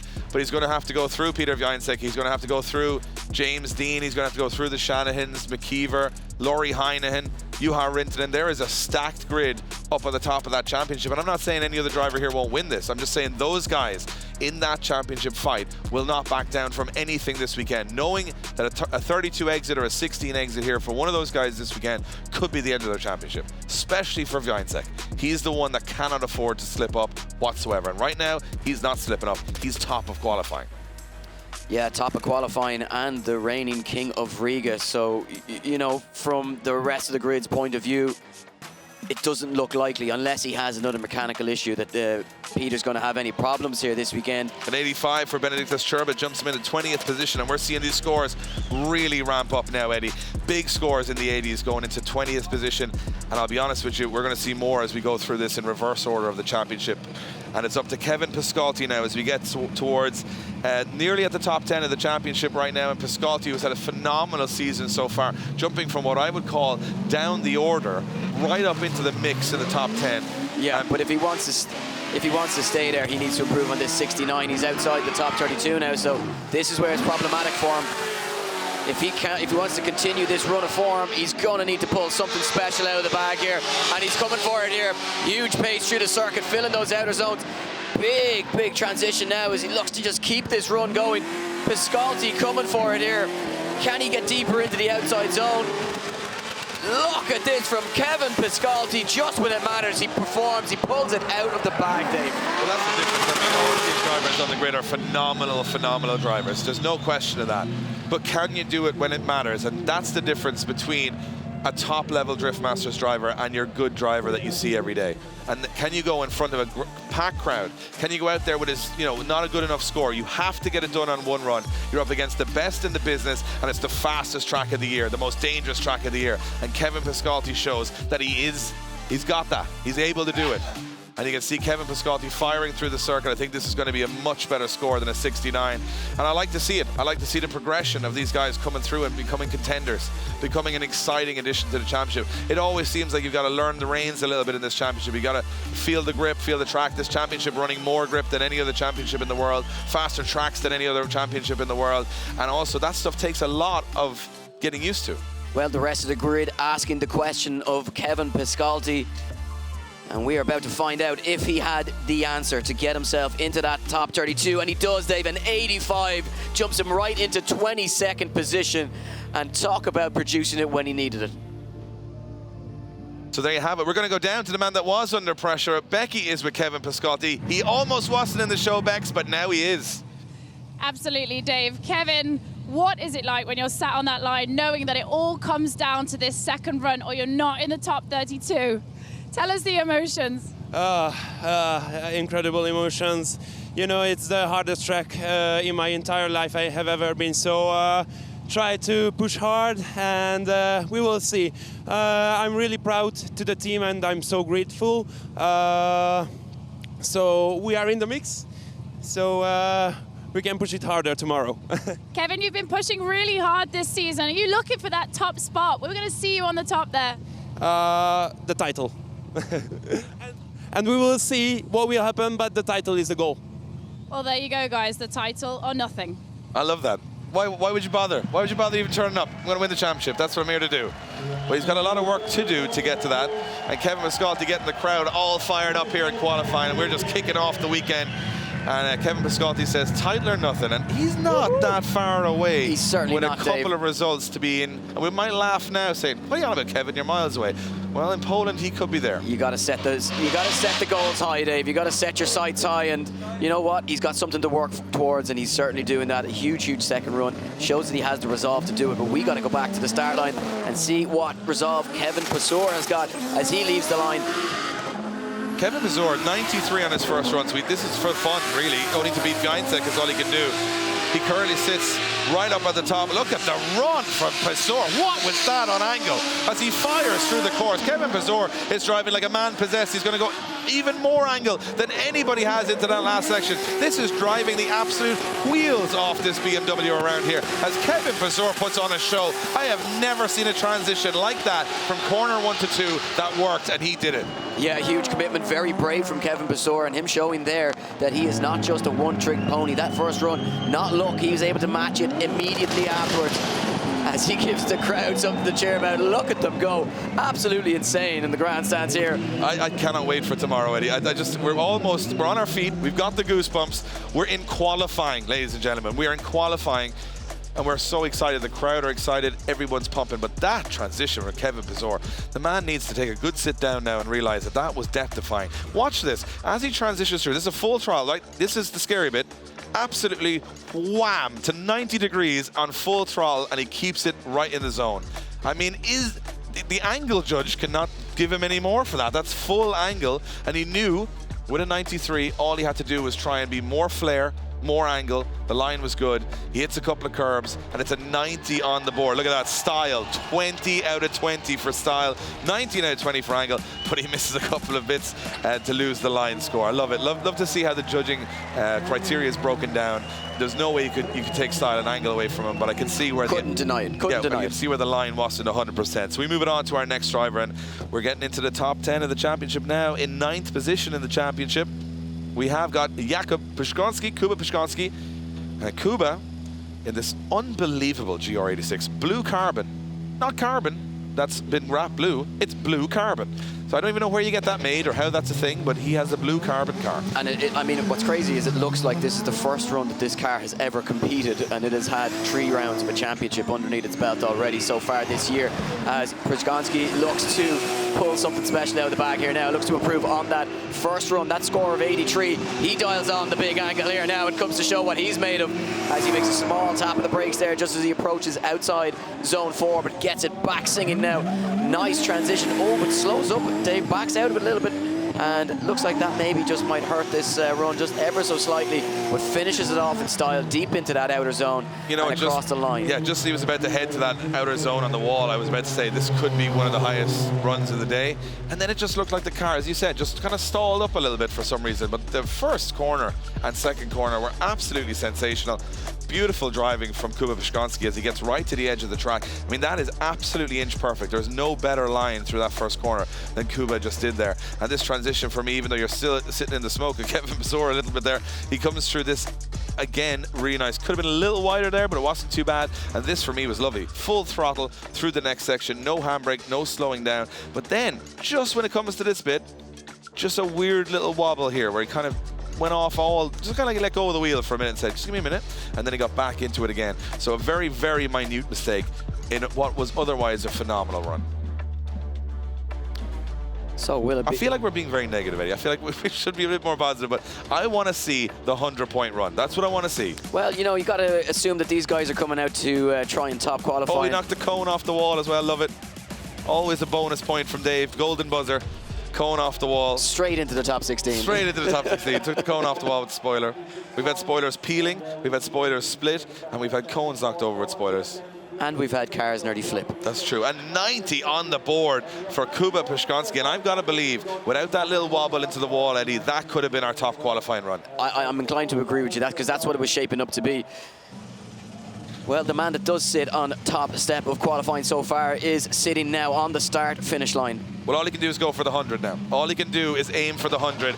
Peter Wiańczek chasing down the pack. And he is definitely the shark in the water in this championship as he sits outside the top 5, but he's got to win everything to get the 3rd championship in a row. And this has to be the biggest run of his life here in Riga as he goes to the edge of the circuit. He's faster than anyone else through there.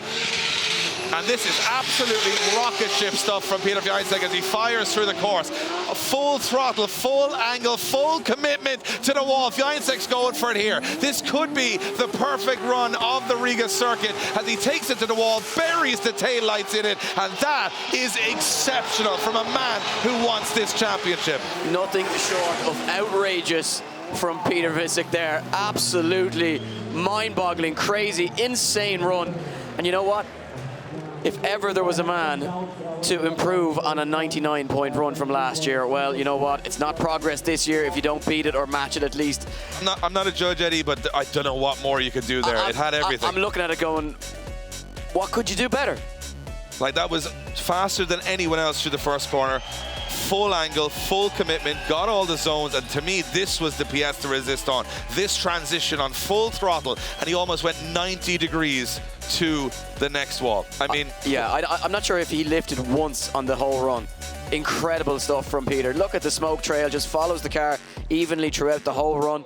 Incredible stuff. Well, Peter waits his score from the judges. It'll pop on the screen and he'll see it himself. Look at the angle he pulls to the curve. Look, into the decel zone, full throttle.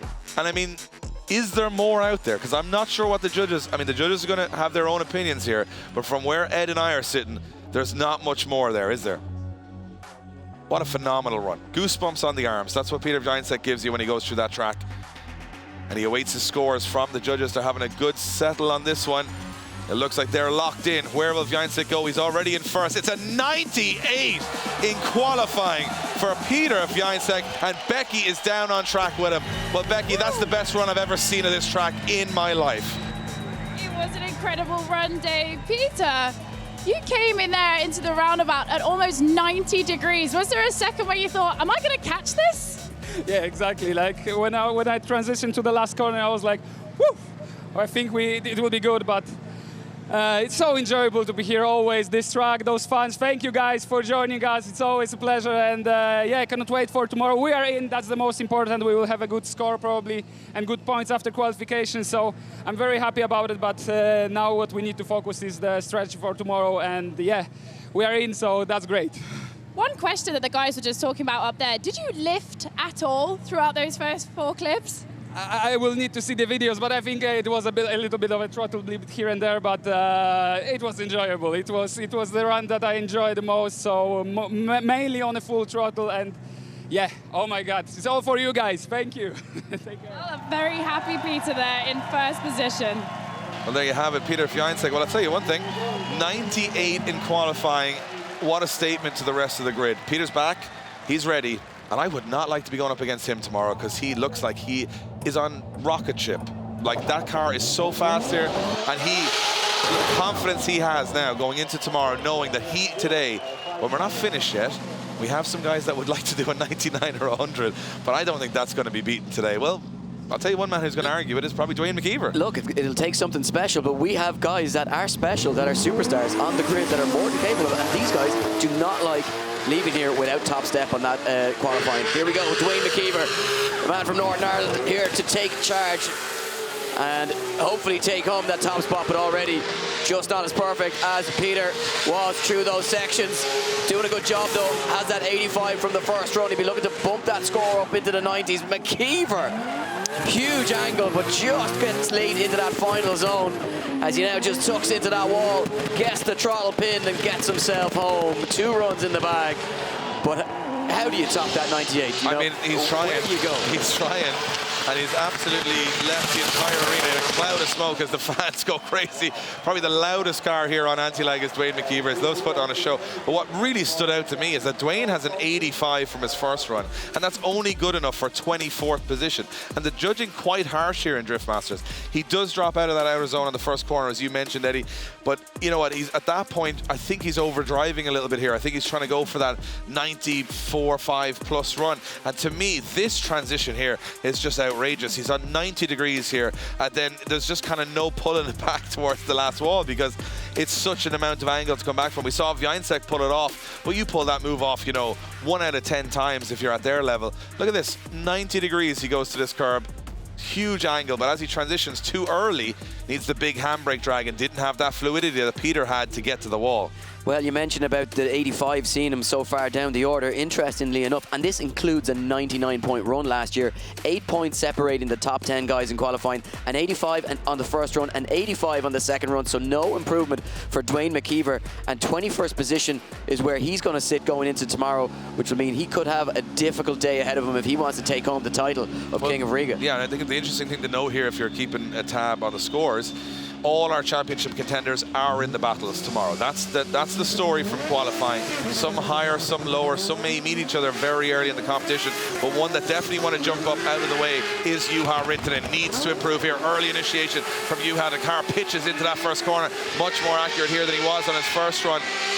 Fires through the course, a lot of left foot braking from Juha Rintanen, being very calculated on his approach here as he tries to make the perfect run happen through the zones. That's really nice on the outside as he comes to the wall. Very fluid from the Finnish driver, as we expect from him to be inch perfect around here. It's not as risky, it's not as wild, but it's definitely going to get the job done and get him into the show confidently for tomorrow.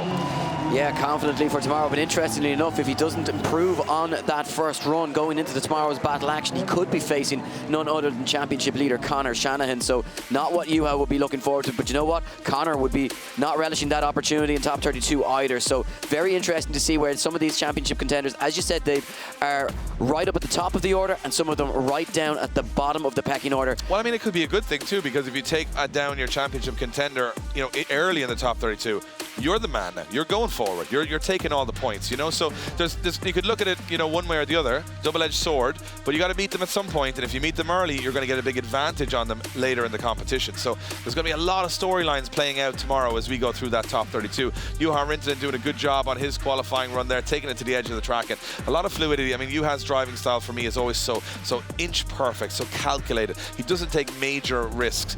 But then tomorrow, I think he might have to, because there's no way this track is, and this lineup is just going to be about smooth driving. I think he's going to have to go for it. Well, look, he's in the hunt for the championship. If you want to take that championship, Dave, you've got to take some risks, and now's the point where you've got to do it. Halfway point in the championship.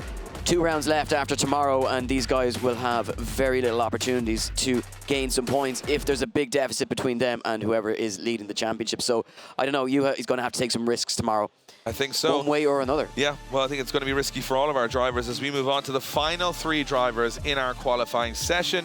And what I love about this is it's so well stacked at the moment to see who takes home the top step. At the moment, Peter Wiańczek an 81 for Juha Rintanen puts him in a 27th, and 81 is 27. That's crazy. Peter Wiańczek is our current leader. Kevin Pazur in 2nd. Eric Gottschall in 3rd. Jakob Kroll in 4th. So Connor Shanahan and all of the other championship contenders sitting outside of the top 4 right now, except for Wiańczek. So they can make a big move here, but it's going to need some incredibly big runs from our final 3 drivers in qualifying. And they will be Jack Shanahan, Laurie Heinen, and Connor Shanahan. 2 Shanahans in the top 3. Will they remain there when we get to the end of tomorrow's competition? Or will Wiańczek start to climb up through the ranks? We are waiting just for the smoke to clear a little bit. We almost needed the breather, Eddie. We almost needed a moment before these next 3 runs, because these are huge when it comes to where they settle tomorrow. Obviously, Wiańczek sitting in 1st position. If you get close to that 1st position, then you're not going to see Wiańczek through the competition for a long time. That'll be in the moment. That'll be in the mind of Jack Shanahan and Connor Shanahan, Laurie Heinen. They want to stay away from Wiańczek in this particular form, and to do that they've got to either beat his score or match it or be very close to it in this next run. Yeah, well, it's crazy for Jack Shanahan here to be sitting so far down the order, even with that score, that huge score, 85 I believe on his first runs. Qualified 2nd here last year, wasn't able to turn it into a win, but he'll be looking to just try and reset, get himself up the order here. Brother Connor Shanahan sitting in 5th position after their first runs, so a lot of room for improvement here. But I always feel like this track, while it's very much suited to Jack Shanahan's style of driving, it's so knife edge, and he's such a knife edge style driver that the slightest error at all and things can go very badly wrong from. Here we go, he leads the line, ready to take on this circuit for the 2nd half of qualifying. Jack Shanahan right up there in the championship. This one though, for a top spot, can he compete with that 98 of Peter Wiańczek? Well, Jack Shanahan is coming for a huge transition there as he fires that car towards outer zone 5. Perfect on the transition as he fills now the final zone. Foot to floor goes Shanahan as he crosses the line, Dave. Jack Shanahan on an absolute clinic there. Yeah, huge run. That's going to be one to contend with it. There's not much, again, you can take away from that run. He even had a little bit more style and flair than Peter through the first 2 corners. Was he as deep? Maybe not, but that was big angle from Shanahan in the GT86 as he transitioned from one side of the course to the other. That was as good as you could expect from him at this level, and I'm not going to be surprised if that's right up there with Peter's run. There's not much else you can ask from him to get that course done. The fluidity into that last corner, the pace he carries to the wall, and the precision to the wall was probably even better than Peter's, but the overall pace maybe not the same. So very hard to know which way the judges are going to go. But that was absolutely perfect from Shanahan as he goes through. So a wheel drop on outer zone 1. So the judge is saying they spotted that wheel drop, so it's going to hurt his score a little bit. And I think that might be the difference maker here, because everywhere else was pretty solid. Look at that left foot brake, slamming the left foot brake as he's full throttle to the curb. Shanahan doing a great job there of showing why he is in 3rd position in the championship right now. I'll be honest when I say there you go, 92 for Jack Shanahan. What it could have been without that wheel drop on outer zone 1. Well, it would have definitely worried Peter Wiańczek. Yeah, well, that was right at the end of the zone as well, David. Looked to be anyway from where we were standing. So, you know what? And we talk about the margins here. So fine here in Riga, and Jack Shanahan improves on that score, but only can manage 6th position. Crazy as we go. Yeah, 92 for 6th position. To our final 2 drivers of the day. Yeah, now we get this delay now every time because there's 0 wind, there's 0 anything moving through the circuit. So we've got this cloud forming that we have to wait for it clear. And the Finnish fans have absolutely erupted in the grandstand because Laurie Heinen is coming to the line and they are going bananas in the grandstand. I have never heard a noise like this in Riga. There must be 2,000 of them up there going absolutely bananas because Laurie is about to take to the track. Now, Laurie Heinen has qualified high here before. He's sitting on that start line, waiting for the smoke to clear. His championship also very much on the line. He needs to get himself up the order. He's got a 90 from his first run. He sits in 11th position. So all he can do here is go for the big run. The 99, the 100. Is it there? Is it there between Lauri Heinen and Conor Shannon? Because if it is, Wiańczek goes back in his box and starts working again. Well, look at those eyes, Dave. The eyes of a focused man. He's managed 4th position here in qualifying back in 2021. Can he go higher this time around? He looks absolutely pumped up for this one, and the crowd are pumped up. They cannot wait to see him. But look at all the smoke just sitting over the circuit. Not a drop of, or not a drop of wind. Not a drop of wind. I'm trying to sound less Irish. Not a drop of wind in the sky. And what we have here is Finnish people. I mean, they're doing so much waving of flags, they might actually push the smoke off the track. But Lauri has to wait for that smoke cloud to clear, because it's almost like a bowl here at the moment with it nowhere to go. So all that smoke sitting on the track, it's starting to dissipate. The tension is rising as Lauri Heinen puts the visor on and says, this could be it. Could he do it? 99, 100? Do you think we could see it? I don't know. I think he's going to go close, Dave. I just have a feeling. There's just a feeling in the air here this evening in Riga. And I'm not sure what's more perfect than a Wiańczek run. I'm not sure what more is out there. That run he did earlier on, I think, is as good as we're going to see. So if you want to go higher than that, you've got to risk it. You've got to go to a place that you've never been before and do something you've never done before. And Heinen's been asked the question. There's nothing to lose here. He's in the show either way. Well, we are about to find out as he leaves the line, and a big flick entry from Lauri Heinen as he comes rumbling through the jungle here in Riga. Full commitment and fully perfect so far. Can he keep this going? Look at the line here from Lauri Heinen as he fires that car onto angle out to the outer zone 5. Perfect and big angle as he comes into the wall. And down in front of his home fans, or the fans rather, and across the line goes Lauri Heinen, roars from the grandstand. And what more can you do, Dave? Well, I'll tell you what, for me, it screamed through the run, but I'm just wondering, when you look at the pace difference, Lauri Heinen doing a lot of left foot braking through the course to keep that car moving. Wiańczek was full throttle, he was full commitment, and Heinen doing a phenomenal job. It is a great run, there's no denying it, but does he risk as much as Wiańczek? No. Does he go in as much angle as Wiańczek? No. Does he risk as much as Wiańczek? No. But it is a phenomenal run either way, and Lauri does a phenomenal. He's got the whole grandstand cheering his name right now. They want him to take everybody down, and they know this is almost the turning point in the season. You're in the 4th round, you know what I mean? You're getting into the business end, the second half of the season. This is the time to get into form and start looking quite unbeatable. And it is a mental game between these top 4 or 5 drivers. They're psyching each other out. They're basically trying to say to each other, you're not beating me here. You're not going to get the better of me.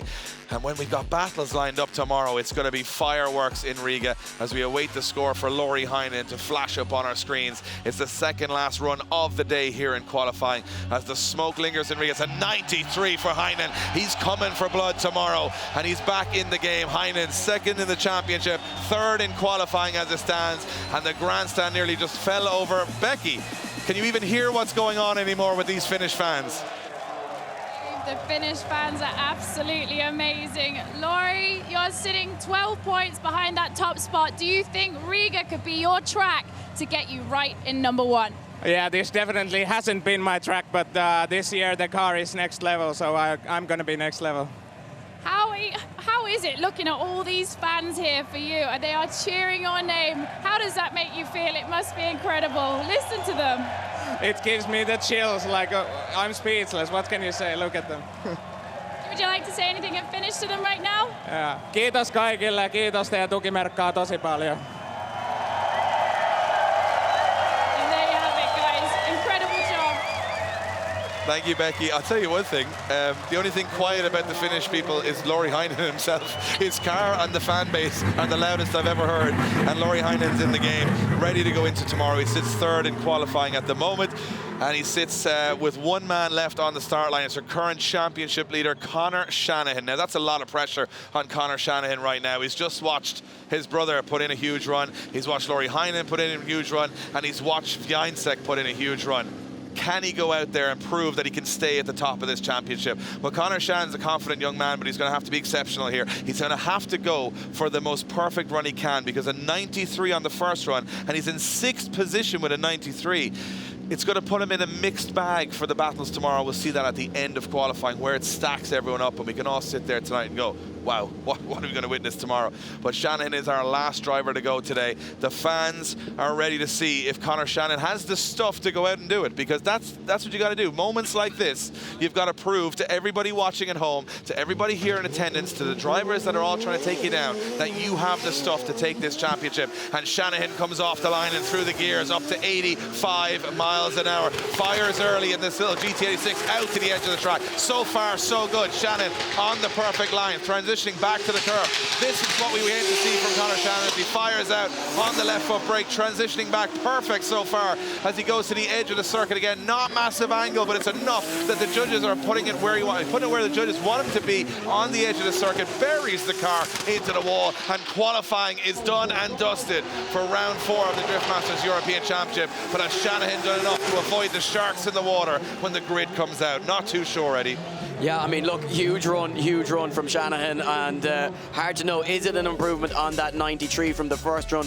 Is it enough to improve on what has been gone before him from Kevin Basur, Laurie Heinen and Eric Goxel, Jakob Kroll as well in there in that top 5. I've got to say, we're talking about championship contenders. A lot of guys in there putting big runs in that, you know what, could take the whole King of Riga title tomorrow and mess the championship completely again. Could even be in the championship. Yeah, look, forget about qualifying, Dave. I think we have a very exciting day ahead of us tomorrow. A lot of names really performing and coming, you know, just coming out here this weekend looking so confident out on that circuit. Not just comfortable, confident as well in their own ability, in the ability of their cars, and I think we are starting to see a championship here that is such depth and strength and depth within the field that it's going to be a problem for the bigger names in the championship. For sure. Geez, all their problems become our happiness, because we're going to see it all unfold for our entertainment tomorrow here in Latvia as Conor Shanahan awaits his score from the judges to see where he lands in qualifying. Will it be enough to worry Peter Wiańczek? A feeling for me is that it might not be,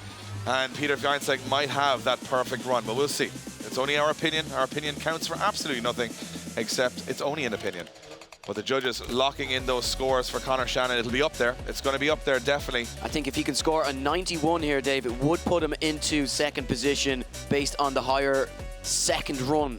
So maybe not an improvement on his first run, but just improving on the lower ranked runs of the other drivers ahead of him. But you want to be going higher than that. For sure, and it comes in 94 for Conor Shanahan, puts him into second place, just behind Wiańczek, and Becky is down with Conor now. At 94, Becky, the fight is on tomorrow. It absolutely is, Dave. Nicely done, Conor. But I was just talking to him here, and you thought it wasn't going to come together for you for just a second there. Can you tell us what happened? Yeah, I was chatting to my spotter before we left the line, and I watched Peter's 98. It was an incredible run, so massive congrats to him on taking the win at qualifying. So we kind of said, okay, we knew that everybody in front of us had a 93, so I said, okay, let's get above a 90 and slot into second. Then I left the start line and I was like, okay, let's just try push it. But unfortunately, coming through outer zone 3, I had a boost cut. I had to shallow up the angle loads to get to outer zone 4, but I'm happy, and it's nice to be driving on this comfort zone where I'm confident with the car. It hasn't been the best morning, but it's been a good day, and I need to focus and make sure I leave here tomorrow with a good result. Absolutely. Coming off the back of that win in Finland there, are you feeling confident that you can keep pushing forward with the points and carry on that lead to the end of the season? Yeah, for sure. We always got to pretend that we're confident in a way, but, you know, everybody is pushing, and I'm sure Peter is really hungry to get back in the race, but I'm ready to give it my best. That's all I can offer every time I get in this car, is just give it everything. But so many things need to align for a perfect weekend. You know, Finland was the dream weekend for us. It was a tricky start to the championship, but I'm glad that we're back in the race, and I want to prove that I'm more hungry than anybody else to win this championship. That's the goal, and if I can leave here tomorrow by still leading it or still in the fight, I will give it everything until the end. Excellent, Conor. Well done. There you have it, guys. A hungry Conor Shanahan. Oh, we're all hungry for tomorrow, because it's going to be a wild day here. Not only we crown the King of Riga for 2023, we also crown the winner of round 4. We also see where the championship stacks up, but I cannot wait to see where this grid has landed us for tomorrow, where this top 32 grid lands. The Irish flags are out, and there you have it. Peter Wiańczek with an almost perfect 98. Conor Shanahan biting at his heels with a 94. Kevin Bazor, what a run in third position for him. Laurie Heinen keeping the Finnish fans alive with a 93. Eric Gottschall, after a 70-mile-an-hour crash on yesterday, he is in 5th position. Jakob Kroll, Jack Shannon, and Pavel Korpelinski round out the top 8. And James Dean, 9th with a 90, just showing how competitive this event has been so far. You don't want to miss it tomorrow. Zalewski back in the mix, 12th position with an 89, right behind Kuba Pishkonsky. And here are the rest of your drivers that have made it through to the top 32. Some massive names in there. I can't wait to see Timo Peltola tomorrow again, because he was absolutely sensational here. And right on the drop zone, look at that, with a 78 is the local hero, Knack. He just about creeps in. And these are the guys that did not make it into our top 32. And a lot of big names sitting outside that'll be just sitting with a beer in their hand tomorrow watching the action unfold. And it goes to show that this is the harshest championship in the world, where you have so many talented drivers not making it into our top 32.